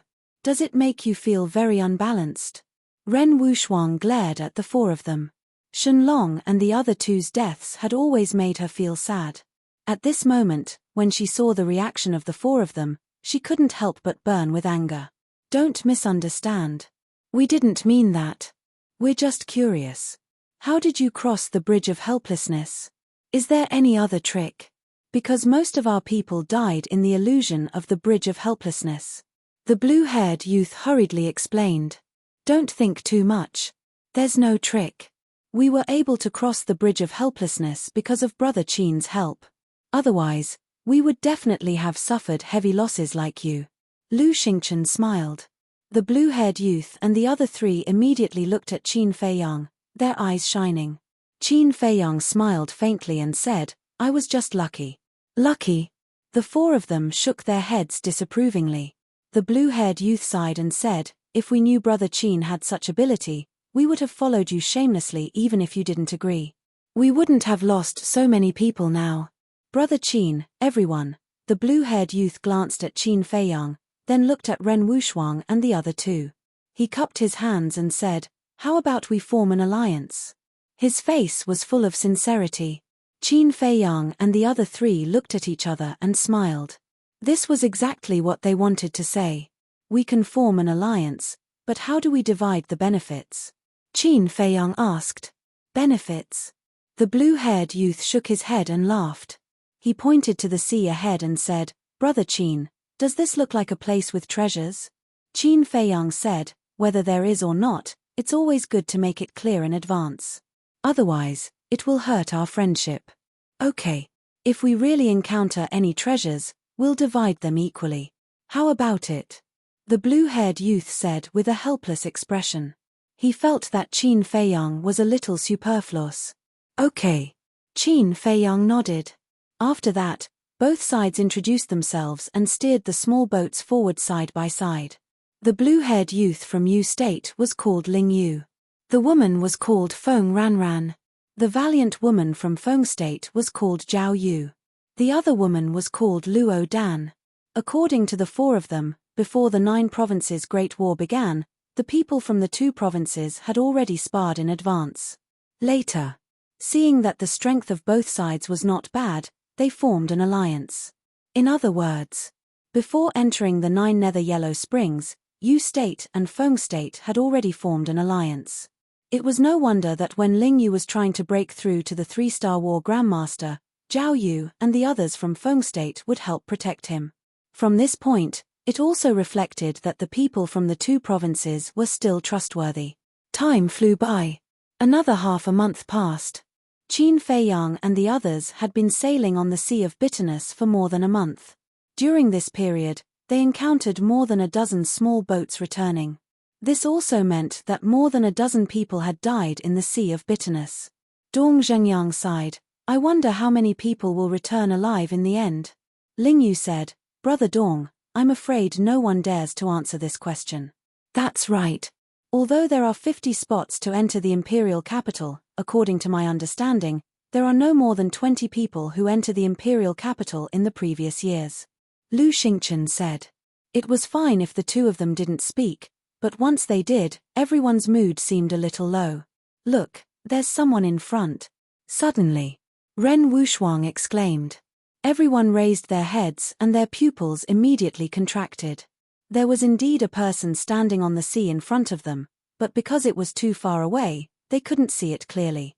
However, they could clearly see that there was no boat under that person's feet. He was standing on the sea out of thin air. What's going on?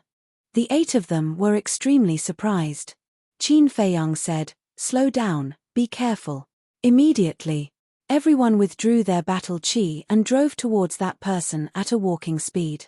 The distance was getting closer and closer. 400 meters, 300 meters, 200 meters, 150 meters.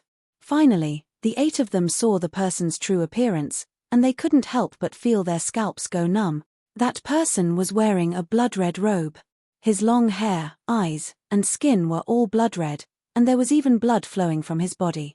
This blood was the seawater of the Sea of Bitterness. Moreover, he was really standing on thin air, without any support under his feet. Qin Feiyang said in a low voice, he should be the blood puppet recorded on the stone tablet, quickly take a detour. This person was about 1.8 meters tall and had regular facial features. Overall, he gave off an extraordinary aura, and it could be seen that he was one of the best in a province when he was alive. However, at this moment, he had become a killing machine in the Sea of Bitterness. Dong Zhengyang and the others nodded and immediately steered the boat beside Qin Feiyang.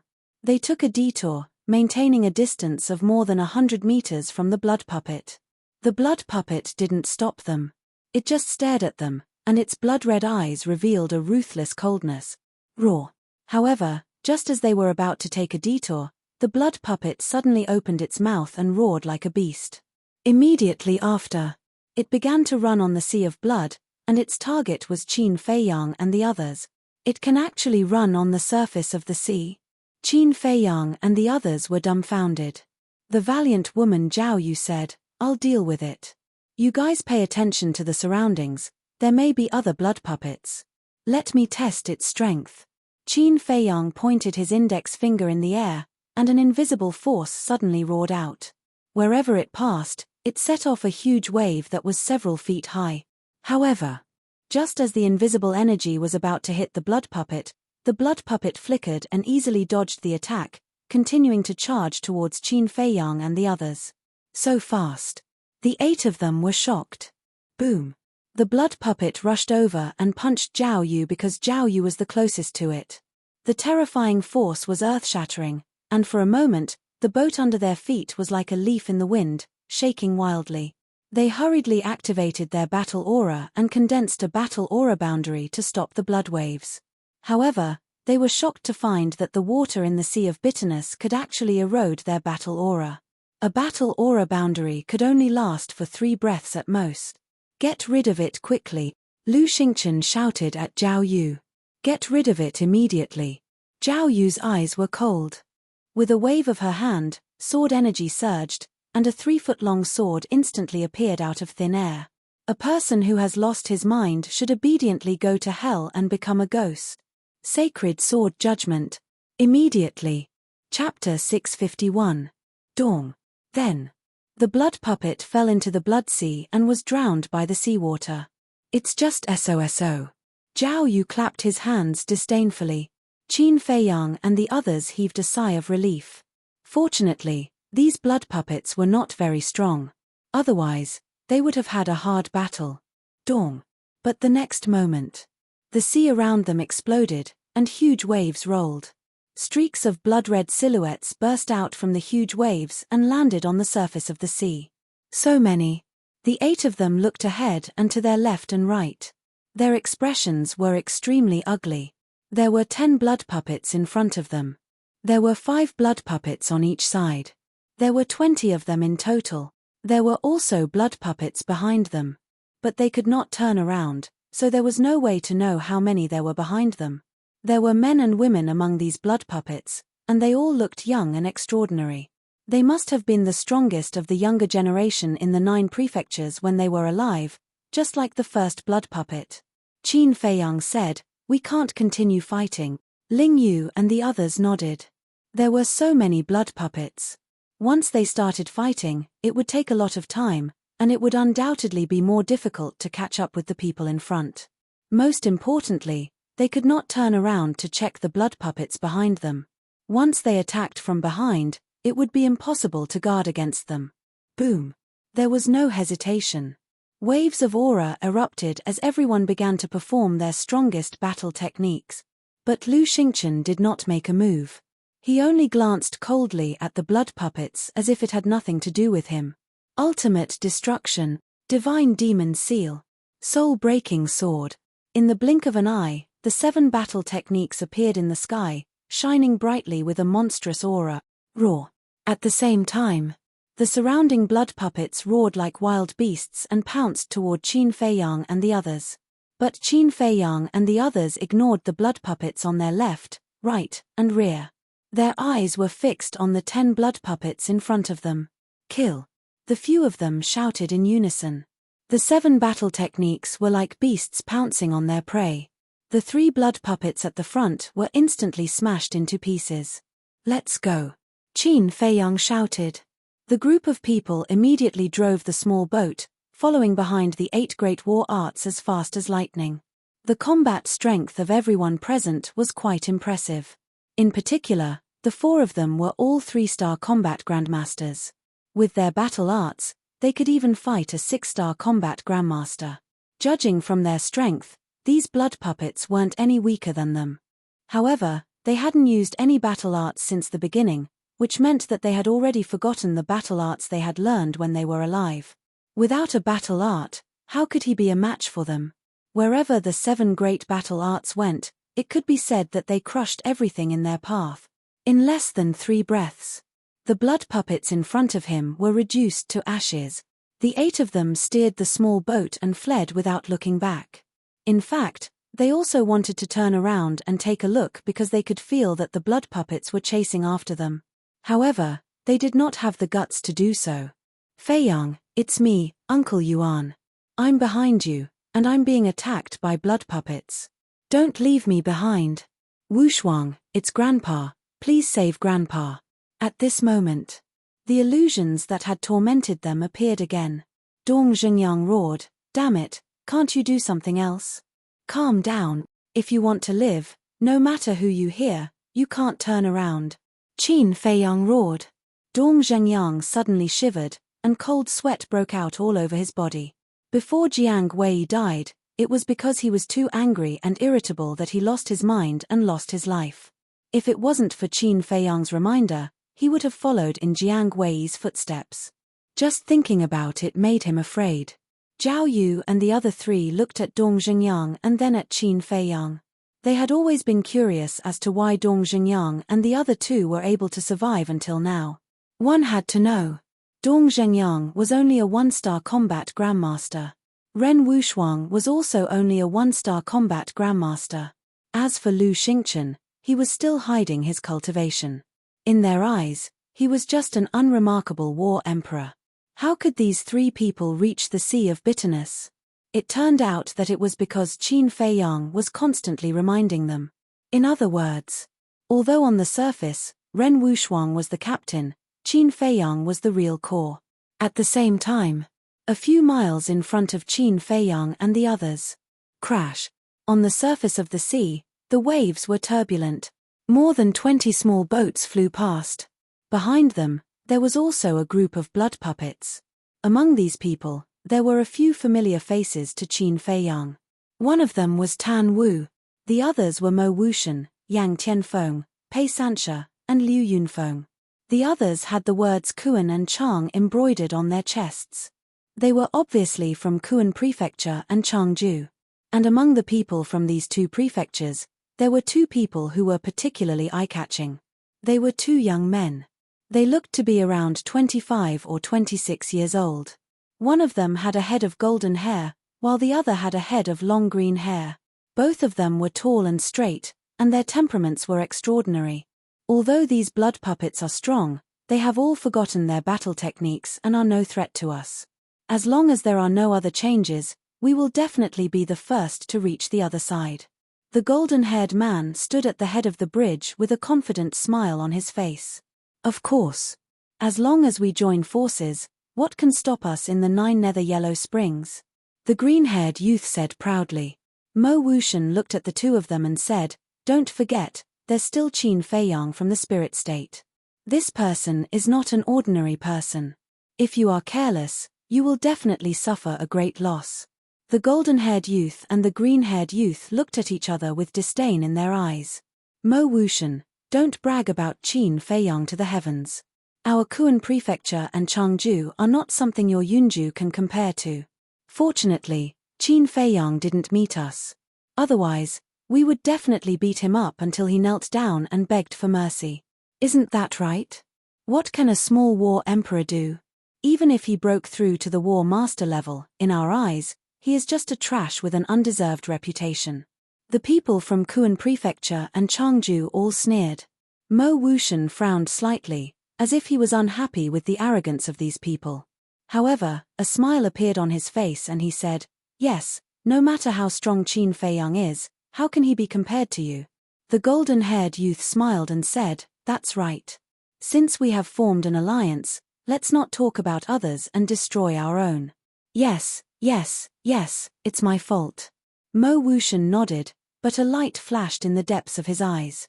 He smiled and said, "Since we have formed an alliance, shouldn't you guys help me, your ally?" "Of course we should help. Although your strength is not that great, you are still the direct disciple of the Yunju Prefecture Master. Even if you don't give face to the monk, you still have to give face to the Buddha, right? Tell us, what do you want us to help you with?" The golden-haired youth laughed with a hint of contempt in his words. "I'll let you be proud first." Mo Wushan sneered secretly and said, "Qin Feiyang killed my brother when he entered Yunju. This time, I must let him die in the 9 nether underworld and avenge my brother. That's simple. As long as we reach the other side first, even if he doesn't die in the Sea of Bitterness, I won't allow him to set foot on the other side." The golden-haired youth said.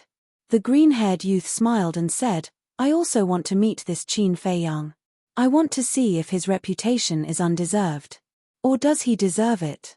Mo Wushan cupped his hands and said with a smile, "Then I'll thank the two of you first." The two of them smiled and ignored Mo Wushan. At the same time, Tan Wu looked at the three of them with a hint of mockery in his eyes. He had personally experienced Qin Feiyang's means.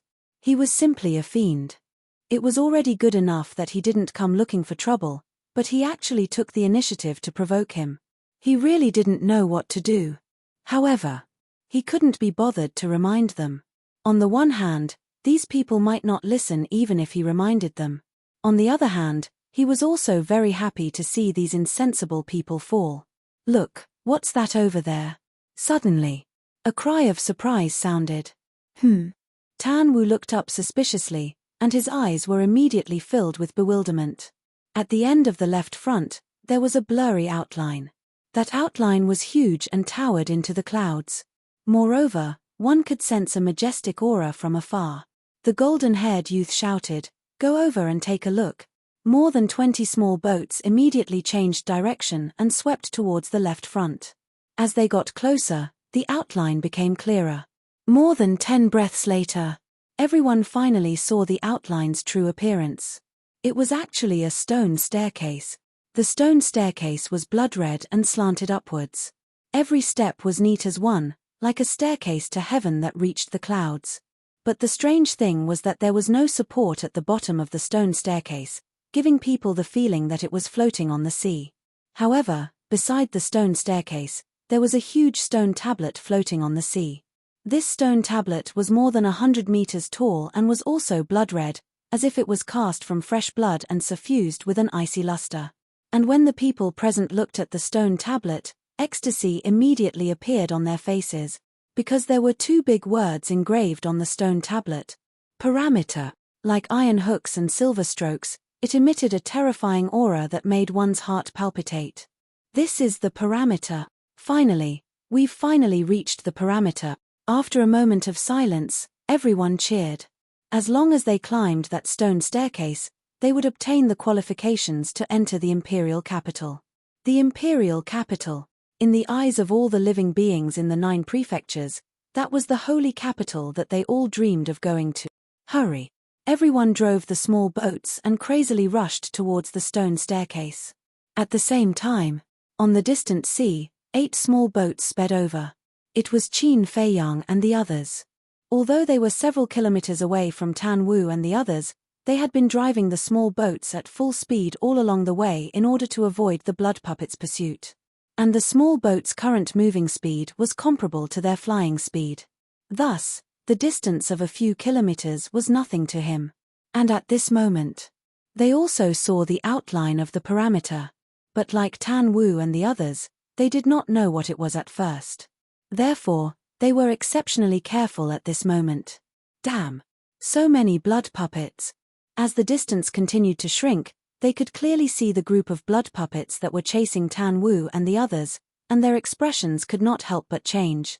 Ling Yu hurriedly said, "Quickly take a detour, don't bump into them." Chapter 652. Don't take a detour. Qin Feiyang shook his head. Why? Ling Yu looked at him in confusion. Qin Feiyang said, "Then answer me first. What are those blood puppets chasing?" Ling Yu frowned. "Do you still need to ask?" "Of course they're chasing someone." "That's right. The people from Hezhou, Kuan, Changju, and Yunju are all ahead of us. Therefore, the people that the blood puppets are chasing are definitely them. In other words, we've already caught up with them." Qin Feiyang said. "Yes. But because of this, we should take a detour. Because only by avoiding the blood puppets in front of us can we really overtake them." Ling Yu said. "You're right, but you ignored the direction those blood puppets are going. See, they're all going for that silhouette. And these blood puppets are chasing Mo Wuxian and the others. If they went there, Mo Wuxian and the others must have gone there too. I'm guessing that the real body of that silhouette is definitely not ordinary." Qin Feiyang's eyes flashed. Ling Yu's pupils shrank. He looked up at the silhouette, and his face was full of surprise. Zhao Yu glanced at Qin Feiyang and said, "Ling Yu, we'll do as Brother Qin says." Ling Yu nodded and looked at Qin Feiyang. "Brother Qin, please give us your orders." In terms of intelligence, he admitted that he was indeed not as smart as Qin Feiyang. Qin Feiyang said, "There's nothing to give, just be prepared for battle at any time." "Understood." Everyone nodded. Splash! The 8 boats suddenly turned into sharp arrows, breaking through the waves.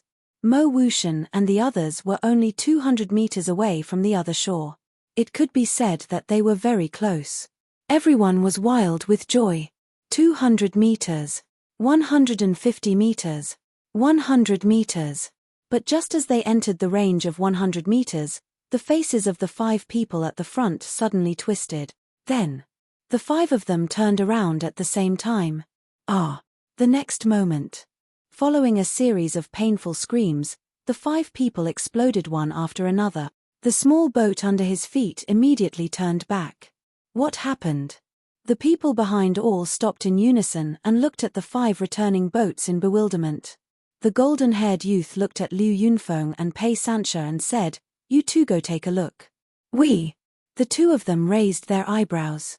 The golden-haired youth shouted impatiently, "Go now, or don't blame me for being ruthless." A vicious aura immediately rose between the brows of Liu Yunfeng and the other 2. Wasn't this clearly asking them to be cannon fodder? Mo Wuxian transmitted his voice, "We are alone and weak. We can't go against them. Hurry up and be careful." The 2 of them looked at Mo Wuxian gloomily. On the surface, Mo Wuxian seemed to be concerned about them, but in reality, he was harboring evil intentions. They knew that both Mo Wuxian and Yang Tianfeng wanted to get rid of them. But because they had been on guard all along the way, they didn't let the 2 of them get a chance. At this very moment. Naturally, Mo Wuxian would not miss such a good opportunity. However, even though they knew this, they had no way out. The golden-haired youth's strength was far beyond theirs. If they dared to say no, they would definitely be killed. The other shore was right in front of them. If they died now, it would not be worth it. Seeing that the 2 of them were hesitating, the golden-haired youth did not hide the murderous intent in his eyes. He shouted, "Why aren't you going?" The most important thing was that the blood puppets behind them were about to catch up. If they couldn't figure out the reason for the 5 people's deaths before the blood puppets caught up, they could only force their way in without any mental preparation. At that time, they might not be able to survive. Let's go. Even though it's dangerous, it's still an opportunity. Liu Yunfeng transmitted his voice to Pei Sancha. If they could restrain themselves after finding out the reason for the 5 people's deaths, they would definitely be the first to reach the other shore. Phew. Pei Sancha took a deep breath and drove the small boat side by side with Liu Yunfeng, slowly moving forward. At this moment, Mo Wuxian and the others held their breaths and stared at the 2 of them. Finally, Liu Yunfeng and Pei Sancha entered the range of 100 meters. "Save me, don't leave me behind, mother misses you, come back quickly. Child, why aren't you answering me? I'm right behind you, quickly turn around and look at me." Immediately, an incomparably mournful and despairing voice came from behind the 2 of them, continuously drilling into their ears. "You 2 bastards, I've wanted to kill you for a long time, go to hell. You actually want to shake our position, you really don't know life from death. Let me tell you, you'll never be able to leave the 9 nether yellow springs alive." Following that, Mo Wuxian and Yang Tianfeng's voices entered their ears, filled with bone-piercing killing intent. They could clearly feel 2 terrifying auras erupting from behind them. The 2 of them turned pale with fright and hurriedly looked back. But when they saw it, the 2 of them were dumbfounded. This was because Mo Wuxian and Yang Tianfeng did not show any signs of fighting. Oh no! The 2 of them suddenly came back to their senses. This was an illusion, but it was too late to understand now. Accompanied by 2 mournful screams, their bodies directly exploded, and blood splattered across the sky. Seeing this scene, the golden-haired youth and the others were extremely shocked. Wasn't this death too fast? What was going on? At this moment, in their eyes, the mere 100 meters in front of them was like a forbidden zone of death, and they did not dare to step into it. Roar. At this moment, a series of roars sounded from behind, less than 100 meters away. Needless to say, the blood puppet had caught up. The green-haired youth shouted, "We can't care about that anymore, let's go." Immediately, the group of people steered the boat and braced themselves as they headed towards the stone stairs. But just as they entered the range of 100 meters, all the boats stopped. Each of them had a ferocious look on their faces as they struggled frantically. In the blink of an eye, another 4 people turned their heads and exploded to death. Adding Liu Yunfeng and Pei Sancha, as well as the 5 people who died at the beginning, 11 people had already died. And these 11 people were all war masters. However, the blood puppets did not chase after them, but they did not retreat either. They blocked behind Tan Wu and the others, clearly wanting to cut off their retreat. At the same time, Qin Feiyang and the others, who were flying over, also saw the stone stairs that led to the clouds. And when the two words Heigan entered their sight, the 8 of them were overjoyed. Dong Zhengyang said excitedly, "We're finally here, quick, catch up now, maybe we can still make it in time." After enduring for so long, he finally saw Heigan. He had almost forgotten about everything.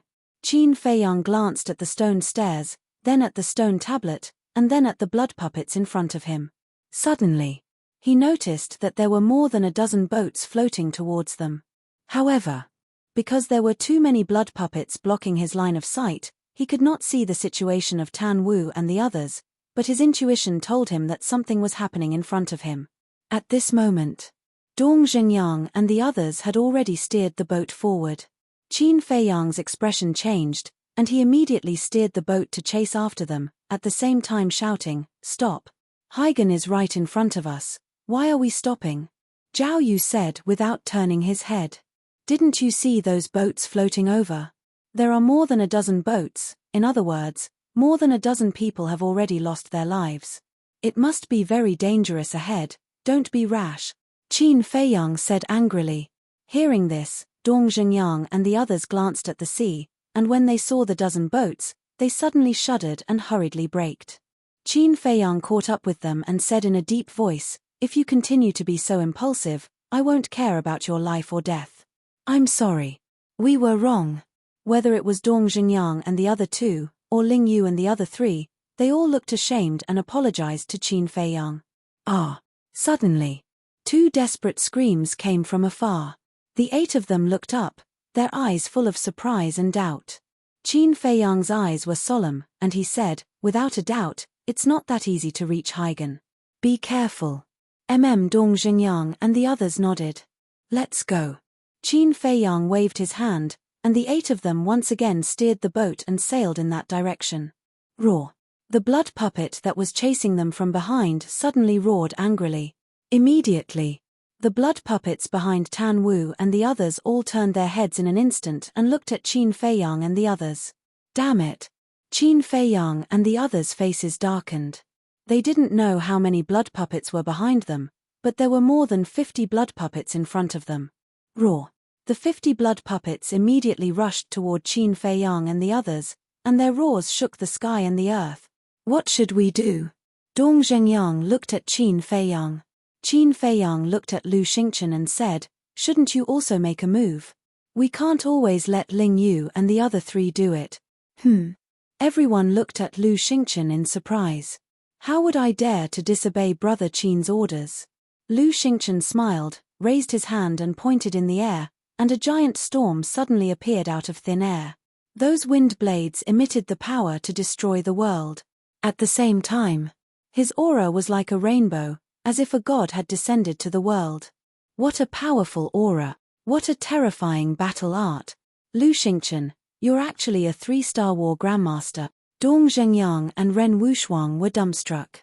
Ling Yu and the other 2 were also shocked. And according to their judgment, the battle art that Lu Xingchen was using now was also a perfect battle art. Lu Xingchen smiled faintly and said, "I don't think I've ever admitted that I'm a 7-star war emperor." Woo woo. Crash. After he finished speaking, he waved his hand, and the giant storm whistled toward the blood puppets in front. Wherever it passed, the sea rolled and waves of blood surged. Those blood puppets were like rotten wood, unable to withstand a single blow, and a large number of them were instantly obliterated. In just 2 blinks of an eye, the giant storm forcibly tore a hole in it. Ling Yu and the other 3 looked at each other. They never thought that there would be such a terrifying expert hidden in the spiritual state. "Now is not the time to be distracted, let's go," Qin Feiyang shouted. The 8 of them steered the small boat and followed behind the giant storm, advancing rapidly. In less than 10 breaths, the 8 of them rushed out of the encirclement. But when they saw the current situation of Tan Wu and the others, their faces were full of shock and bewilderment. What were these people doing? Chapter 653. Qin Feiyang waved his hand and said, "Something's wrong. Stop." The 8 boats immediately stopped in unison. At this moment, They were only 50 to 60 meters away from the 100-meter range. The other shore is right in front of us. Any normal person wouldn't stop here. Unless there are other factors. But we can't see their expressions. It's hard to tell. Lu Xingchen frowned. I can't take it. I'd rather die, suddenly. A person from Kuanju howled and turned around. Naturally, the outcome was that he exploded and died. The moment this person turned around, Qin Feiyang and the others captured his expression. His twisted face was filled with pain. His blood-red eyes were filled with despair. Ren Wushuang said, "Could it be an illusion?" "It shouldn't be. Illusions would appear at any time on our way here. They must be the same. But they were able to come here alive, which means that their willpower is not weak. How could they be confused by illusions at this last step?" Zhao Yu said. Raw. The blood puppets behind them approached step by step. Qin Feiyang said, "We can't delay any longer. No matter what, we can only move forward." But before he finished speaking, an angry roar suddenly exploded. "What can mere illusions do to me?" The one who shouted was Tan Wu. At the same time, the boat under his feet finally moved and sailed toward the other shore. "It's really an illusion." Zhao Yu's gaze trembled. Dong Zhengyang said in a deep voice, "And this illusion is very unusual. Otherwise, so many people wouldn't have died here. Those illusions before were just appetizers. This is where the real test is. Are you all ready?" Qin Feiyang glanced at the 7 of them. The 7 of them nodded heavily. It wasn't easy to get here. They definitely couldn't fall here. "Let's go." Qin Feiyang waved his hand. The 8 of them drove the boat and rushed into the 100-meter range. Immediately, like Tan Wu and the others, the boat stopped in unison. All kinds of tempting voices turned into a terrifying sound wave and poured into their mind. His face and eyes were filled with pain and struggle. Just as the 8 of them entered the forbidden area, the golden-haired young man and the green-haired young man roared and broke free from the illusion one after another. However, when they saw that Tan Wu actually woke up before them, a trace of viciousness immediately crept up between their brows. "Tan Wu, the first person to reach the other side must be us." "Stop right there," the golden-haired young man shouted, his eyes filled with killing intent. Tan Wu ignored them and stared at Hagen with a burning gaze. "I told you to stop, didn't you hear me?" The murderous aura between the golden-haired young man's eyebrows became even thicker. "Me." Tan Wu gave a cold snort and turned a deaf ear. "Break." At this moment, Mo Wu Shen's roar sounded out, and he also woke up, and immediately steered the small boat towards the opposite shore. Back to Qin Feiyang. At this moment, his hands were tightly clenched, and his face was distorted. Sweat was dripping down his forehead like rain. This was because the voices of countless people were echoing in his head. There was his mother's voice, it was Uncle Yuan's voice, there was Ling Yunfei's voice, it was Luo Qingzhu's voice, it was Jiang Zhengyi's voice, and the voices of Ma Hongmei, Zuoren, Old Monster Lu, and Dong Jing. In short, whether it was his relatives, friends, or enemies who had died in his hands, they were all talking behind his back at this moment. Some people said that they missed him. Some people said that they wanted to kill him. There were also people who said that they wanted to take his life. Moreover, some voices sounded in his ears. He could even clearly feel the hot air coming out of the mouths of those people who were talking. It was as if there was really someone behind him. Qin Feiyang also finally understood now why Tan Wu and the rest would stop here. Because the illusion here was too real. It was no exaggeration to say that the illusions he had experienced on the way were not even 1/10,000th of the illusions here. "Your Highness, is the outside world fun? Do you want to return to the imperial capital? Unfortunately, you are no longer the 14th prince. You are now just a dog that no one wants. You will never be able to return to the imperial capital. Haha." Suddenly, the voices in his ears changed and turned into mocking laughter. Wild laughter. The appearance of these voices caused Qin Feiyang's murderous aura to soar. Because the owners of these voices were the people who had hurt him in the imperial capital, he was going crazy with hatred. His nails had already sunk into his skin, and blood was flowing. But he gritted his teeth and endured it. The last bit of reason he had told him that he absolutely could not turn back. Suddenly, a monstrous murderous aura rushed out of his body. His black hair fluttered as he roared towards the sky. I swear, I will kill all of you with my own hands and make you regret it. With this roar, all the voices in his ears suddenly disappeared. Who? At this moment, Qin Feiyang's body went soft as he half-knelt in the boat.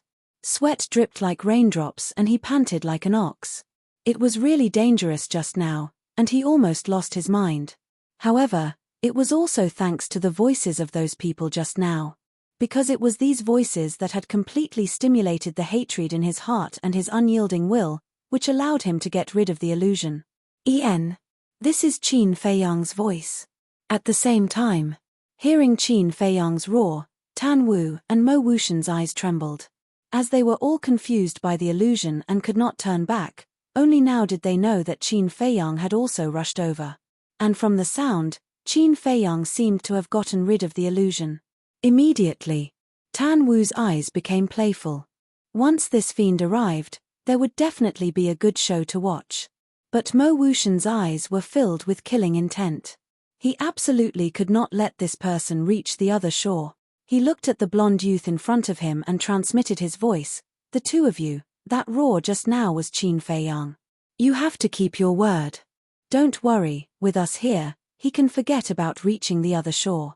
And Tan Wu, he will definitely die today. A cruel smile crept onto their faces. After a short period of calm, Qin Feiyang finally recovered. He got up and looked at Mo Wuxian and the rest, frowning slightly. Then, he looked at Tan Wu who was about to reach the shore, and a smile crept into his eyes. To be honest, Tan Wu was the first to reach the other shore, which was somewhat beyond his expectations. But it could also be seen that this person's willpower was very terrifying. So the more he looked at this person, the more satisfied he was. He must take him under his command. At this moment, the boat under Tan Wu's feet finally reached the shore. Seeing this, the blonde youth was immediately anxious and said angrily, Tan Wu, do you really not want to live anymore? Whether I want to live or not, it's not up to you. Tan Wu mocked without turning his head, and then walked to the bow of the boat without hesitation. The other shore, I'm here. He looked up at the long stone stairs and muttered to himself. He decisively lifted his foot and stepped onto the first step of the stone stairs. Damn it! The blonde youth's face was as dark as water. Want to kill me? Follow me, Tan Wu said without even turning his head. Then, he dashed up the stone stairs. Qin Feiyang glanced at the blonde youth with a hint of ridicule in his eyes. Actually, it was not very important whether he was the first to reach the other shore or not. Anyway, as long as he could enter the imperial capital, it was fine. And the reason why these two people were so eager to be first was purely because of vanity. Because if they could be the first to reach the other shore, then they would have the capital to show off in the future. But what was certain was that Tan Wu had completely angered these two people. A bloody battle was inevitable later. Qin Feiyang retracted his gaze and looked at Ren Wushuang and the rest. The few of them were not awake yet. How could he help them? He lowered his head and pondered. At this time, the blonde youth, the green-haired youth, and Mo Wuxian also stepped onto the stone stairs one after another. Their boat also immediately turned around and returned the way they came. But after the three of them stepped onto the stone stairs, they did not chase after Tan Wu immediately. The blonde youth frowned and said, Do you guys think we can turn back now? I don't know. The green-haired youth shook his head. The blonde youth pondered for a moment and said, Mo Wuxian, turn back and try. Me? Mo Wuxian's face immediately turned green. What? Do you want to die? Do you believe that I'll kick you down now? The blonde youth's eyes flashed.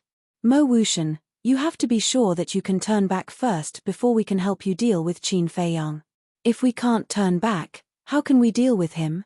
So, don't hesitate, lest you really get kicked into the sea of bitterness. At that time, there will be no hope.